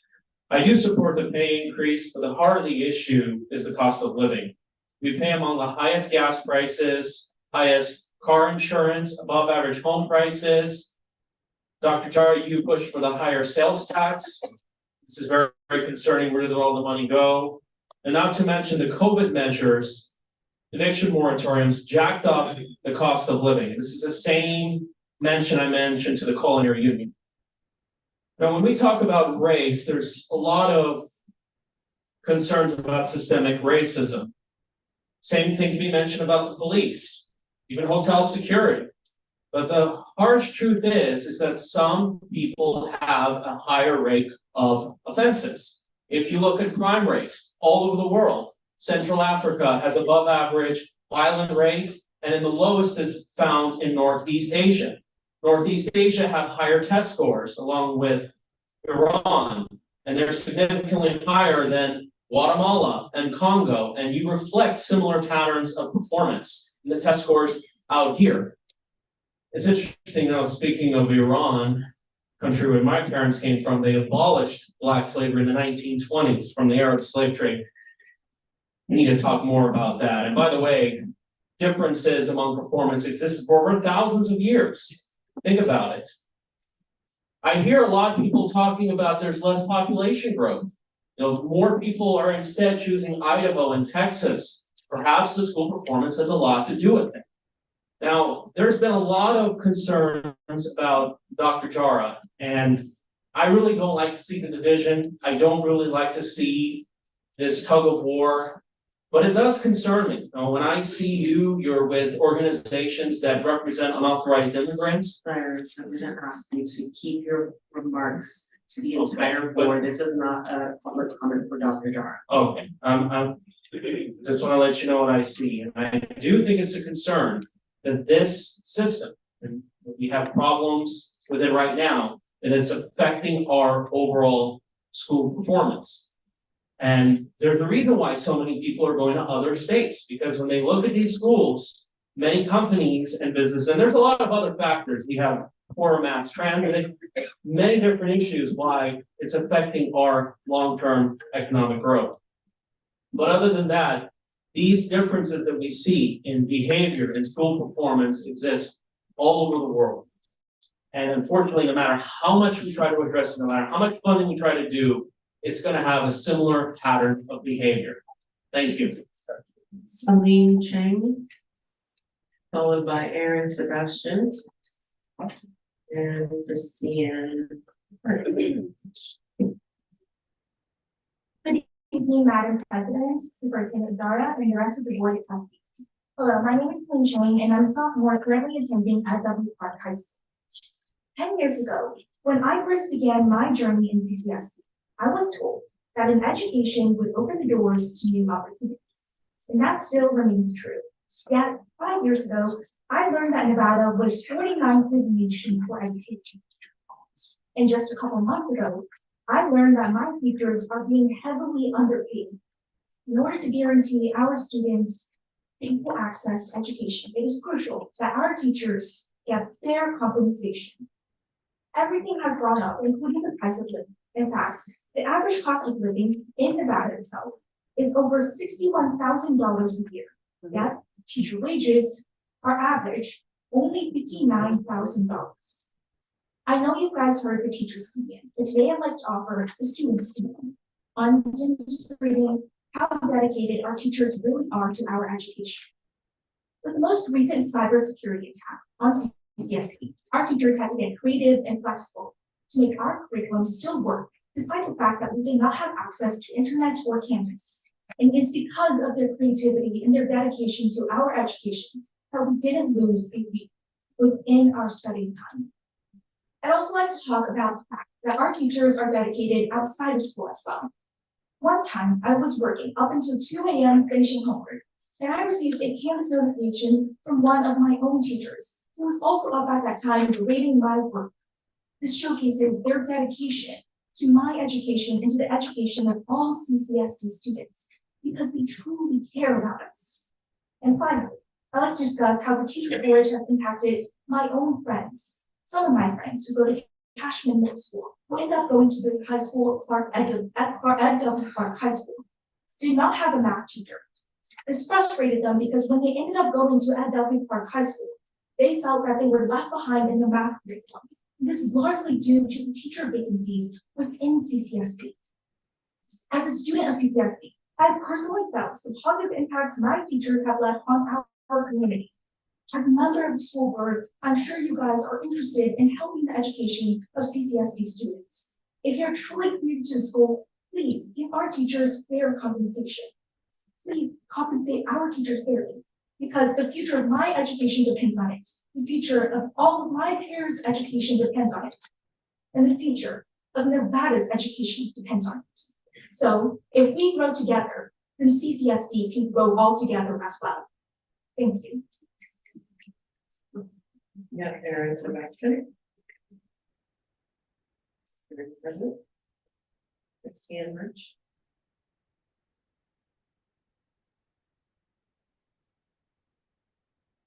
Followed by Kimmy Lindsay. Good evening. My name is Christiane Mersch, chapter chair from Westford Liberty, Clark County. Parents who will reject the pornographic materials that you have at CCSD school libraries are not book banners. You just have common sense. This is not political. This is not about censoring book. This is our young children being groomed and exposed over sexualized word. If a parent wants to buy a certain books and expose to their children, they can go to Amazon, Barnes & Nobles. Our school is supposed to be a safe place. So what you are concerned is about explicit materials like all boys are blue, aren't blue. This book is in our schools, over 11 schools here. And we're talking to principals, some are completing their request forms to be removed, some removed by themselves. But there's 11 schools that have these books, and I want to read the part. I put some lube and got to him on his knee. I began sliding to him from behind. I pulled out him and kissed him, and he masturbated me.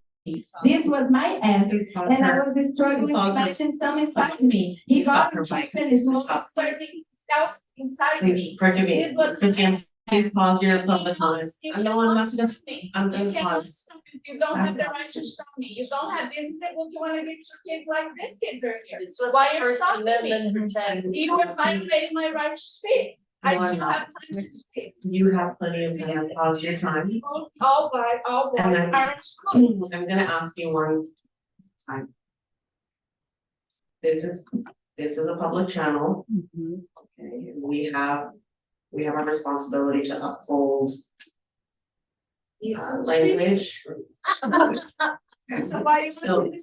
Well, I am gonna ask you to, I'm gonna return your time. You're welcome to continue, but I'm gonna ask you to keep your language. To be mindful of your language. Doesn't make sense. Okay, I want to just speak. Disclaimer that Pastor John was here too. He tried to read is in our schools. The superintendent was not here. We had the room full of parents and he didn't listen to us, but he listened to a librarian that we did a pledge with her beers. She attacked me on her social media and she said, I'm a highly fuckable.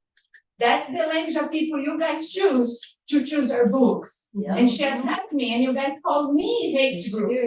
That's right. And I stayed very kind to her. I'm not gonna go to you because I have a husband and I'm a proud marriage, but that's, I have the proof. Even in Nevada Global posts that is the person you chose to do a pledge. You should resign. Christiane, I'm not gonna let you stop your time. You get to provide your public comment to everyone on this board. Together, Shada, you should resign.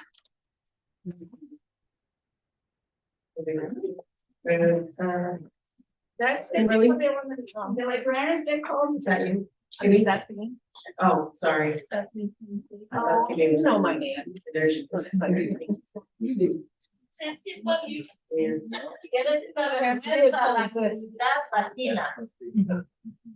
Continue Wednesday. I want to talk to you guys today about what's happening in our schools. Among other things, I know there's a lot of vision on one thing we're agreeing with the issue. So transgender policy. I'm sure you guys have heard the headlines. I'll read it just a few of them to you. August 7th, 2023, teacher accused of having sexual relationships with student. November 8th, 2022, elementary school teacher charged with sexually assaulting a student. May 6th, 2023, retired CCSD teacher arrested after alleged sexual assault of minors. December 11th, 2020, assistant principal arrested in online predator sting. April 26th, 2023, students accused CCSD of sexual abuse cover-up. August 2nd, 2023, former CCSD CCSD coach faces sex assault charge. August 17th, 2023, CCSD worker charged for attempted lewd conduct with child.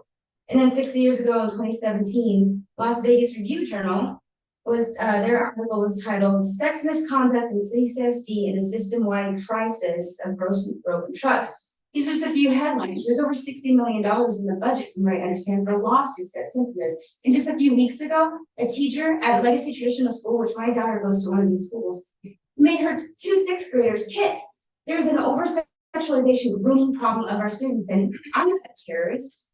I'm a parent who loves my children. I'm a parent who loves my daughter. I want her to be able to succeed on any academic scholarship, sports scholarship.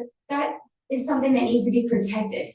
And I stand for these children to protect them, their hearts and their minds, so that they can succeed. But we are grooming them. If we can't stand up here and read to you a book that you allow in elementary schools because of the language is vulgar and it's offensive, what is happening here? There needs to be some kind of accountability. Our children are being sexualized. The groomers are their educators. It needs to stop. And I apologize. I love our community. I love our children. I worked on an ambulance for 7 years. I've seen what happens when these children are depressed because of what they're going through. And then they confide in me with their issues. I have nothing but a heart of compassion for people dealing with these and for parents who have no option because their children now are going to be given drugs. They're going to leave them castrated and unable to have a full life. So don't tell me we're terrorists because we stand in the gap to protect our children. Do something better. Repeal your transgender policies, because all it's doing is allowing the over-sexualization of our children, because that topic is not being withheld until they're old enough and responsible. It's being introduced to them at kindergarten through the use of pronouns, and predators are accessing our children.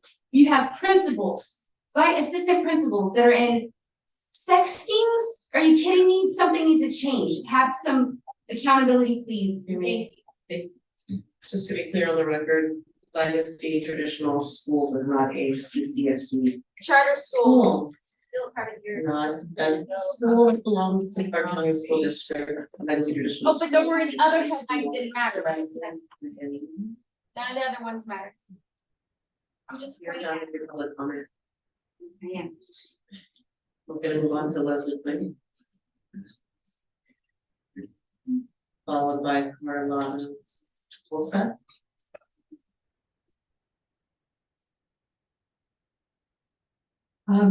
Good evening, everyone. My name is Leslie Quinn. I'm a registered voter in Clark County, a mom and a grandma. I'm here today representing myself. I'm here to ask CCSD school board to support repealing transgender regulation 5138 for reasons I will explain shortly. As I understand, CCSD is currently helping 317 school children get puberty blockers, hormone injections, and ultimately sex changes. I thought children come to school to learn, not to get medical attention. That is the responsibility of their parents who love and care for them. Children belong to their parents, not the government or CCSD. Using puberty blockers in children without diagnosis, endocrine conditions is a subject of ethical controversy and extreme clinical concern.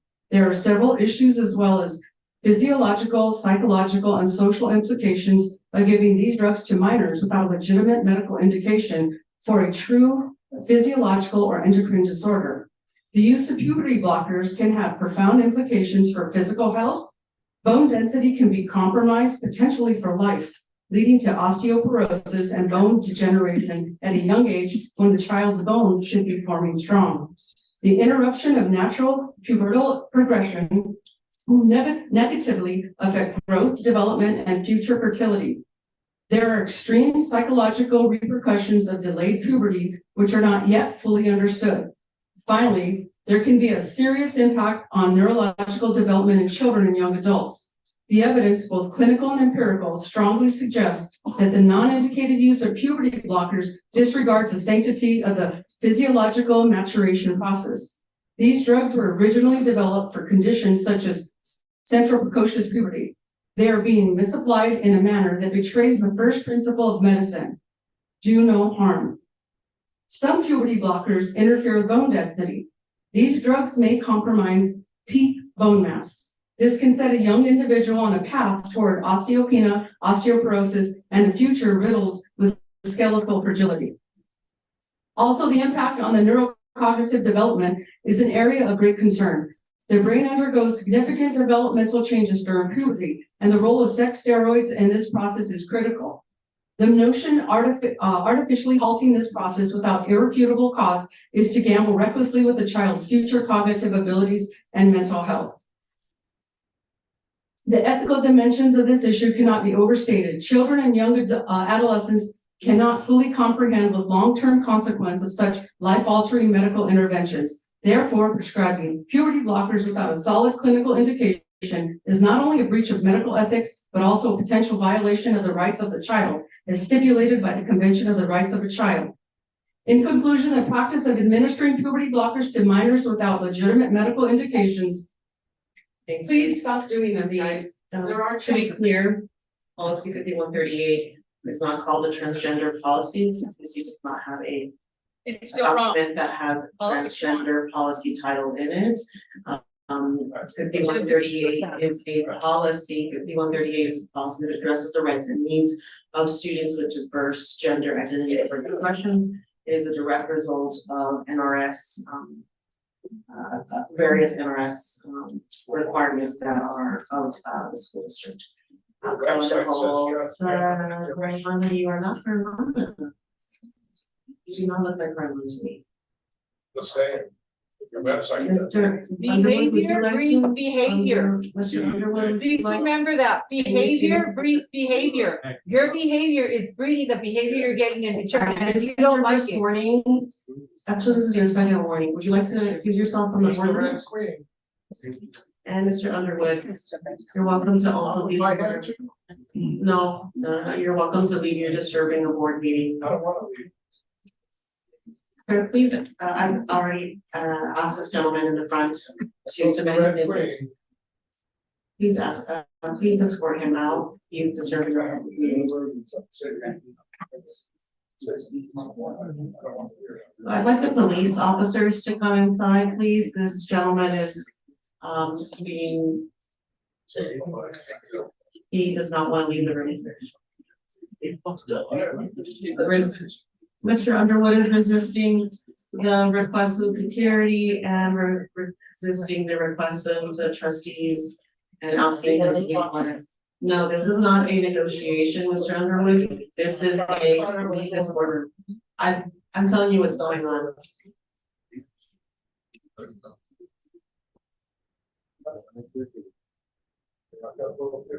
Mr. Underwood.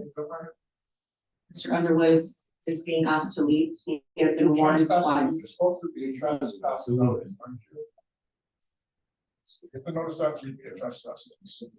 Stop doing here because now you're making me move, so then we have to give justification for it. So then I'm under arrest, is that right?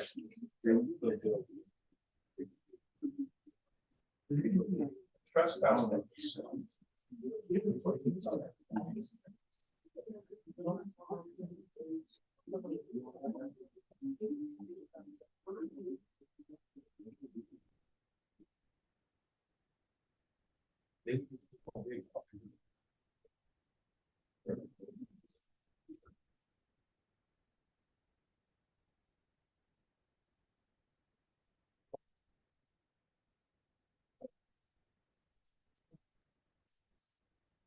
Thank you for your patience, Ms. Wilson. Madam President, Board of Trustees, and Superintendent Jara, for the record, my name is Marlon Fulton. In the capacity of an educator in your school district this evening, I'm going to say two names. Say them very quickly. Divine McClodden and Devon Carroll Jr.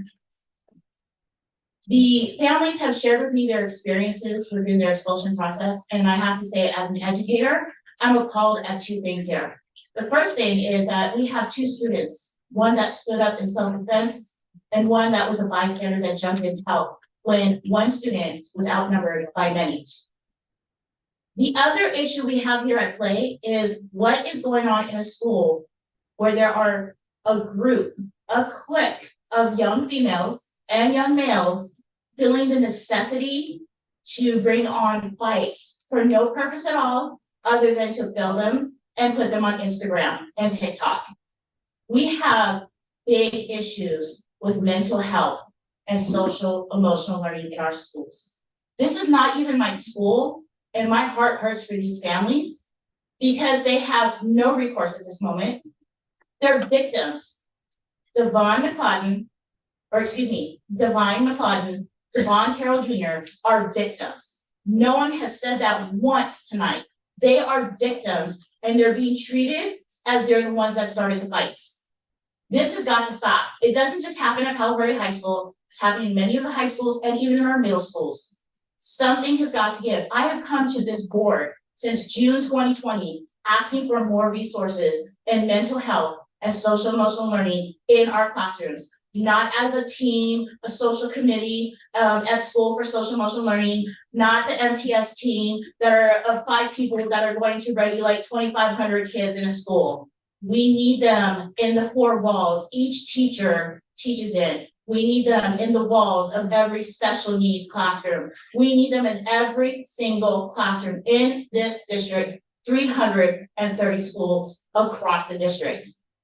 Fix it. I'm tired of asking for this. I'm constantly banging my head against a wall every day, trying to fit in 42 students' needs, 6 class periods, and I have sold all of my preps. I have nothing else to give. Oh, and I don't have a contract. So can we please get it together? Because I'm telling you right now, if things aren't going for the better by June 1st, this educator may quit. Thank you. Jenna Robinson, followed by Johnson Marshall. And Stephanie Kingston.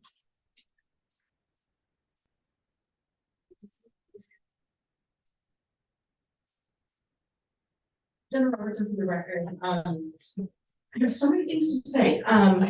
The first thing I want to say is Carolina took the words right out of my mouth, that Carolina was the first time tonight of anybody saying that those kids were victims. And historically, that is a problem with the disciplinary process here in CCSD. The victim is often made to be just as guilty as the perpetrator when it comes to discipline. The victim has to help make it better for the perpetrator, has to work in some kind of weird mediation, and the victim who was bullied has to help make it better. That's not their job. Their job is to come to school and to learn. And if there are there's a history, Divine showed us a history of having trouble with these girls, and mom made calls and did all the right things and reported it every time. And Divine was punished. So let's talk one more thing here. I came here in support of them, of those kids, and thank you for listening to them. I really feel that the board heard them tonight. Thank you. And I really feel like the room heard those kids tonight. Thank you.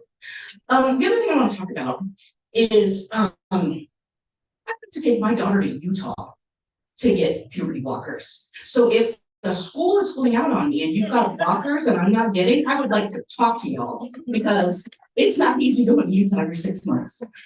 Another thing I would like to say, we seem to have a public who is upset about the number of gender diversity, the policy, of course, but of gender support plans in our schools, 300 and whatever. They get the numbers through FOIA dumps, and that's great. They have the numbers. I support their right to know how many students in CCSD have those gender support plans. But you want to know what else they have? Those 300 and whatever students have supportive parents, because those kids don't get a gender support plan unless they have a supportive parent who starts that process, shows up at a meeting, signs a paper. Supportive parents. Do you know how many kids are in this district that don't have supportive parents? That maybe don't know how to start the plan or don't care enough to? There are so many trans and gender diverse kids in this district who don't have a parent to start that process for them, who won't be called the name they want to be called, who won't be dignified with the pronouns that they choose, who have to go to school every day with the wrong name on their ID badge displayed for everyone to see, because they don't have supportive parents at home. So 1, I want my blockers, please. 2, the numbers of trans kids in this district are huge. And if you think those 300 kids are the only trans kids in the district, man, Man, you're delusional. You're delusional. It's not just 2%. Thank you. Chauncey, followed by Stephanie Kinsley and Michelle Turner.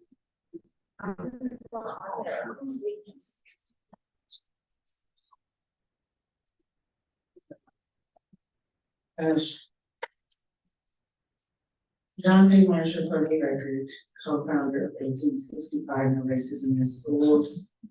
Dr. Jara, Madam President, members of the board.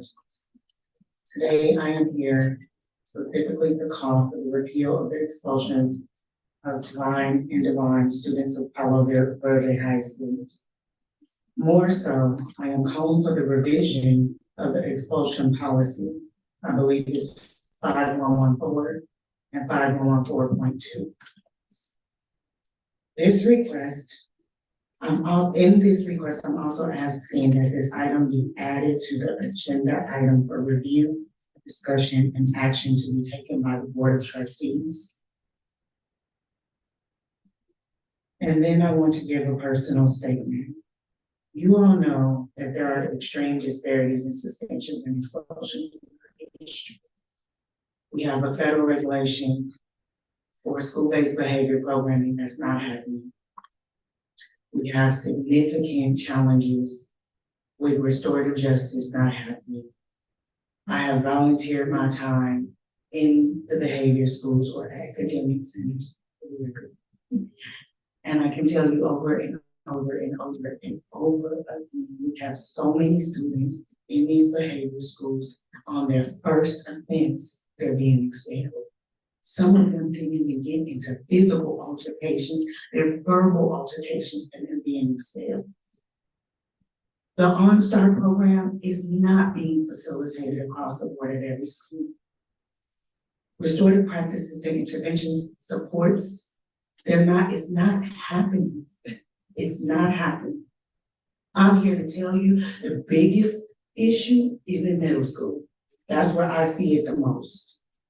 We not only need this policy to be added to the agenda so that you all can take action on it, but we also need to make sure that you're following up on what's happening inside the schools. I feel like every time I come in here, I'm informing you all of something. I don't know if it's appropriate to address Trustee Brooks directly. Make a general comment about. General comment, okay. So general comment is I would like to encourage every trustee on this board. When parents reach out to you, I understand the legalities in framing responses in generalized ways. It is insensitive. And in 2019, we explained to you guys that, and I'm saying it again in 2023, at least pick up the phone. Call them and say, I'm sorry, I hear you, and I will refer you somewhere. Thank you. Michelle Turner.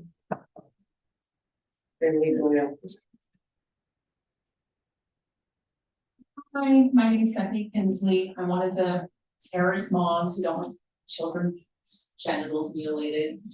I thought about coming up and identifying as a Black man today so that I can point out the hypocrisy and that in all your stances. Because I just heard someone gasp at the idea of that. But someone else can get up here, a boy can get up here and say he's a girl and go play sports against a girl, and that's fine with everybody.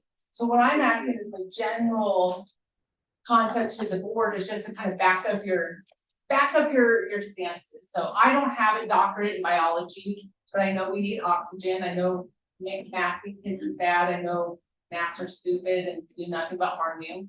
So I just want to know, why didn't we take a stance against that? Why are we telling little boys that they can be girls and girls that can be boys when they can't? Because actually, that's when these kids tend to have the highest suicide rates after they do all the surgery and all the pills, and they realize they're never going to be this idea that they had in their head. Instead of seeing these so sad children who are lost in their own bodies and giving them therapy and telling them that you're born perfect, you're fine, you don't need to mutilate your body to be happy. Instead, they get used like a little Gucci bag so the mom gets attention. And they get to say that their child's trans and they need all the attention from that, and it's so unhealthy. We're seeing all these kids come out who are transitioning, and they're just so upset that the adults in their lives let this happen, let them mutilate and ruin their bodies for life. I've sat through many board meetings in my life in private sector jobs where we discuss finances and business. Never in my life did I work for a company when the customers complained, the customers were wrong. That's never been the case, but that is how it is with CCSD. Yet you take my tax dollars, then you throw it in my face that I put my kids in private school. So I could spend $15,000 extra a year on top of the tens of thousands of dollars I give every year in taxes to the state. Just so that my kids got to breathe oxygen while your kids were masked up. My kids aren't going to be told that they're born in the wrong body and that they should mutilate their bodies and ruin it so they can never actually enjoy sex. That's actually child abuse, doing that to a child. That's child abuse. It's nothing short of child abuse. It's disgusting. I just want to know how y'all sleep at night. You're the educated ones. Yeah, you all guys are making the most insane, illogical. You back up your mask mandates, back up anything you did, because none of it is based in science. It's all based in liberal ideology. And these statistics represent two-parent households. The single mother households are where these violent, crazy kids are coming from. So yes, statistically speaking, yes, I was a You are disturbing a public meeting, Ms. Kingsley. in the least school. Miss, Okay. Y'all better get that under Send her out. Send her out. we need everyone actually to be under control. I need both sides to be under. Ms. Kinsley, I know you're on your way out. I'm sorry, statistically speaking. All right. President. I'm leaving. Hold on.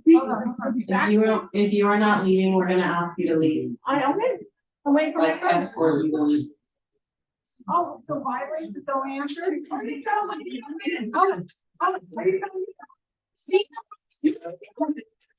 that happens because what you allow in here. Miss Waters, please don't be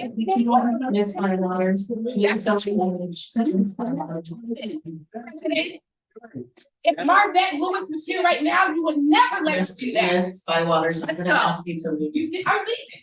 You did that on purpose. That's crazy. You asking everybody to leave? You let that happen. Wow, so we can't even express nothing. You let that happen. I'm a veteran and I'm disappointed in what I see. I really am. Let's go. I wish I never fought for America based off of what I see. No, he From did that the on abuse of purpose. power. That's Let's go. crazy. I never abused my power like that, man. She should have been out of the meeting. Don't worry. Out of the meeting, President. I do have the credentials. I will be doing for your job. That's crazy. I can't believe y'all allowed this to happen. United States of America. Wow. Someone out there was awarded a two-parent house. We're gonna continue with our public comments. Thank you for your patience. I think we all should leave. Please leave the boardroom. Crazy. Please leave the boardroom. I'm gonna leave. I have no. Ladies and gentlemen, I'm thank you for your patience as we return back to public comment. I cannot.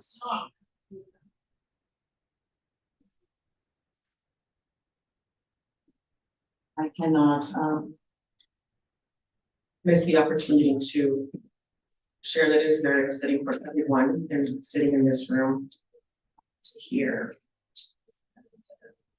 a lack of respect and a lack of supporting what we're here for. We are here for our students, we are here for our children, and we are here to conduct a business meeting.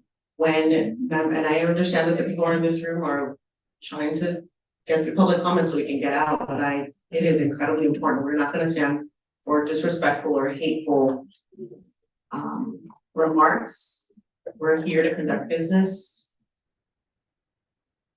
And we need that to be the priority.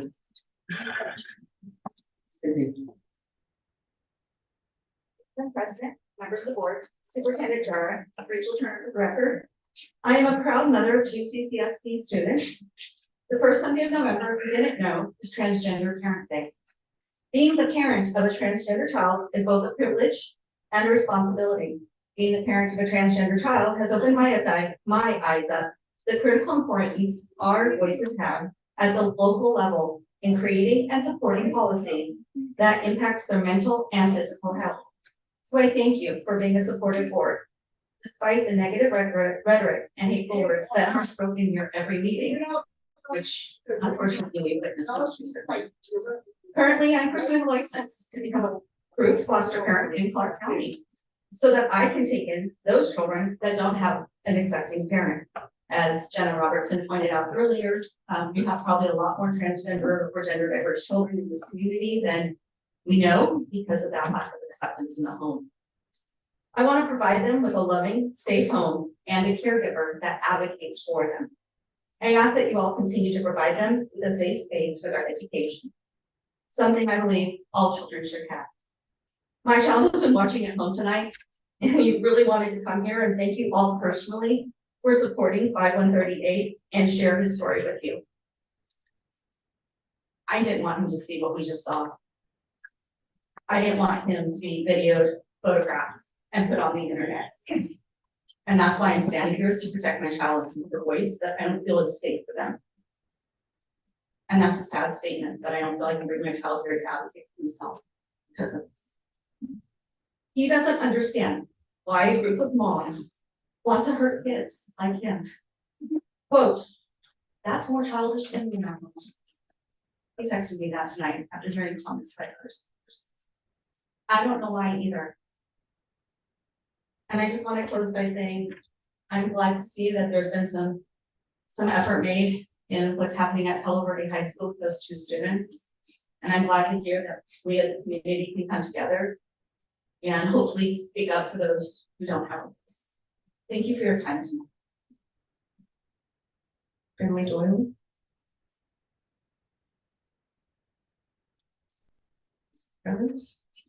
We have gone through all of the individuals signed up in advance. We've gone through yellow cards. Colleagues, at this time, we're going to move on to item 7.01, the upcoming board meeting of the Board of Trustees on Wednesday, December 6th at 4 p.m. here in the boardroom. At this time, colleagues, I'm seeking a motion to adjourn. Trustee Cavazos. Thank you, Madam President. At this time, I would like to make a motion to adjourn our meeting. Thank you, Trustee Cavazos. Trustee Brooks. Second.